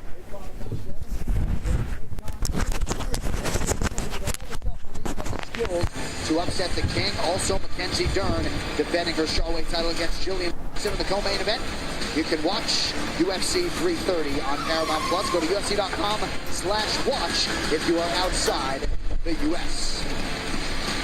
All right, as we get you ready for our next offering here in Vegas, these rankings are brought to you by Meta. So this largely is in line with how the media sees the 125-pound division. Right now we got number 4, Brandon Roybal, the former title challenger, taking on the streaking number 5 ranked contender, Lonnie Kavanaugh. All right, now with more on this next matchup, Megan O'Leary backstage with Team Roybal. Well, thank you so much, Sean. I am in the locker room with Alexander Hernandez, UFC lightweight and Brandon Roybal's training partner. You know, Brandon is no stranger to high-pressure situations. How do you take those experiences and roll it into this game? Yeah, I think we're the big dog in this situation. We've been here before. He's the best in the world. And naturally, he's going to fight the best contenders in the world. So we have something to prove, as always, to not be proven. He's facing a southpaw guy, usually known for his striking. How do you implement your will, both on the feet but also on the canvas tonight, should you want to go there? Yeah, we've been preparing for kicks for the last 12 weeks. I think we'll have a high Muay Thai guard, put him on his heels quickly, rock his nervous system as quick as we can. I think we're going to master chaos, and we'll be determined to storm all night long. So we shock his nervous system, eventually get him on his heels, and we sink that English mode. We appreciate your insight as always, Alexander. Best of luck to you guys. John, the Fly Guys are up next. I can't wait for it. I'll send it back to you. Fly Guys are up next. Lonnie Kavanaugh still in search of his first UFC finish, and although that is not lost, Lonnie promising Great Britain top team product. He has certainly wowed across his first 4 UFC appearances. Up at Moreno on short notice earlier this year. And tonight it's all in front of Kavanaugh, looking to show out on the biggest stage of his career against an opponent that is willing to walk through fire to get the job done. The flyweights take center stage next as UFC 329 continues from Vegas. Royval. This is the Royval. What a setup, right? I told you, you got Bud Light on tap? I'm not done yet. Watch this. Whoa. Whoa, bro. Anything for the clean, crisp taste. Okay, whose bag is this? Okay, whose bag is this? What's up with Jerry? He uses Bet 365 sign-up bonus, and he won on that UFC fight. He's been raised like a winner ever since. Look at him stuff. Can't put it down. We ran 46. We got up shit. Who finds defendant knockout? Okay, okay. Oh, he's guilty. New customers bet $10, get $150 in bonus bets. Found his first one. I'm your neighbor. We're having a watch party. You like to come? Sounds like fun. Yeah. Hey, Alex. What's up? Hello, welcome. Come on inside.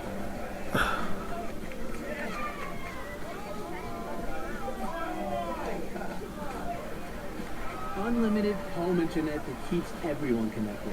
When the connection matters, it has to be AT&T.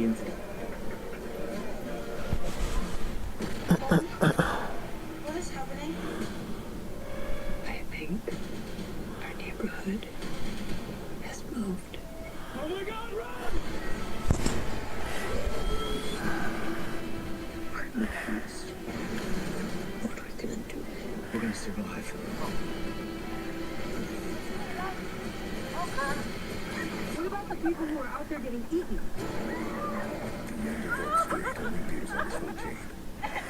Whoa. What is that? 10 new birds.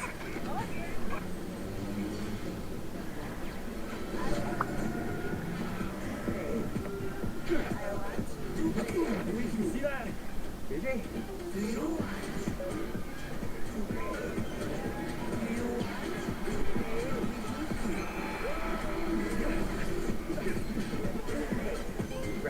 season pass and lose yourself in 10 new games. Only at Dave & Buster's. How'd you guys get out of work? Some guy said he'd do it for a case of Bud Light. Wait, what guy? It's time! To let you know, this call may be recorded for quality assurance purposes. Anything for Bud Light, the official beer sponsor of UFC. No. But me, I love you. UFC 320 McGregor versus Holloway 2 is presented by Superfile. Share with confidence. Share with certainty. And here is Rock number 6 ranked flyweight in the world, number 5 in the better rankings, 5th UFC appearance. But me, I love you. Certainly another match show where the Rock has been expected. First 5-round fight. Forward in earnest here tonight. That was a phenomenal performance and a huge bounce back. And we get a shout out for Charles Johnson. Charles Johnson knocked out both Joshua Van and Lonnie Kavanaugh. Doesn't get the love that he deserves. I mean, think about this guy's ranked number 6. The fight that he had before the Brandon Moreno fight, he lost to Johnson. Right. But Lonnie Kavanaugh, despite that, is still highly ranked because of the Moreno performance and because of the skill set. This young man is massive amount of potential. He's 27 years old. But I'm wasting my incredibly talented and technique-rich division. If you're a fan of technique, this is the real division. The Joshua Van fights are some of the most incredible fights I've ever seen inside the octagon. He is the champ right now. Lonnie Kavanaugh is one of the absolute stellar contenders in this division. What I thought was most impressive about the win over Moreno was that he went to Mexico City on short notice. Yeah. You and I know how hard it is to deal with the altitude there. He went over there and dominated a former champion. I did ask him, though, what do you expect from Royval? He said, look, he's never been in a boring fight, but he has accumulated damage. That could play a factor. But I want to hit and not to hit. And I was like, it's going to be a war. He was kind of like, hey, he's supposed to like, no, hit, not get hit. It's going to be fun. That's what they say. That's what they say. Start flying. Especially when you got a guy like Lonnie Kavanaugh.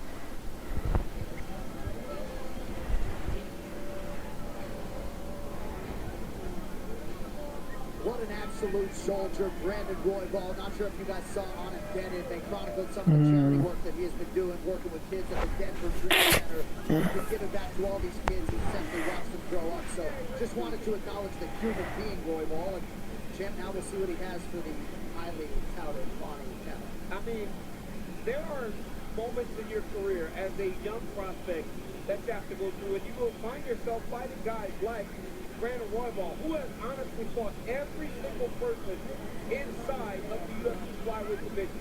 Not only has he fought these guys, he's found a lot of success against a lot of the best fighters in the world. Remember, in the fight with Joshua Van, he was winning. Third round, it was an even fight that he was winning the third round and got dropped at the very end.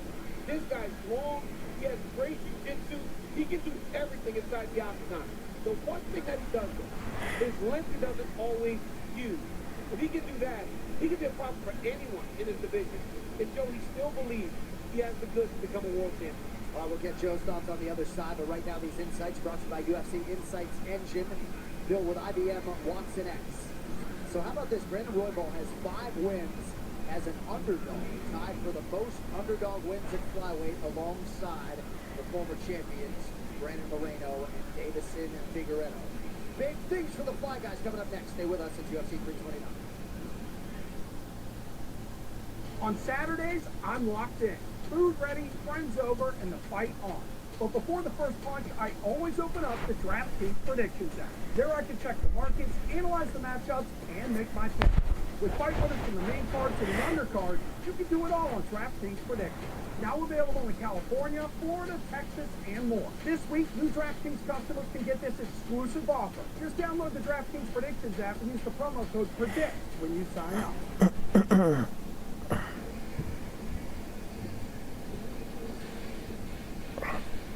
Oh, I should be a wild one here. Tell the tape brought to you by B-Chain, rewarding fans for making better choices every day. Download B-World today and earn with purpose. Brandon Royval's 33. He's the betting underdog. Lonnie Kavanaugh still just 27. Royval with 3 inches. I'm sleepy now. If I'm so tired, but I know a good fight will wake me up.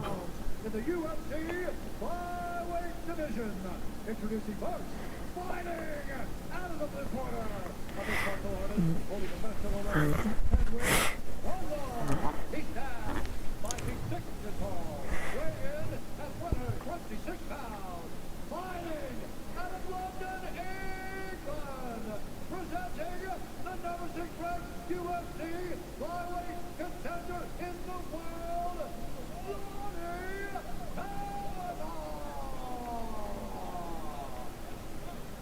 and now, introducing his opponent, fighting out of the red corner, a brawler, holding professional record, 17 wins, 9 losses.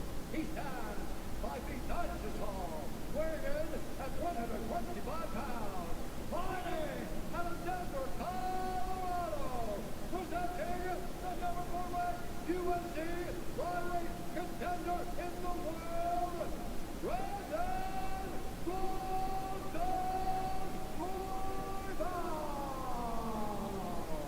when the action begins, a referee in charge, Jason Herzog.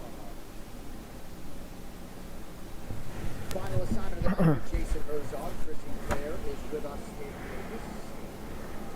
Glad you are too. Lonnie Kavanaugh is here. We mentioned that Charles Johnson, and he said he's going to continue to run for match until he retires. One of many thoughtful answers from Lonnie Kavanaugh. That fighter meeting Wednesday. Kavanaugh is in red. Royval. This one is going to be interesting because Kavanaugh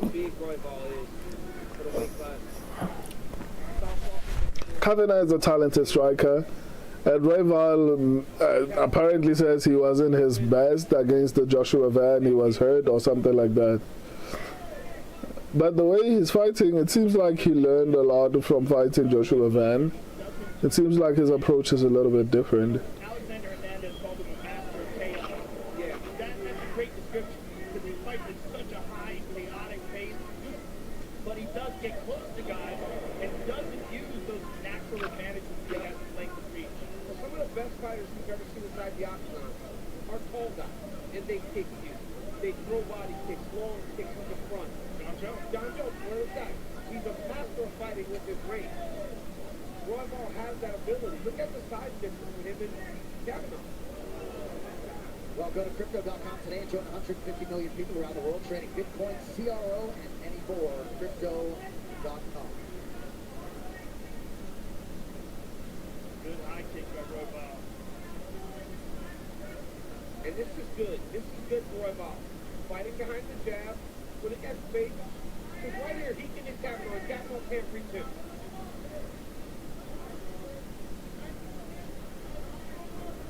He can kick him, but he cannot reach him with his hands. So when Kavanaugh wants to go, he's going to have to try to close the distance. Then Royval will try to throw some knees in there as he is.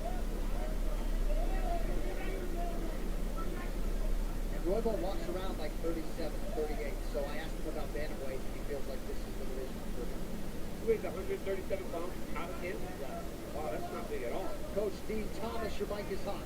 Yeah, I want to mention something that DC just said, and that's about closing the distance for Kavanaugh. He absolutely needs to do that, but he's not going to be able to do that because what's happening is that anytime he creates space, he'll let Royval back in.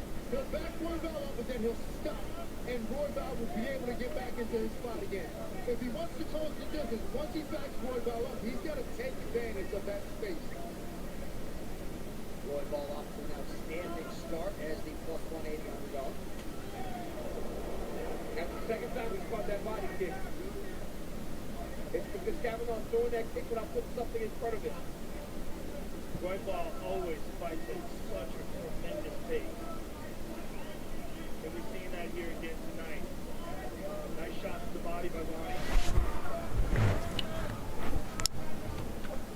And one of the things that Hernandez said was overwhelming Lonnie's central nervous system. Constant thinking, movement, attacking, just so much to constantly adjust to and think about. And he keeps sticking that jab in his face. That right there was a true example of that. He lifted his lead knee. Kavanaugh thought he was going to hit, but something. He got back to face the return. Royval Go ahead, John. I was just going to say, this looping left hand of Kavanaugh that he throws, Royval's got to be mindful of that particular weapon. Oh, he's jumping in the guillotine, but he's back to the ball, yep. And now this is, Royval has fought a perfect first round. He's managed this, he's controlled the timing, and he's kept Kavanaugh on his heels the whole first round. He's never been the one leading in terms of the changes. And now he took him down. Well, scan the QR code to download Exodus or visit exodus.com. Control your money. And this is what we learn about these prospects. Yeah. Right? When they get in fights with people like Royval, you can use all of that experience, whether they've won or they've lost. They take something from those fights and they apply it to the fight the way they're going to be doing right now. How do they handle that? Right now, Kavanaugh can change something to fight himself back into this fight. Royval using his size, technique, and physicality here under 30 seconds to go on round one. I thought Royval wouldn't wrestle, but I mean, clearly I was wrong. I mean, he's getting it done here. Look at that, Lonnie back up to his feet. Very nicely done. Ideal first round for Royval. Okay. Nice little trick late in the round for Kavanaugh.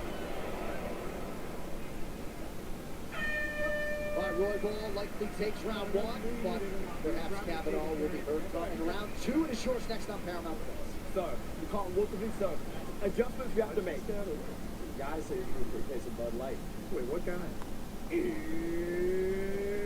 It's time! To let you know, this call may be recorded for quality assurance purposes. Anything for Bud Light, the official beer sponsor of UFC. Keep ready. This isn't the end of the fight.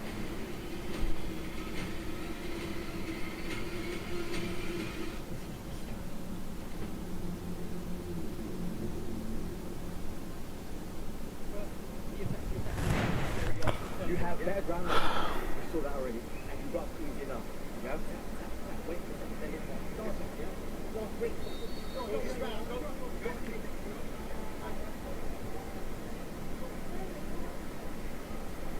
Round two is brought to you by Monaco, the official canned cocktail of UFC. 2 shots in every can. Thoughtful cornering work by Ashley Grimshaw, Carl Lou, and Brad Pickett, of course. They want Lonnie Kavanaugh to abandon the low kicks, and they want him to return fire when Royval throws. We'll see if he can oblige here. Round two is upon us. You've got to definitely do something to make the adjustment in the stand-up. He's really having a problem with the reach and the tactics of Brandon Royval, who's doing a fantastic job of utilizing that reach in something that DC we talked about in the first round. He passes on the pass. He's doing it very well tonight. And fighting smart, right? He's not just blading into the fire. Now, those are 2 good body kicks. The first round, he caught those.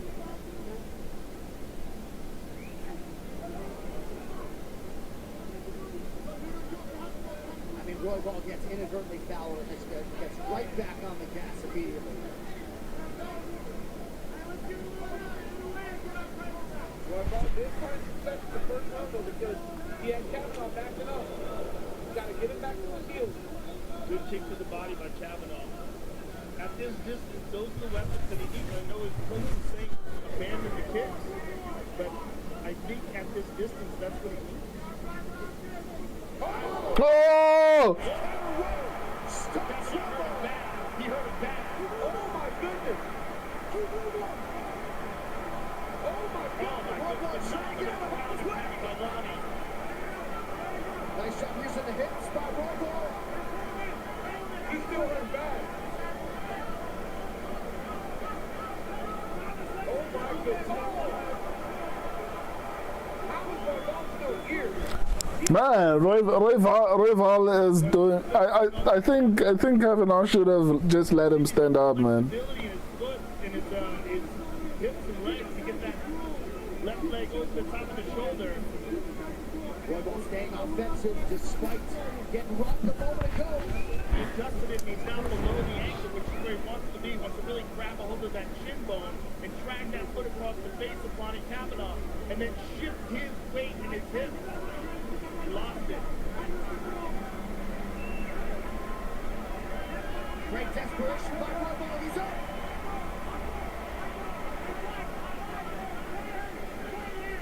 The fact that Brandon Roybal is still here is great. And recovered. He seems to have recovered. I'm going to put the pressure. Good couple jabs by Roybal. Oh, my goodness. If Kavanaugh emptied the gas tank, that would be insane. Yeah, we're only halfway into the round. Well, Roybal felt a lot of that experience. Otherwise would help him. Wow. Kavanaugh is beating Roybal like he owes him money.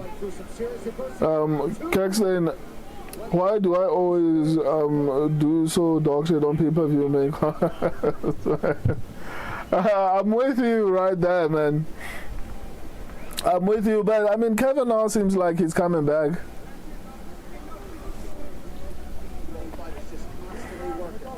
What's very encouraging is watching Kavanaugh have a bad first round, build back into the fight in one round and make the adjustments, and now he's way ahead of Brandon Roybal.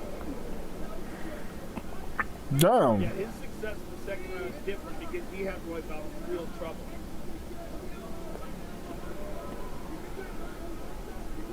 Here's one elbow we're going to isolate. Oh, and that looks right behind the head. Yeah. But see now here's this. Now, Roybal might not win this round, but he can do some things to try to build into the third round and just continue to make Kavanaugh work and hope that all that energy put into trying to finish you shows itself in the third round. Phenomenal job there, using that jab to enter, and he gets the takedown. Great.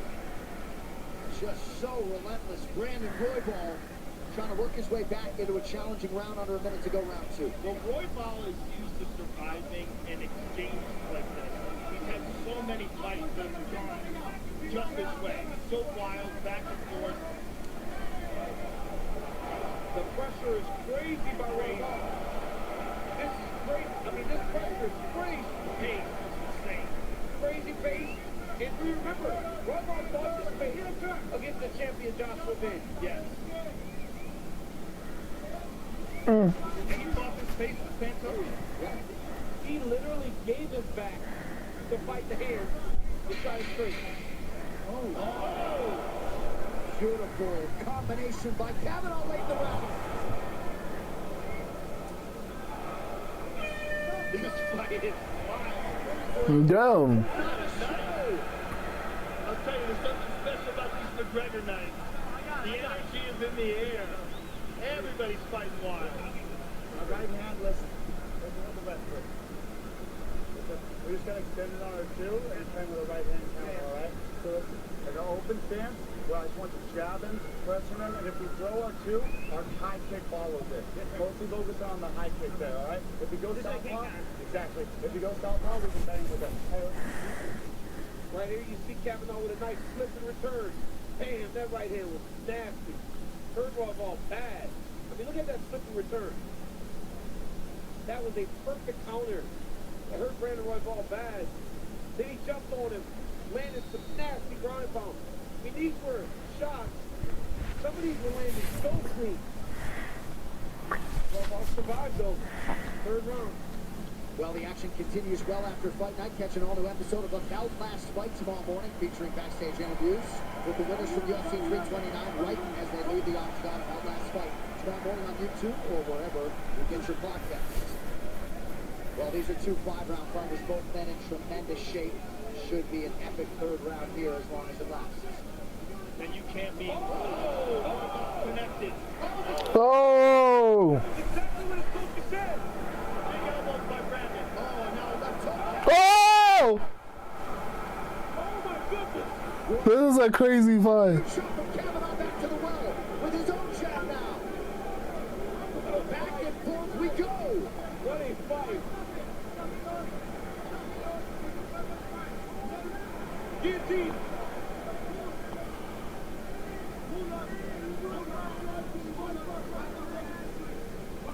one career win by submission for Kavanaugh. It did come by guillotine. You can tell by the way he's not using that right leg that he doesn't have it. Yep, he doesn't have it. And Royball's going to just let him squeeze. Yeah.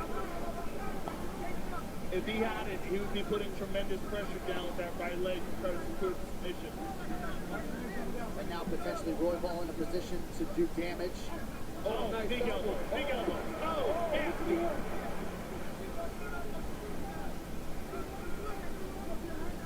Brandon's about to take the back. He's about to hop over the top and take the back. He's got that now. He's got the hooks in. Arm triangle. He's got it. Arm triangle. This is nasty. Nice stuff. Oh, he's in trouble. Lonnie's turning towards him. He's got to get on his side. He's on his side a little bit. He's turning the other way. He's giving his back up again to try to get out of this submission. Well, it's like choose the bad position, right? You're either going to give your But now it's worse. That's tighter now. Yeah. And Royball's getting his chest down to the mat. And he's trying to survive. He's got to get that left arm out and across. He's trying to pull it across. He's trying to create space. He's got to get that arm away. There it is. It's out. Now he's okay. Tremendous amount of effort by Brandon to try to secure that submission. But this guy's in insane shape. Oh my gosh, insane shape. Oh, he's got the back. Got it again. Brandon's all over him in this third round. He is working his butt off. I think Kavanaugh made the mistake of trying to Royball just throwing so well, fighting so well on instinct tonight, picking his weaponry beautifully. of trying to get the guillotine, and it put him in a bad situation. Lonnie's got to figure out a way to peel off that body triangle. Well, he's got to get him to the other side to start using his feet to try to peel that lock. But if he lets Brandon get it behind, the leg it becomes very difficult to clear. He's got to turn the other side to get that body triangle at the bottom to put pressure on it to release the lock. And for Lonnie, he can't end the round like this. There's still a potential to win this round, but he's got to get out of here and get something done. And Brandon's got it wrapped up. He's fighting. Oh, he's got it. He's got it. Oh, no, he's got it. He's got it. He's on the bottom. That's it. Boy, if Lonnie gets out there,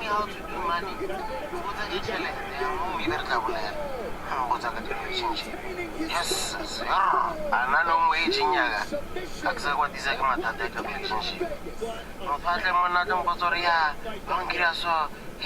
it's over. Amba says, tell me how to do money.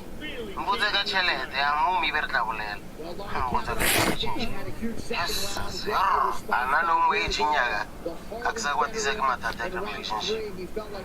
championship experience would pay dividends tonight. Wow. It did. This was incredible. I mean, John, just the pace, not getting discouraged when he got hurt. It was amazing. Wow. Third round, these guys are going at it. Kavanaugh got the counter. Royball hits him with a right hand. Hurts him bad. He runs into problems. Kavanaugh hits him with a massive shot. Hurts him again. They keep going. Royball eventually gets spiked with the head.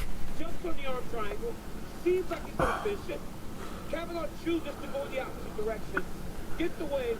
Some ground and pound by Brandon. Kavanaugh has to bail. Takes the back. Jumps on his rear naked choke. Look at him hiding the hands. There's nothing to fight to get out of the submission. Massive victory for Brandon Royball. And that is a high-level Brazilian Jiu-Jitsu black belt Brandon Royball. The reaction from the corner, Luis Gurulé, Clay Matza, Alexander Hernandez. Brandon Royball is the man.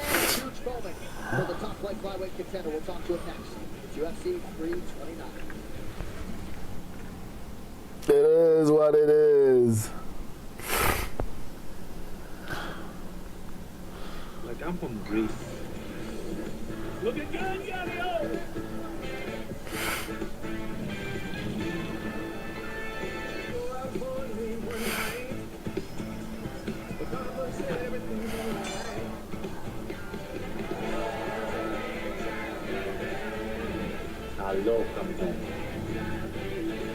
I love Compton.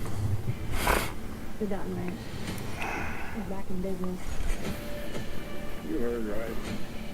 Go to work. You had to make his friends on me.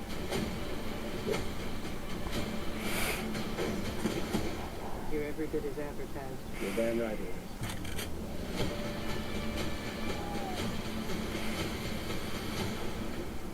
Fighting a good fight, buddy.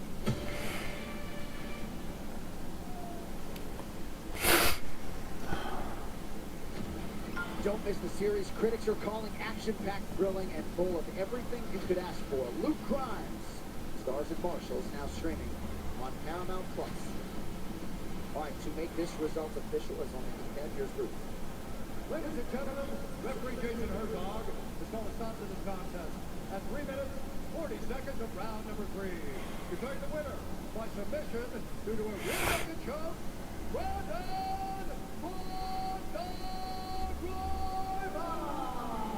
Woo. Man, that's like the predictions for this card. But at the very least, my predictions were doing so good up until we hit the main card. After we hit the main card, it's starting to go downhill now. Right? I came into the main card with a 9-0 streak. So far on the main card, I haven't gotten a pick right. It's bad.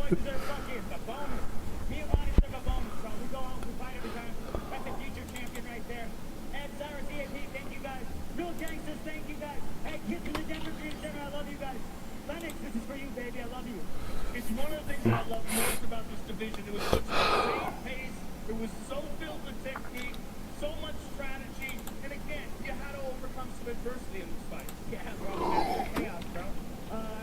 I wish I fought prettier, I wish I could do it, but that's not how Bro, to be honest, I had Royval. Nah, you're changing your pick now. Don't do it. Let's take a look at the finish because we Be honest, dude. You got the pick wrong. Why are you changing your pick?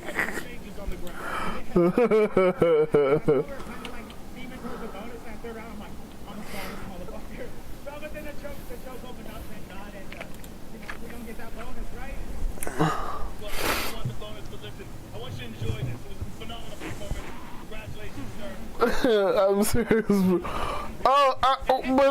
But didn't you say you picked the Loney Kavanaugh? Shouting out his Tiger Beetle martial arts teammate Corey Sandhagen, who takes to the octagon next. Tonight's social media posts are brought to you by Threads for conversations happening inside and outside. I can send you my screenshot of my parlay. Oh, so your parlay is what? It's a new parlay.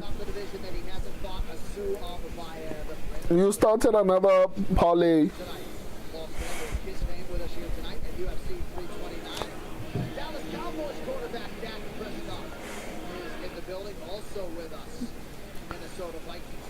No, I didn't say that.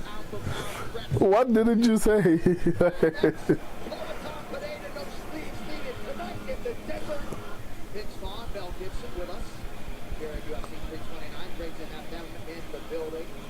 For the festivities, head coach of the Boston Celtics. Yeah, I keep making them mid-event. Oh. Number 98, Max Crosby. Okay, no, that makes sense. But yeah, it's crazy. It's crazy.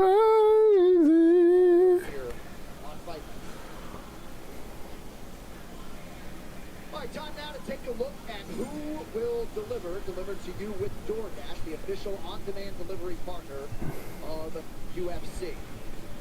So it all goes down next month in Philadelphia. Islam Makhachev and Ian Machado Gary, just 2 pro losses between them. And at long last, Machado Gary getting his first crack at undisputed welterweight gold. But honestly, my main pick was Royval. Okay, no, I I hear you, man. Haircut that we saw yesterday. Conor McGregor Last fought Dustin Poirier in 2021. Broke his leg on that face. I hear you, and I can respect that. Years later, That was a good call. If ever you had him, that was a good call. prime form tonight against Max Holloway in a rematch. All right, now here's a look at tonight's Oh my goodness. winning is everything. So the odds have been boosted for you from plus 725 to plus 900 with all of these three legs. For the cover, you need Conor by knockout or TKO. You need the fight to go less than 7.5 minutes. Conor needs to land at 25 or more strikes in the opening round.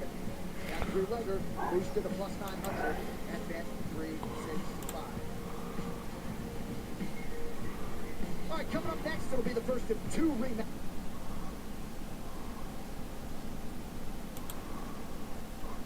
UFC across our final three. Recent world title challenger Corey Sandhagen has his new Tiger Beetle martial arts school, and that has added some purpose and a sense of community to his life, and now he is ready to go skill for skill in this rematch to prove once and for all. Let me check what the statistics say. Mario Bautista got to the UFC when he was only 25. He faced Sandhagen in a short notice UFC debut. Since that time, Bautista has grabbed 5 UFC wins on route to contention and his all-important second crack at Corey. The Bantamweight make it coming up next. Stay with us on Paramount Plus.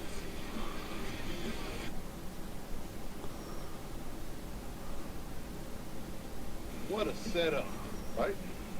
I told you, you got Bud Light on tap. I'm not done yet. Watch this. Whoa. Now it's got to finish. Even I picked Corey. Probably next year sometime. Yeah, I also picked Corey, but yeah, I'm not that confident. I feel like Bautista is going to out wrestle him.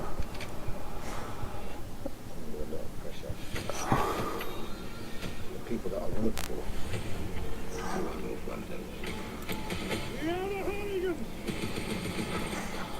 Don't know the man?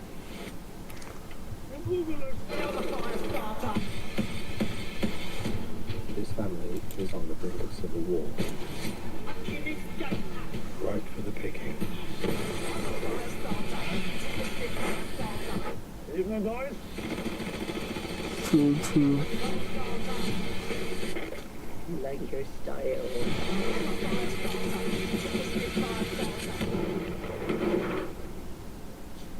Sorry. I appreciate that. Thank you.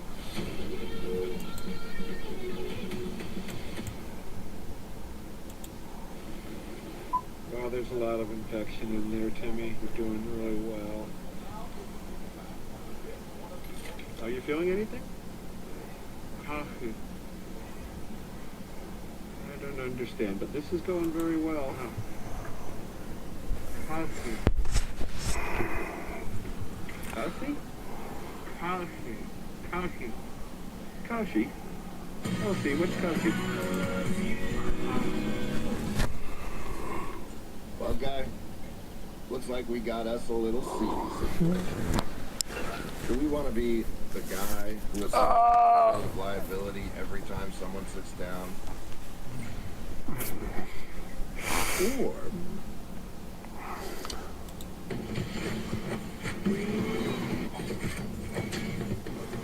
be your strongest self, guy. J.B. Wells, world's strongest man. How'd you guys get out of work? Some guy said he was replacing Bud Light. Wait, what guy?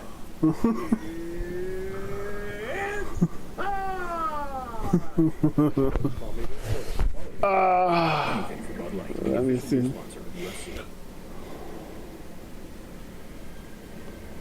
We're back in Vegas, and there is Megan O'Leary on the base of the octagon. She has this on Mario Bautista. Well, thank you so much, John. Ask and you shall receive. Mario Bautista has been clamoring for this rematch with Corey Sandhagen ever since their first fight over 7 years ago. That was Bautista's organizational debut, which he took on very short notice. So now, in order to be best prepared, he has totally refined his process. He's followed a blueprint that has been laid out by the former UFC lightweight champion Benson Henderson. And tonight, the MMA Lab product told me he's going to lean heavily into his grappling. He feels like he has a significant advantage there. And guys, he said Yes, this is a rematch on paper, but he believes they're both very different fighters, so he expects a different result. This time, 5-5. Oh man, is my microphone, okay, my microphone is fine.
Representing his new gym along with Carrington Banks, Tiger Beetle, martial arts here at the seven-time UFC headliner and recent world title challenger Corey Sandhagen, 17th UFC appearance. And I thought it was cool to hear him talk about this release at the purpose of his movie with the gym because, you know, at times Sandhagen definitely has been frustrated with some of the progressions of his career and since rejuvenating his future. Yeah, he's rejuvenated. He's excited to get outside the octagon. Excited to be fighting Mario like he's before a second time. And the prospect of what looks like it's going to be a fantastic fight. Now, starting his own gym, but still is traveling to meet someone with him. He says that's amazing job. It's just escaped at the White House. Someone did that marriage Thursday, private clear to beat the Corey Sandhagen. Corey, the tremendous fighter, has all the skills, but it's the diversity of the match that gives a lot of his opponents problems. That seems to confuse. If it gets confused by people like you on so many occasions. These rankings are brought to you by Meta. I'm a big supporter of the new Meta rankings, not because I'm a company shill, but I really appreciate it. These Meta rankings do value Mario Bautista of Chris Rock's higher than the lead at number 5 here. Corey Sandhagen is number 4. First meeting 2019 rematch shall be done in a few minutes. Stay with us on Paramount. Hey, you trying to win that calculus? Prize Street, pick more or less on a few players. You usually get $50.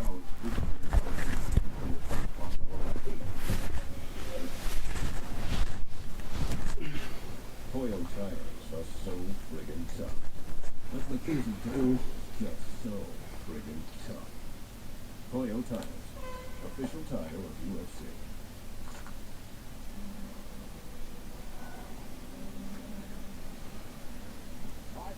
Here we go. Featured bout in the bantamweight division. Tail to tape brought to you by Big Chain. Rewarding fans for making better choices every day. Download the world today and earn with purpose. Sandhagen, slight favorite, is 34. Mario Bautista, 33. Sandhagen, with that long frame, has 2 inches in height, just 1 inch in reach. And next is American counterpart Bautista. Here now, Bruce Buffer. Ladies and gentlemen, this fight is 3 rounds to the UFC bantamweight division. Presented by the International Guard, Northwood Banners. And now, it's William Peoples, fighting out of the blue corner. Against referee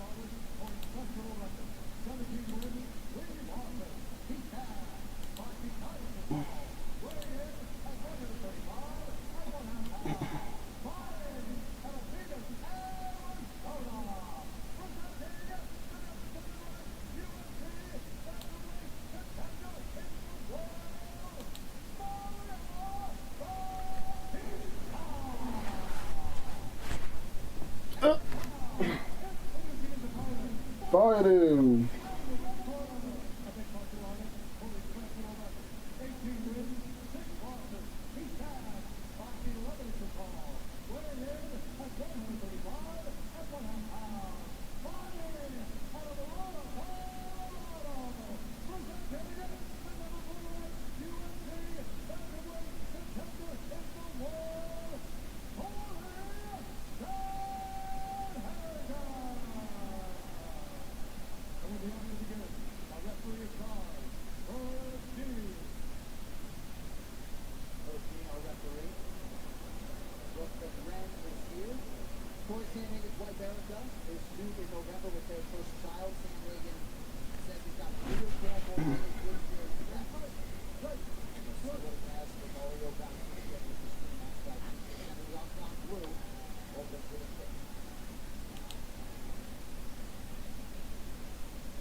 Oh!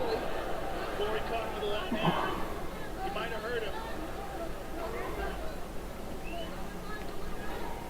Oh, high kick as well.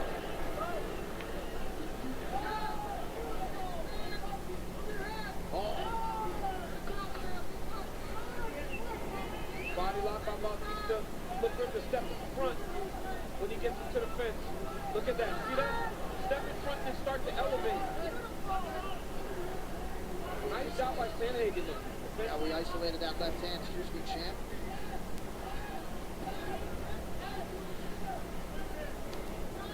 Boys been spending a lot of energy early on. This is going to be a very fast-paced fight. Both of these guys always push a tremendous pace, and they both are so technical.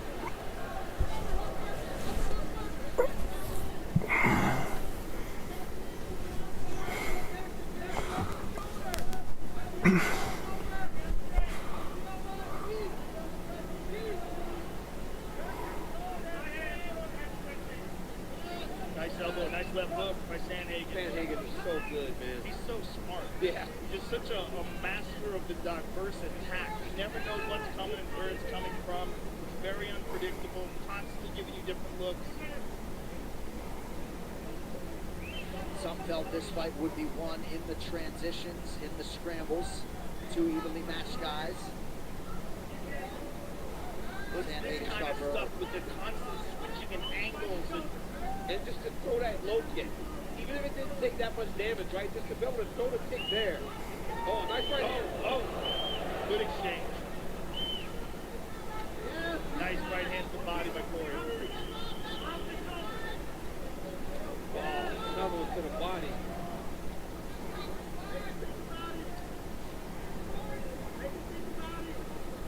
You may have heard John Croucher, Bautista corner, say, "Don't just cover, slide."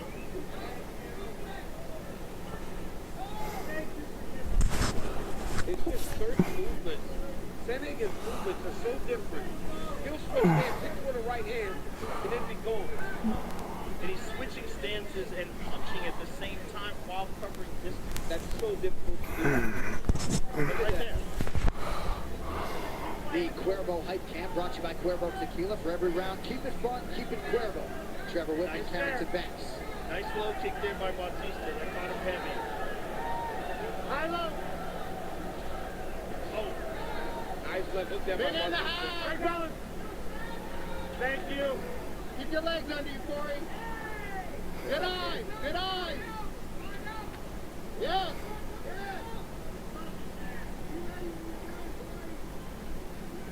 Oh, good left hook by Bautista. That left hook by Bautista is getting very close. Oh, again. Right hand again.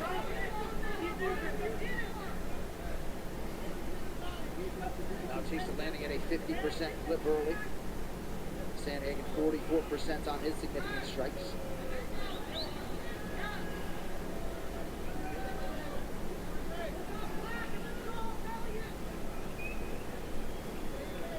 Sanhagen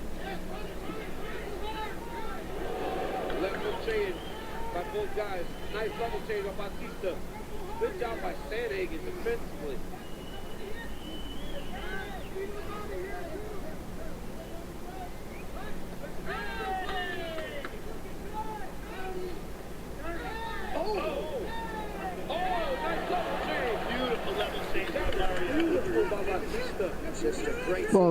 Don't sleep, bro. Okay, let me sit up. I don't want to miss the main event. I'm so tired, but let me.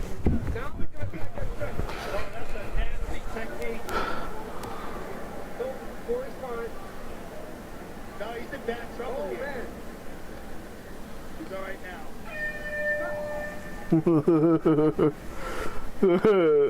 I'm locked in. Food ready, friends over, and the fight on.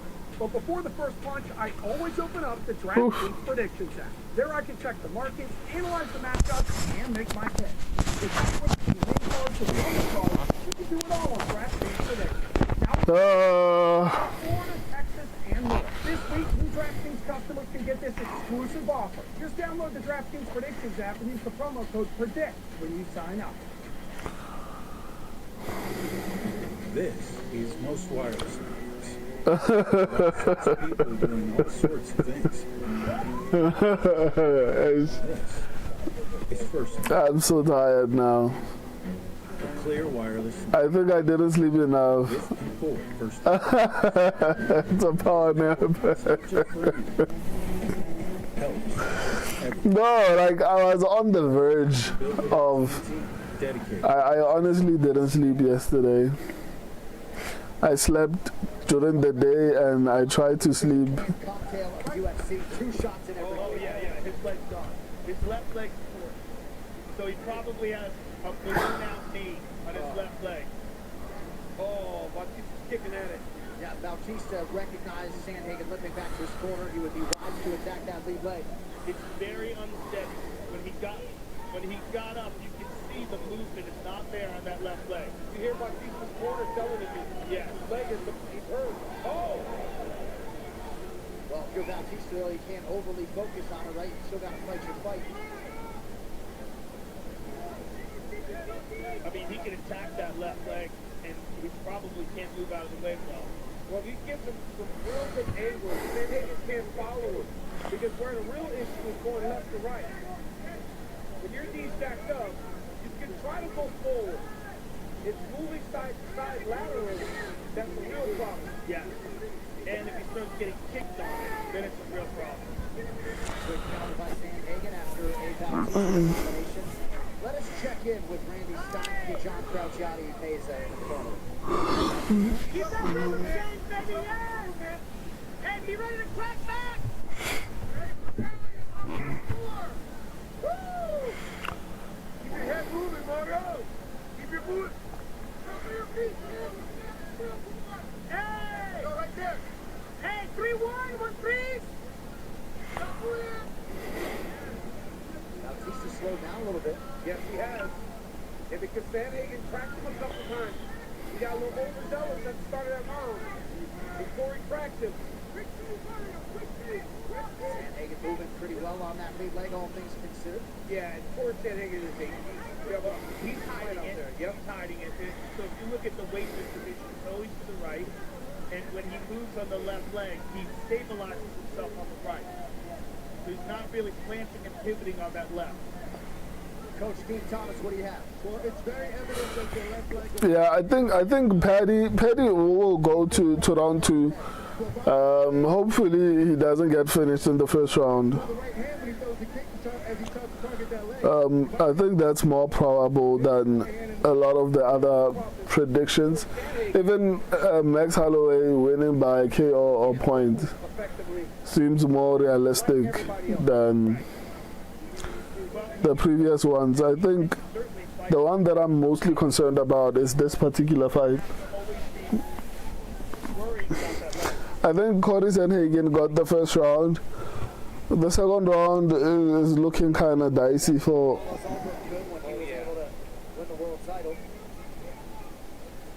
Well, champions don't guess with their nutrition with UFC Ignite.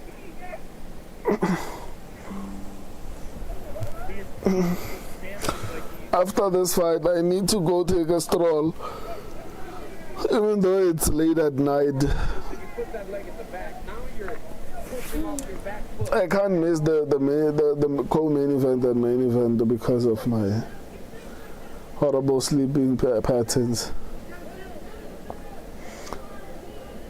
Mehra, this fight isn't in my parlay. Just a pig.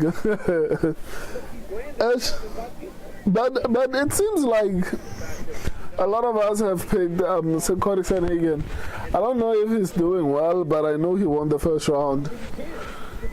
I don't know about the second round. It's too competitive. Wow. Great defense.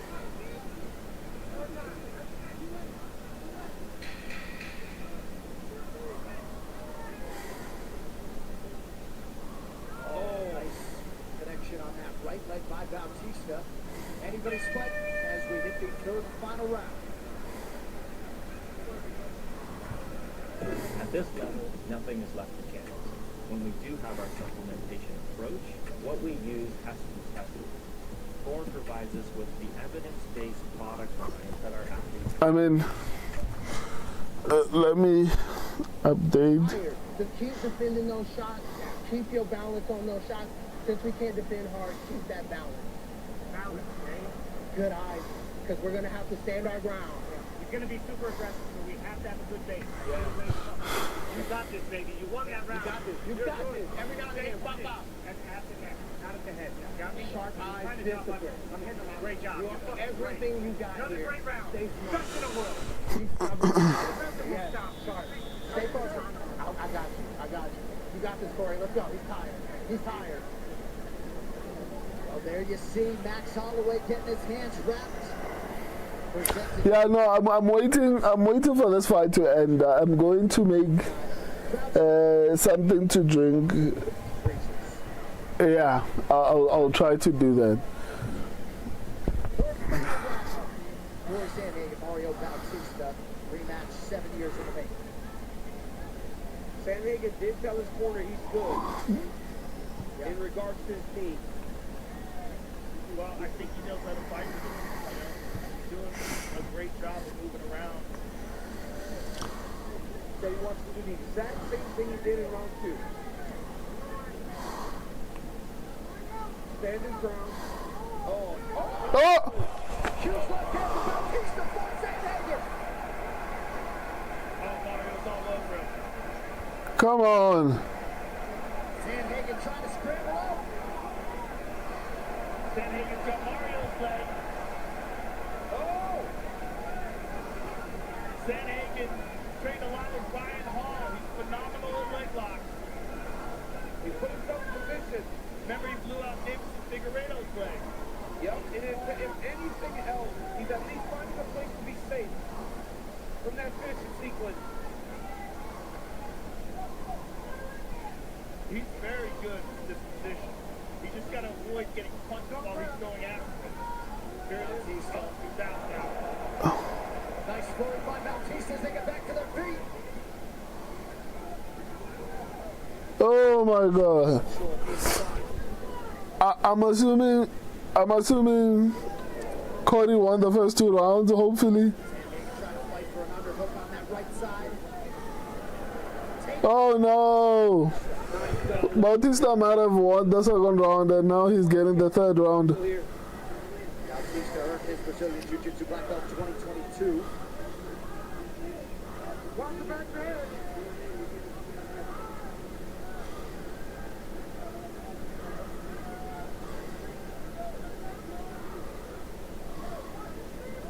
And fighting here with under 3 minutes to go in the fight.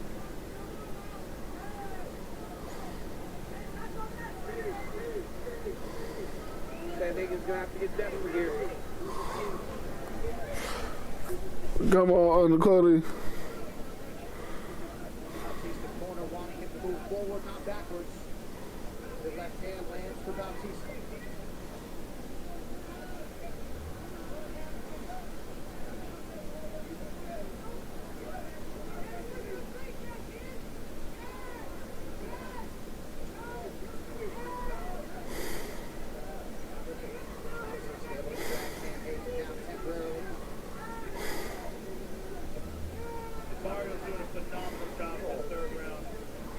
third round Bautista's fighting.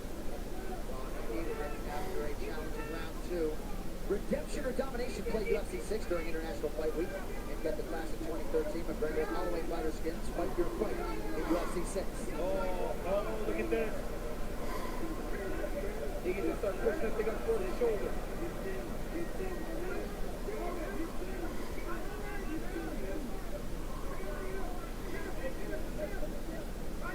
And notice he's just rolling it down to that side. But Sandhagen has no stability in that left knee. So when he comes up, Mario gets on that side to return it.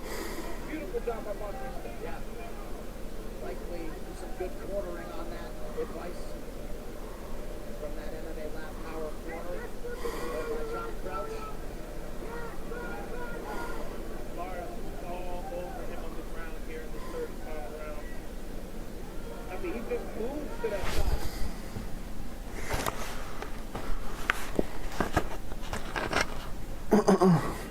But seeing a guy like Bautista come in here as a rookie, 25 years old on short notice, and now he hits the ball first. Impressive. I mean, the fight with Umar Nurmagomedov, even though it didn't go his way,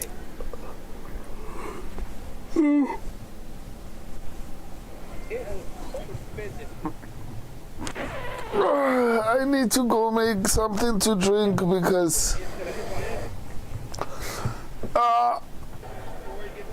this is not good.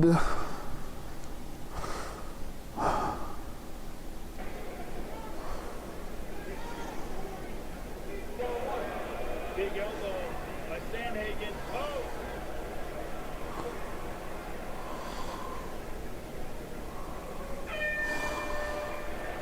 All right, so Mario Bautista and Corey Sandhagen go the distance in their rematch.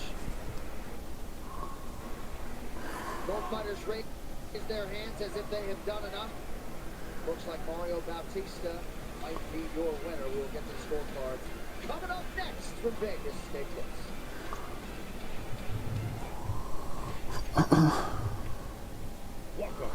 Let me go boil water and make something. Otherwise, I'm going to fall asleep.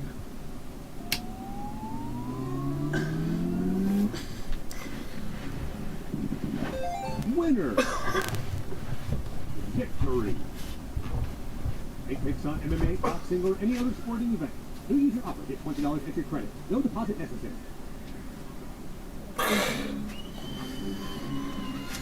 Children are expecting their real appointment after the tooth fairy failed to collect their teeth. Oh, there, fairy. Not just the kids, you know. No word from the tooth fairy. Parents to the ears. Introducing QuickBooks with Intuit Intelligence. Ask questions to get instant answers and real-time insights that can grow your business. So whatever's holding you back, outdo it with Intuit QuickBooks.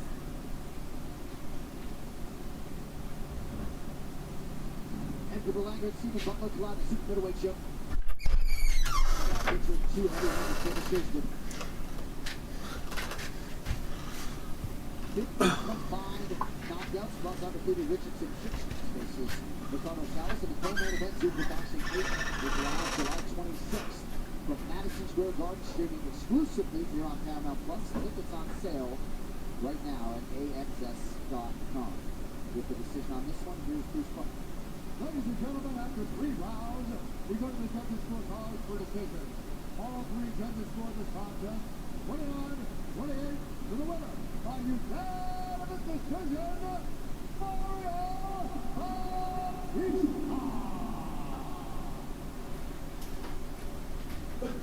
Congratulations, sir. I'm here with the winner, Mario Bautista. Mario, I know that this is a big fight for you. Your UFC debut, you took on short notice against Corey, lost the decision. Damn, Bautista won. Damn it.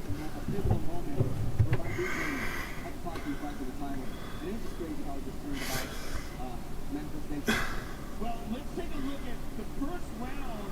You took that beautiful leg lock from the back. You did that 2-leg stretch. But we're going to see that because that seemed like a pivotal moment in the fight. You really blew his knee out and compromised it. 100%. I was trying to whip everything out and let them find tension. And at the end of the round, I seen him walk to the corner and lift him. I knew I had to stay on him. Well, you did that, and then he made a rally in the second round, but you really came out strong in the third round, knocked him down, secured the victory. This is a huge victory for you.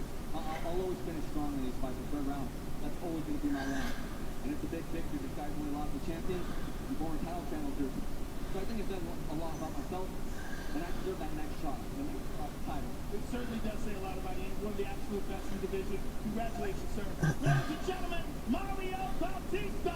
Gotta feel good for Battle-born, Nevada-born Mario Bautista. First main event. Mario Bautista. It's crazy that Umar schooled both of these guys. There really is levels to this. Yeah, man. I mean, people like to hate on Umar. People like to hate on Umar, but when you look at the performances that he's given against both of them, they were honestly impressive. It wasn't even competitive, and both of them are basically giving each other a hard time. You know, I'm sorry for disappearing and randomly appearing. I'm watching with my biological uncle in real life. Nah, it's cool. It's cool. Mehra is also keeping me company, so I understand. Bond with the Ankh, man. It's a beautiful thing that you guys are actually enjoying this. Like, I think part of the reason, actually, I think I've said this so many millions of times, that one of the reasons why I started this channel was because I don't have anything or anyone to actually share the love of the sport with as passionately as I am. You know, like, there's no one who I'm waking up in the middle of the night and be like, let's watch UFC. So it's only you guys. So if you have someone in real life who actually enjoys the sport, I mean, I can't fault you for wanting to, you know, enjoy it with them. Ella, how old are you, bro? If you don't mean, I'm 34. I'm 34 years old. Why? Why do you ask? How old do I look, by the way? Maybe that's a better question. How old do I look? The Liverpool native has rattled off 9 wins in his last 10 fights, finishing the vast majority of his opponents with the heart and skill that Scout's jiu-jitsu was built on. But that man right there will be standing across from him. That is Francis Benoit Saint-Denis. Man who has made violence his calling card. The former French Special Forces operator has won 4 straight fights, finishing every single one of them. The 30-year-old believes every fight should feel like controlled chaos, and tonight he plans to drag his opponent into exactly that kind of battle. The Liverpool Captain Daddy versus Francis Scott of Corn is up next. Then you're an uncle. I am, man. Growing up sucks. You look younger. Okay, that's good. I thought with my beard and my head I would look a lot older, but if I look younger, that's good. I mean, if it was possible, I'd say people should stop growing at like 30 years, because I think, actually not 30, maybe 33. I think that's the peak for most people. Obviously, men continue to grow better and better as time progresses. Here's all Delaware. Raiders taking on Jordan. Unbelievable. No, bro, you don't look that old. Nah, shout out, man. Shout out. But I mean, I want to feel a little bit like younger than I do right now. I have to get my exercise on.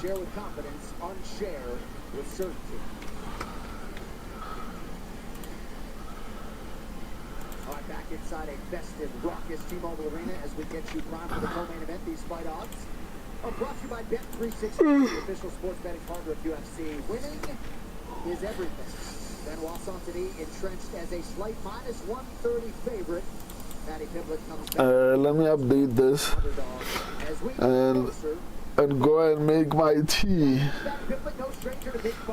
My tea of teas. In 2026 and another one bet tonight against the vaunted Frenchman. Woo.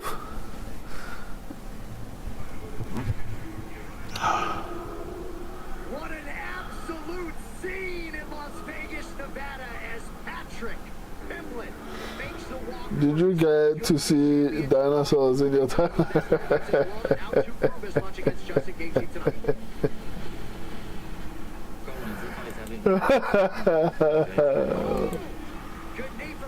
Oh man. Wow. Yeah, man. Yes, I got to see dinosaurs in my time. Hey, you know the crazy part is when I was young, we were taken to the dinosaur museum. So technically, I did. Like, I did. I did see dinosaurs in my time. Let me check like the pink. Like, are we all also going to? When I say Dennis, oh man. So we are all on Benoit St. Dennis. I'll show everyone why I belong to be on a card like this. This man is just intensity personified. Brings absolute violence every single time.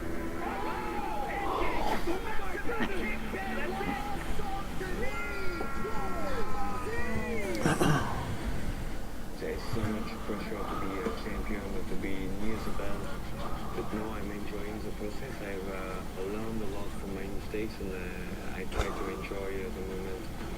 To have pressure, to feel pressure. It was cool too, guys, too. This is the fight I'm looking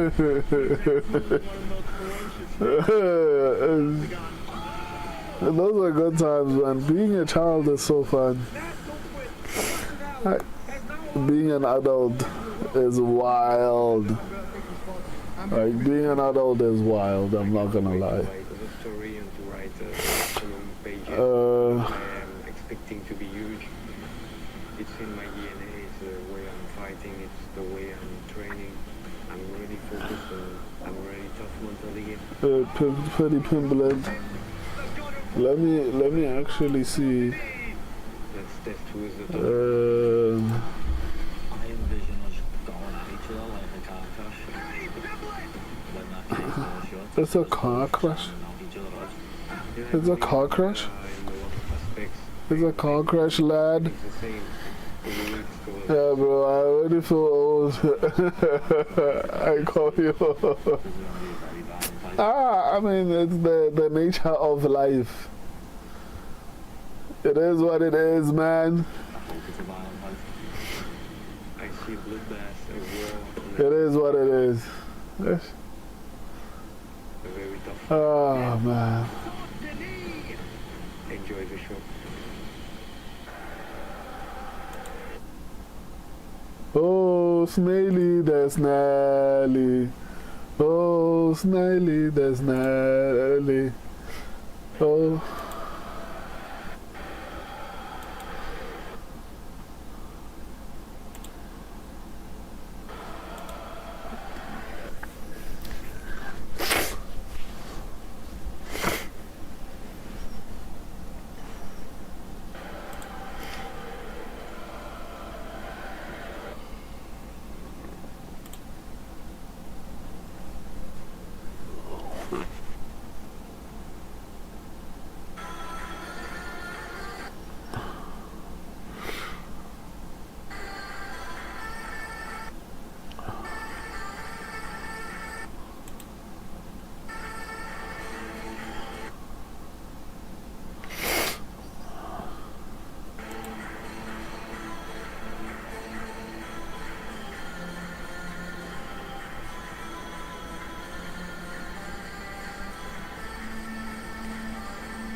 Getting older is not fun, man.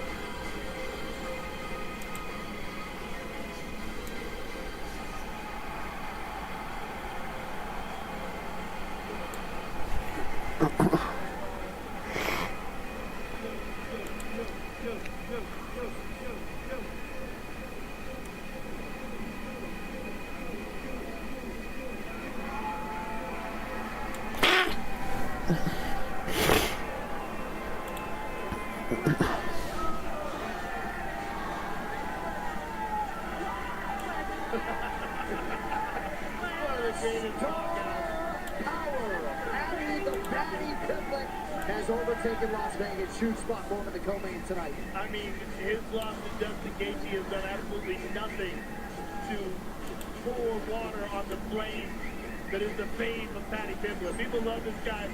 They love him for his personality. I mean, look how much fun he's having, but also the way he fights. The man can fight. I mean, I think he's deceptive in a lot of ways because he seems so silly and so fun and so easygoing, but when this guy gets in there, he's an absolute animal. Phenomenal ground game, fantastic leg kicker, and it's greatly improved his striking over the years, pushes a tremendous pace. And that is one of the keys to victory in this fight, he believes, is the pace that he's going to put on Benoit Saint-Denis. He believes he will tire him out in the second and third, and that is when he will take over. These keys to victory are brought to you by the Air National Guard. Serve your nation, serve your state, serve your way. Champ, what do you have on that? You know, Patty Pimblett has to know that Benoit Saint-Denis is going to attack him and attack for takedown. He's got to defend those, but he's got to use submission to do that. But Benoit tries to take him down. He's got to show him guillotine. He's got to show him all of those submissions when he does get taken down. And he's got to be okay embracing the fire. Benoit Saint-Denis is going to fight at a crazy pace. It's going to be chaos. In that, Patty has to defend that, but also embrace it.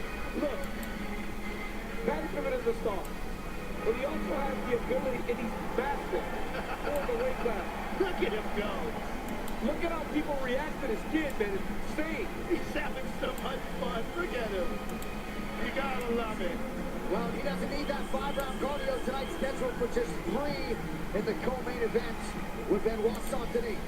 And it's all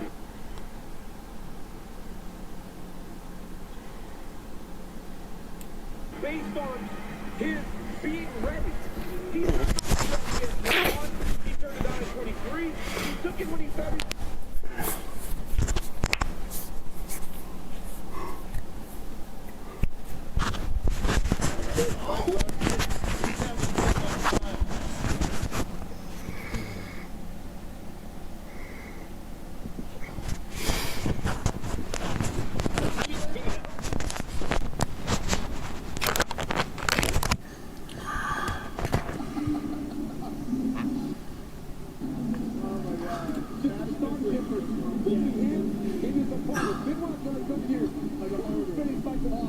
I can't wait for the juxtaposition, ladies and gentlemen. Benoit Saint-Denis.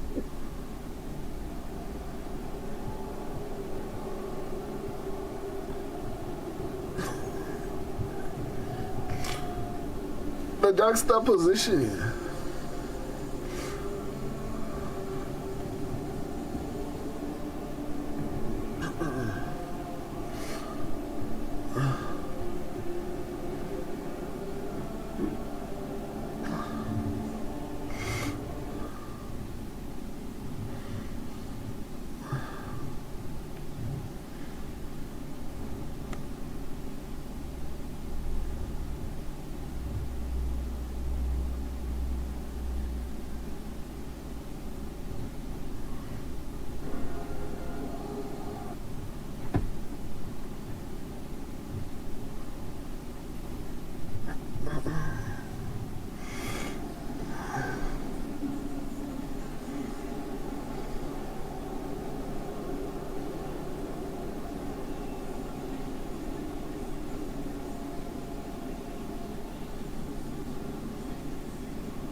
Special Forces SAS operator and now bona-fide lightweight contender Benoit Saint-Denis.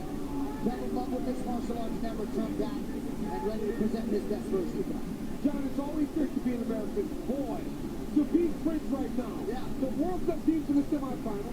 Cyril Gahn just pitched an absolute shutout at the White House. And now Benoit Saint-Denis is fighting on one of the biggest fight cards of the entire year against Paddy Pimblett. This dude is an absolute savage. He wears the flag proud. He represented his country in the military service. And not just military service. He was in the most elite division that there is in all of French service. When you talk about this man, though, his skill, his fighting ability, it is absolutely chaotic. He overwhelmed with base pressure, physicality that not many people possess in his weight class.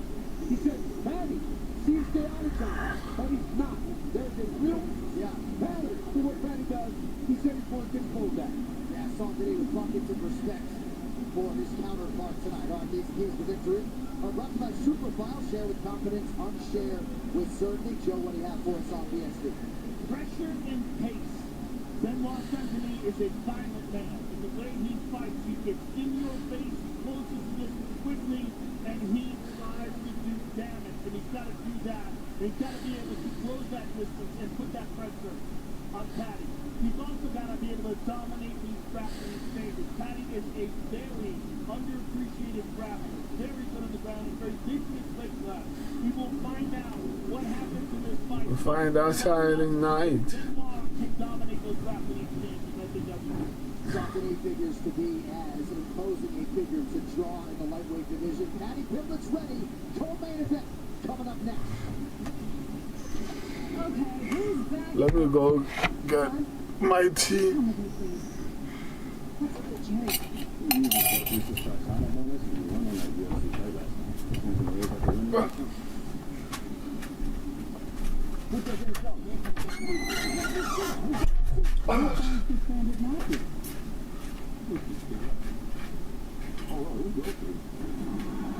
New customers get $10 to $150 for bonus bets.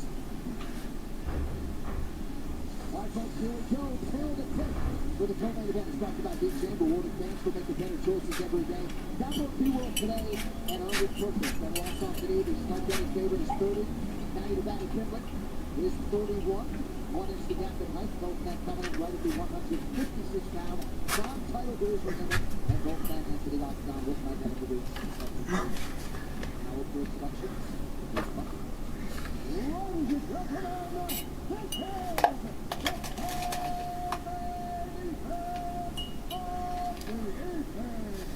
Ladies and gentlemen, this is with the upstairs bubble feature file undefeated against Edward County and by New Amsterdam Vodka, exceptionally smooth and high-party filled to Amsterdam Vodka on your listeners.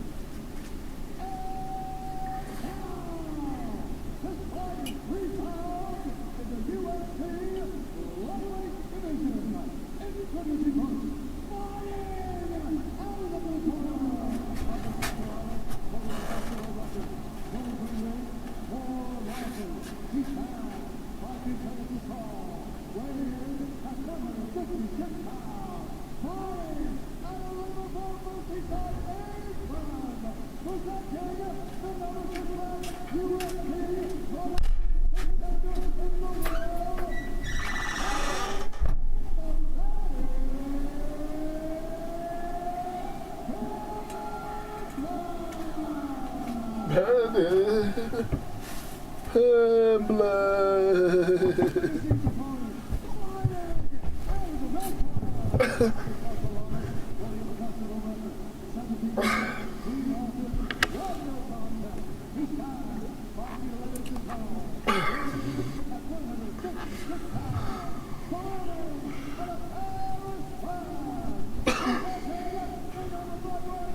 Our referee for the co-main event, and Sophie Cunningham Indiana Fever guard in the WNBA, Caitlin Clark's on-court enforcer, handling the Octagon guard duties for round one. Nice of Red, Chrissy, and Brooklyn to defer to Sophie for round one. All right, co-main event, Patty Pimblett in his trademark orange trunks, Benoit Saint-Denis out of the Southpaw Nancy Black. Oh! Guillotine. Patty said he could see himself get the guillotine on. Oh, Benoit's in trouble. Watch it go. Oh, that was smart. Bad situation. Saint-Denis. That is tight. Patty expected Benoit to rush Pig down, and now he finds himself in a bad submission. It's a terrible position for Benoit. His neck is severely compromised. He's in trouble. He's in real trouble.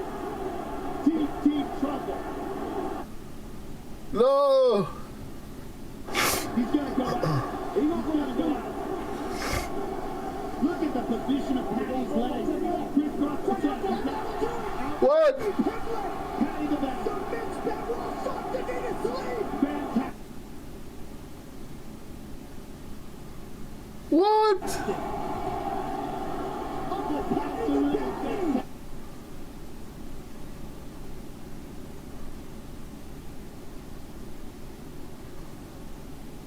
Nasty when he took Green down. But I mean, Benoit Saint-Denis is a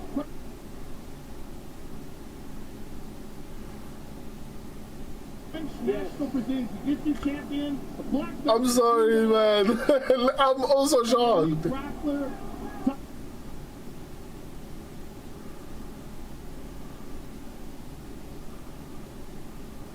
Dominated Mauricio Hufi on the ground. For him to do that to Benoit Saint-Denis is just absolutely. I thought Benoit Saint-Denis actually hurt him. I don't know why he shot. If you watch back the replay, he hit Patty with a great shot. Patty started backing up because I thought Benoit hurt him and he takes that shot. You know, Patty Pimblett is so about this life. He loves fighting. We talk about being present in fight. This was a huge challenge in front of him. Let's see it he again. passed the test. So Benoit throws the high kick, and here's the shot. And look at this. He jumps guillotine. Gets the arm across the neck, and now here, left I'm sorry, my guy. I'm in the same boat as you. pressure here. There's nowhere He's for got Saint-Denis to the go. arm trapped in, rolling on top, using the legs. I mean, this is insane pressure on the neck of Benoit Saint-Denis. A French Floyd is seething right now. I mean, just fully crushing down on the Wow. Position by Pimblett. Wow. Not a French Floyd. Going on here at T-Mobile Arena. I'm also seething because like my picks are wrong now. What did I So tell you? I haven't gotten a single fight correct on the main card. We've talked so much Wow. about Patty Pimblett's rise, and you mentioned even tonight how he bided his time to come to the UFC until he was a proper athlete. Patty Pimblett might be coming to a title fight near you shortly. Huge moment tonight. Why would he get a title shot though?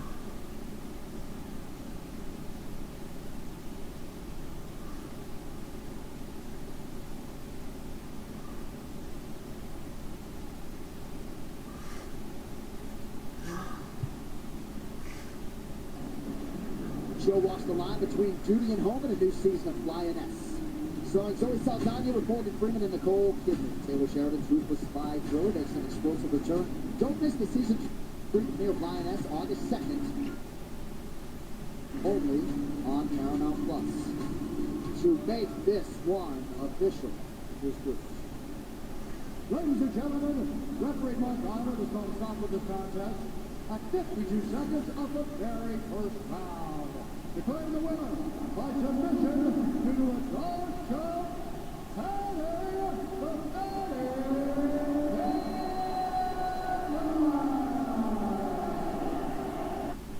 Wow. Ladies and gentlemen, I'm here with the winner. Wow. Mehra. Now I hope McGregor wins. Oof. Most brutal choice I've ever ever seen inside the octagon, and you called it. You had a feeling he was going to dive in and get caught in submission. So then he gave it to him.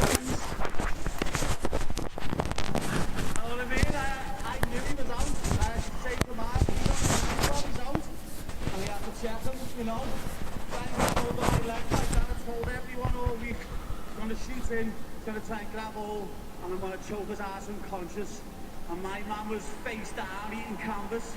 Well, there was no way he couldn't have been out with the amount of pressure. Let's take a look at it because this was just beautiful technique.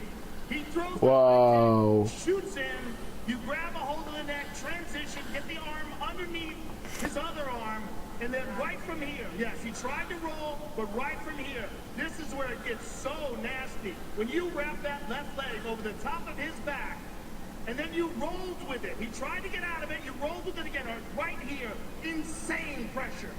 I'm like a fucking spider, lad. When I've got all the end, you don't fucking get out. Simple as that. You know, I said I was going to do it. Everyone's counted me out. Everyone said I'm finished because I got beat by Gagey. Well, what now? Hey. What now? Am I finished? Who wants it next? You know? I'll beat Ilya up. I'll fucking rematch Justin. I'll fight Conor or Max next. I don't give a fuck. It'll be anyone, and I'll punch the fucking head in. Well, listen, I want you to... Can I just... like a week ago today, I mentioned it after my last fight. Yeah, I'm full rooting for the man. Fans here, so they'll be able to sing it with me. I hope he gets it done. No, man, like... I mean, like... if McGregor wins, I genuinely would have not gotten a single fight correct on the main card.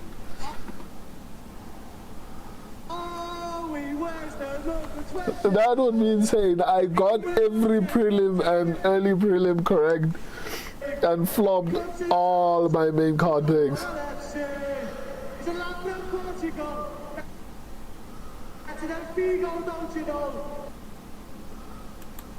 Wow.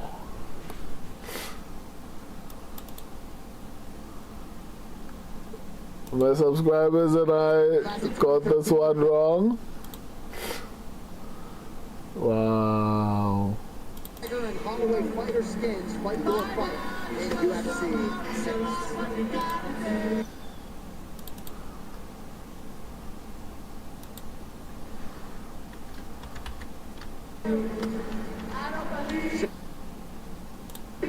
Stevenson, recent signing of Super Boxing with us tonight at UFC 329. Noah Gallagher is with us tonight. Looks like a couple of his boys in the building as well have joined Puka Nakua, always making his presence felt here in Las Vegas. Drew Brees, Pro Football Hall of Famer, Super Bowl champion for your New Orleans Saints.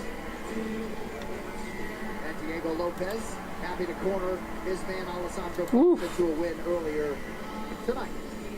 Hope he gets it done. Sponsored by UFC 6, Redemption or Domination. Play UFC 6 during International Fight Week and get the classic 2013 Conor McGregor and Max Holloway fighter skins. Fight your fight in UFC 6. I'm coming back as far as the main card picks go. With two and two. Oh, so you also had Petty. Flip, man.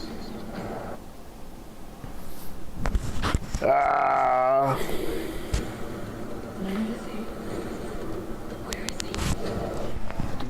Let me run somewhere. I'll be back now. Let's go! UFC Influencers Everywhere, Friday, rated R. All right, folks, time has come. The reason people pay big money to be in the building tonight. Conor McGregor. He took the sports world by storm a decade ago, simultaneously held 2 world titles before anyone had done that in the UFC. Futures in the Hall of Fame, of course, but he vows there is more to be done and the passion remains. So, He returns. He hopes triumphantly tonight against a man who's been at the top of the game for much of Conor's time away. Former undisputed featherweight king Max Holloway, and if you include the BMF stuff, he has taken part in no fewer than 13 UFC title fights since the first meeting with McGregor. He looks sure ready to show the world what he can do at welterweight by producing yet another signature UFC win. Your UFC 329 main event, moments away from Las Vegas on Paramount Plus.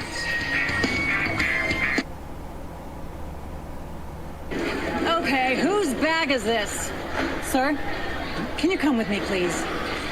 What's up with Jerry? He used his Bet365 sign-up bonus, and he won on that UFC fight last night. His hand's been raised like a winner ever since. Put your hands down. Can't put it down. We ran from these seats. We cannot see. And who finds defendant not guilty? Okay, Jerry. Oh, no, he's guilty. New customers bet $10, get $150 in bonus bets.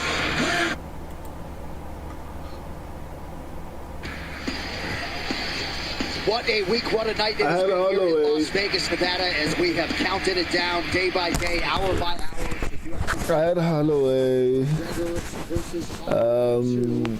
Paddy, Bautista, Kavanaugh, and McKinney.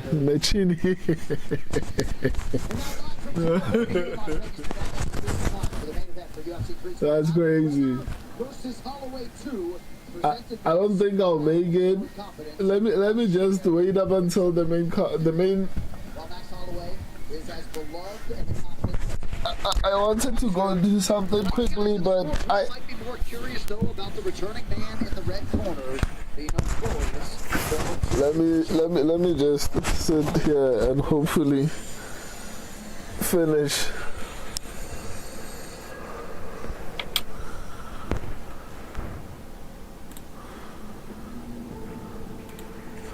The notorious Bonner McGregor. Now and forever. It's combat. It's Slugfest world. I relish it.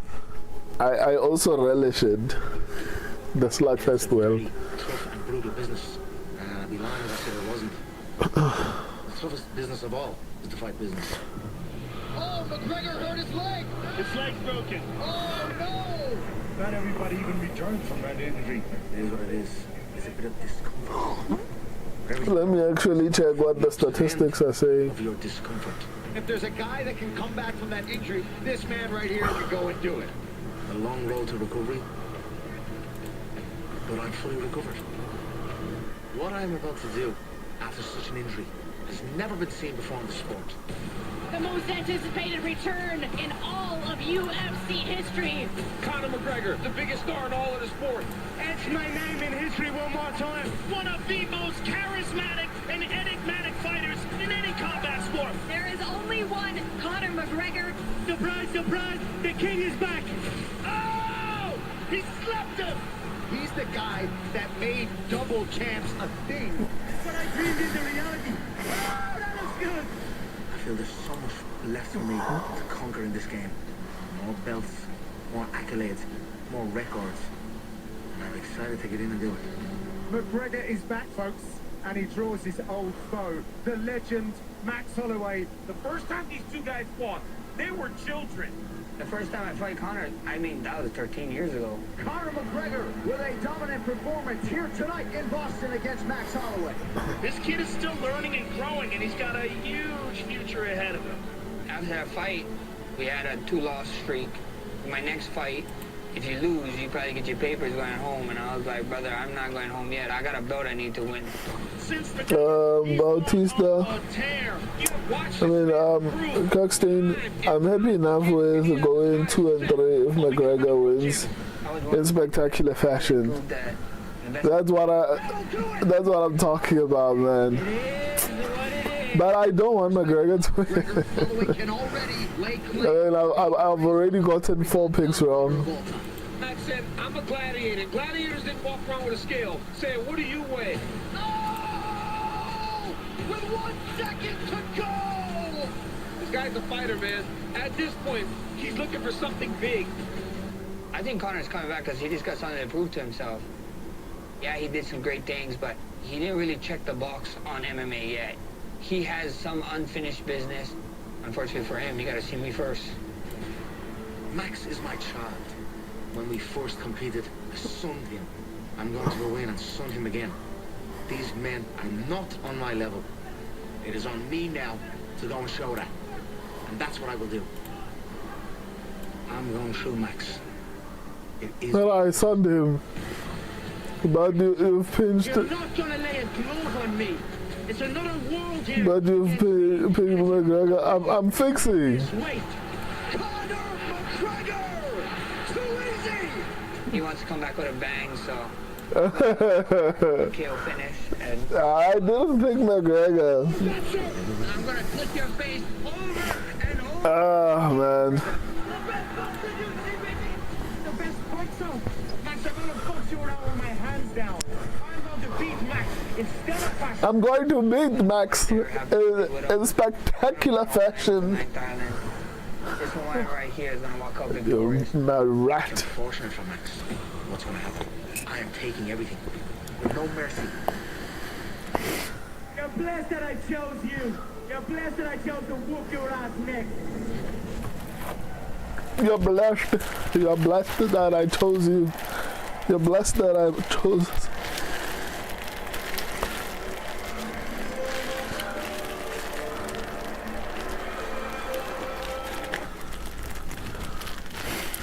Max is my child. McGregor is very disrespectful. Like, no, Max is my child. McGregor killed. No. No. No. No one wants that except everyone.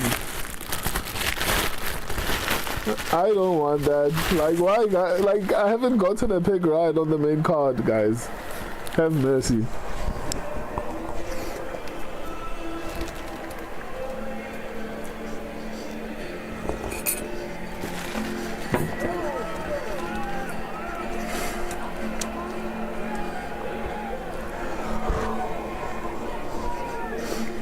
Well, hard not to think about BJ Penn when you hear that song, but man, has Max Holloway Joe ably taken the torch from the legendary Penn and become his face of mixed martial arts, and like right there with his wife and of course his son Russ.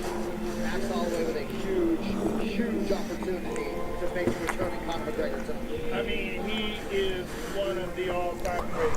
One of the absolute all-time legends.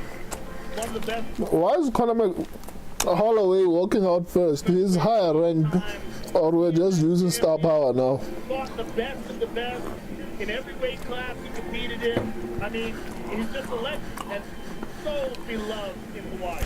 I mean, you can't overemphasize it enough. I mean, he's just an incredible fighter. And I think one of the big factors in this fight is pace. We're dealing with a main event fight. If this goes into the deep rounds, Max Holloway has shown time and time again that he can keep up an insane pace. The most significant strike landed of any fighter in UFC's history.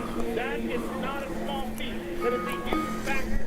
If he can survive the early onslaught by Conor McGregor, he can keep a pace that very few fighters can stand. And especially when he's not cutting weight to make 145 pounds or even 155. He's just wanting to get his natural weight to be completely healthy. And this would be an amazing fight. I think that's something people miss. That Max Holloway was keeping that pace, but he was severely depleting himself to go on to 145. Right. That takes a toll on your body. But when we watch Conor McGregor, Max Holloway, one could have never thought that this is who Max Holloway will be. This guy is an absolute battle. Max Holloway's him. Max Holloway is that guy. Former BMF champion. Featherweight champion. When he was the featherweight champion, I almost felt like he would never lose the title. He was just that good. And he just ran through people. He's one of the best fighters I've ever seen. And he is a fighter. I said in the building. Mera, let's go. McGregor, guys, Because he does not care. at least I need to get 10-4. At least, guys, come on. And tonight, he looks to make something. The champ does whatever the fuck he wants. McGregor is hilarious. Third UFC appearance. McGregor shows up in his bracket again.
No.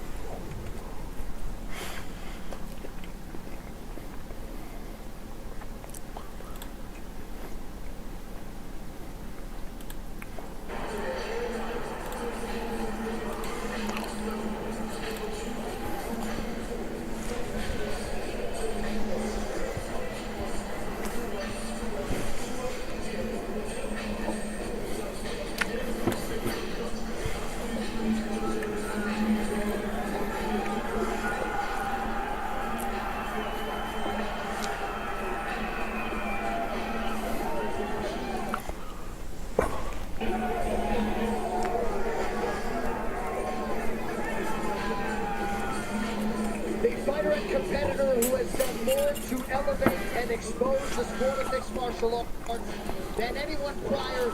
Here is the former two-division champion, Conor McGregor.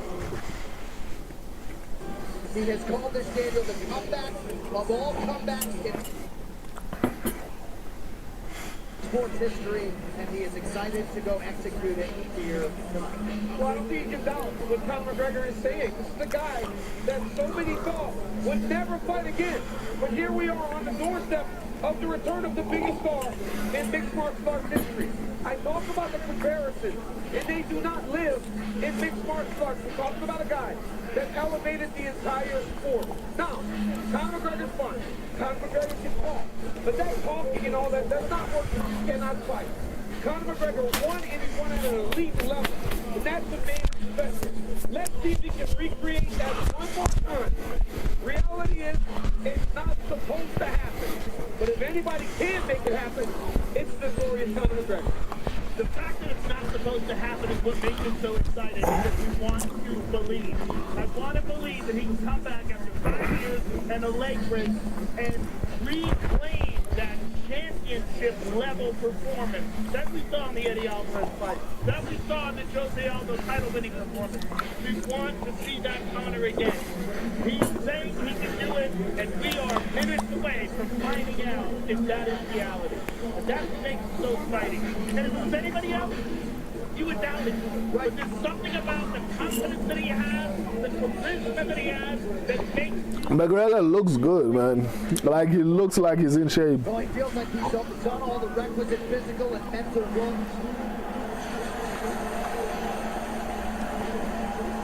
The sound in this place, I don't know if it's translating through the television, but it is insane. Conor McGregor touching down on that canvas.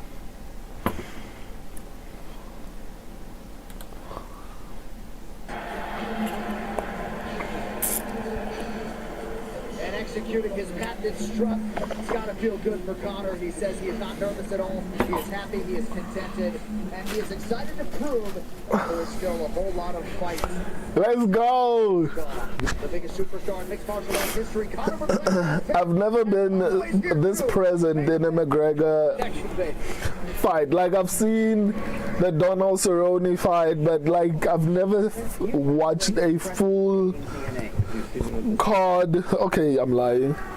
When Dustin Poirier was fighting. I think I might go see how MJ's doing.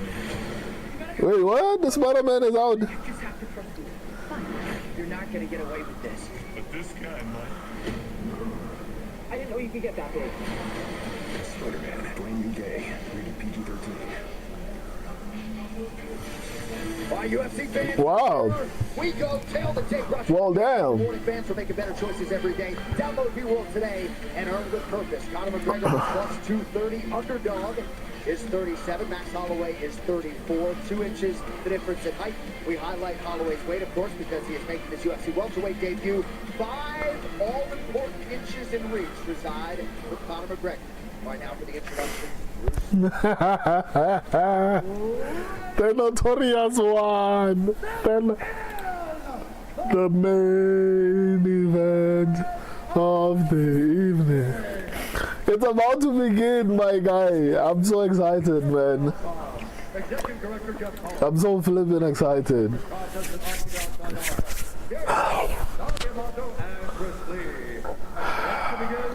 Referee in charge of the octagon, Mike Beltran. This main event bout is brought to you by Super Sure, your corner team for business insurance. Wow, I'm getting butterflies, man. McGregor has lost, I don't know how many fights, but somehow, and I know he's past his prime, but that's just this thing about him, man.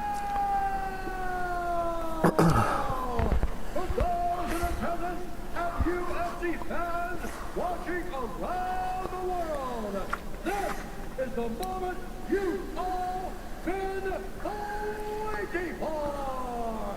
Live from the sold-out T-Mobile Arena in... You know what? Maybe McGregor should win so that we can see Islam Makhachev versus Conor McGregor. Habib Patu.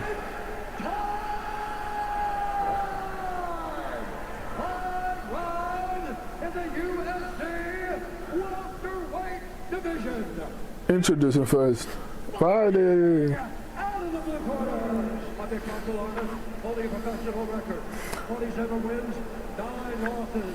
He stands 5 feet 11 inches tall, weighing in at 170 pounds. Fighting out of Hawaii, presenting the former UFC featherweight champion and the former UFC BMF champion, the pride of Hawaii,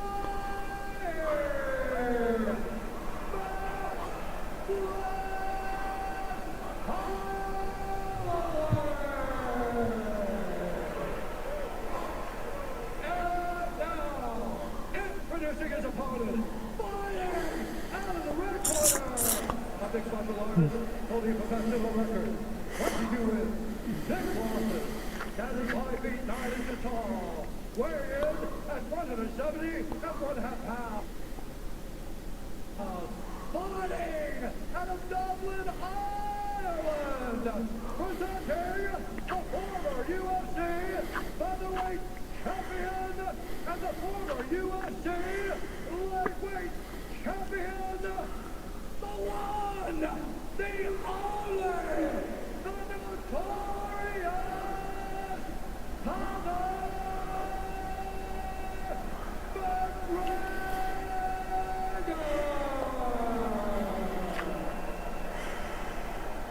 The one, the only, the notorious Conor McGregor.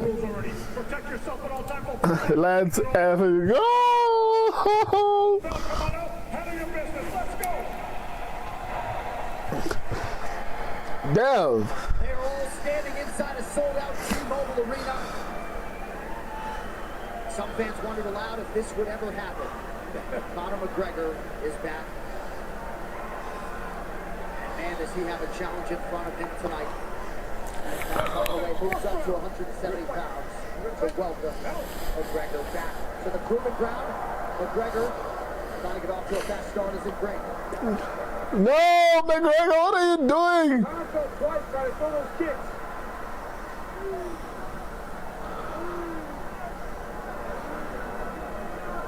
No.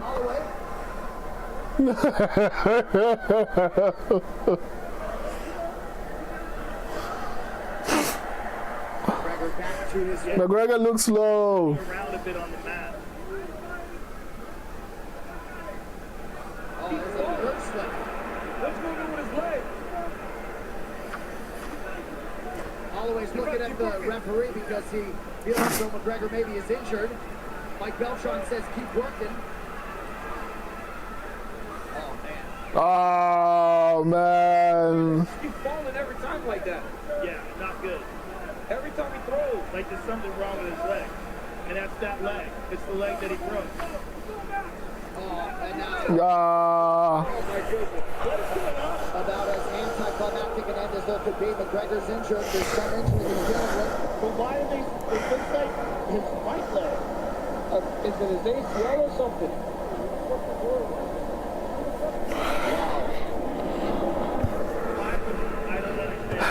Not like this, man. Punishment. Massive disappointment for Conor McGregor. Not like this.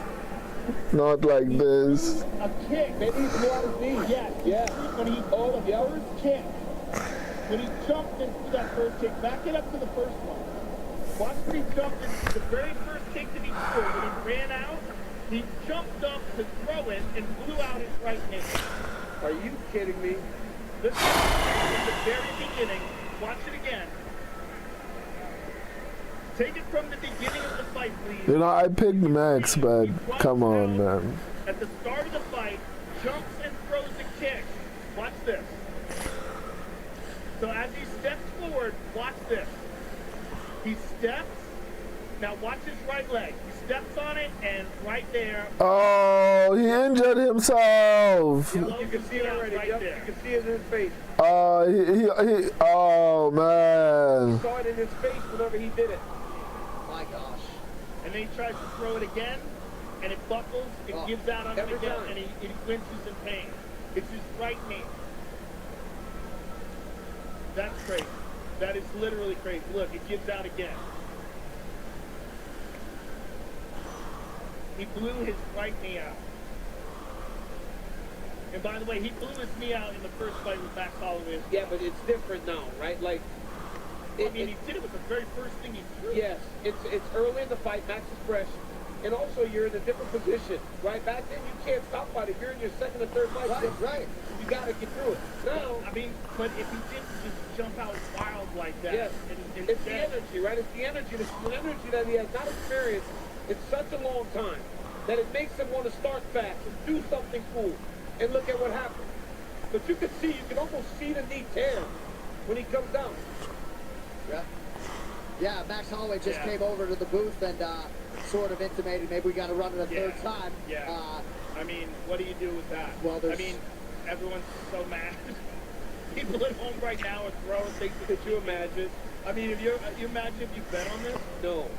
Well, the guy that just bet $900,000 on Max Holloway to win. Well, somebody just traded $900,000 on Polymarket. Yeah, well. Congratulations. But anybody rushing to the window to bet on Conor McGregor given the layoff, there were a lot of unknowns. A massive bummer. It really, there's no overstating just how disappointing this is. It was disappointing. Yeah, this is so disappointing, man. Against Dustin Poirier back in 2021, and for him to suffer an injury like that before even getting going tonight is just a really sad thing for Team McGregor, for Conor. First main event of 2026. Potentially of all time, dude. Like, no one got hurt. Well, someone got hurt, but I mean, there was no fight to begin with. It feels more of a letdown because of all the anticipation. I was so excited for, like, I'm so disappointed as if I picked Conor McGregor. I didn't even pick Conor McGregor. To the octagon. People don't understand. Oh, Kirkstein, absolutely big fight. Abhorrent outcome. Not a single stride landed, like nothing, dog.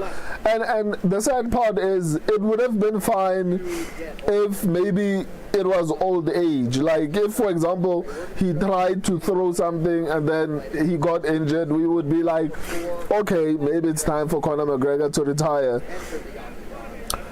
In this situation, Conor McGregor is to blame. Like, why would you come running? Obviously, it's excitement, but coming in the octagon like that and running and throwing a kick without even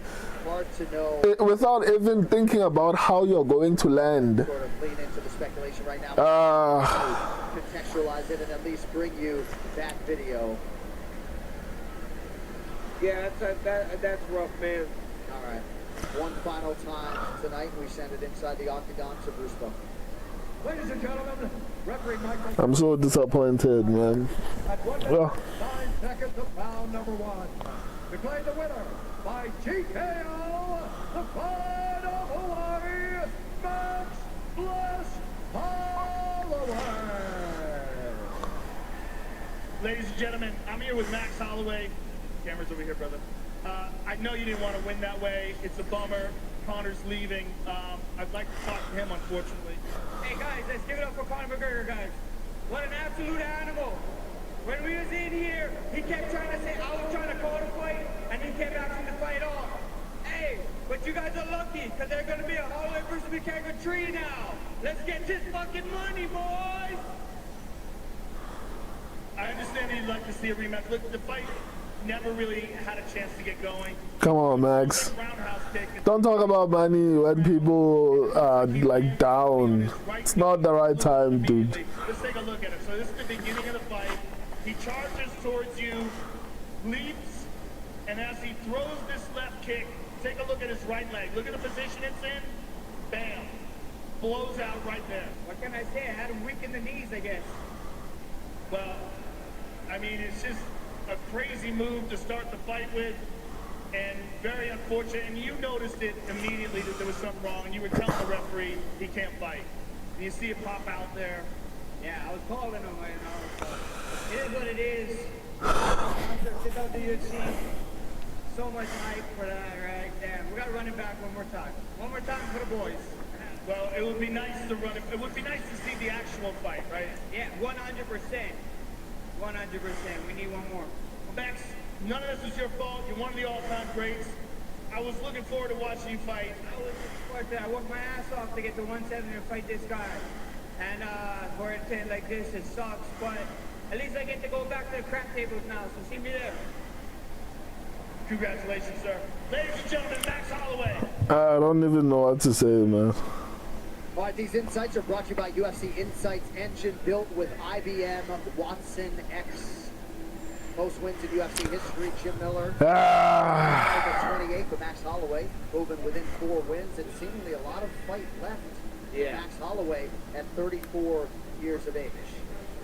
This is really wild to digest in real time, even if you forecast to a future in which these guys could actually meet again. McGregor could be out potentially for another year. Well, Bud Light, the official American beer sponsor of UFC, easy to celebrate, easy to enjoy, and they will celebrate for Team Holloway, of course, at the craps table or otherwise. Max Holloway and the Max Holloway Foundation have their inaugural golf tournament on July 20th, and thankfully Max will be healthy and uncut for that. But my goodness, so much preparation, physically, mentally, goes into this fight, and to have it end, Joe, in 69 seconds like this is really hard to put into words. You know, what Max Holloway always says is the right thing to say. It is what it is. Yeah. We're all walking out of here like, what? Aw. And meanwhile, the rest of the night was amazing. Yeah. Right. We need to concentrate on that, ladies and gentlemen. I know you're all at home and you're bummed out, but let's think about Patty the Batty. Yes. Let's think about all we saw Brandon Royval. Let's Yeah. It's just one of those things that happens. It sucks. Yeah. And it is what it is. I'm thinking about some gin in a little bit. But for now, we're going to take a quick break. We'll be back in 30 seconds to wrap up. All right, guys. I have to love and leave you. I'm going to make a video reacting to what just happened right now. I love and appreciate all of you. Thank you for joining me. I'll see you on the next one. Deuces. I'm so drained right now.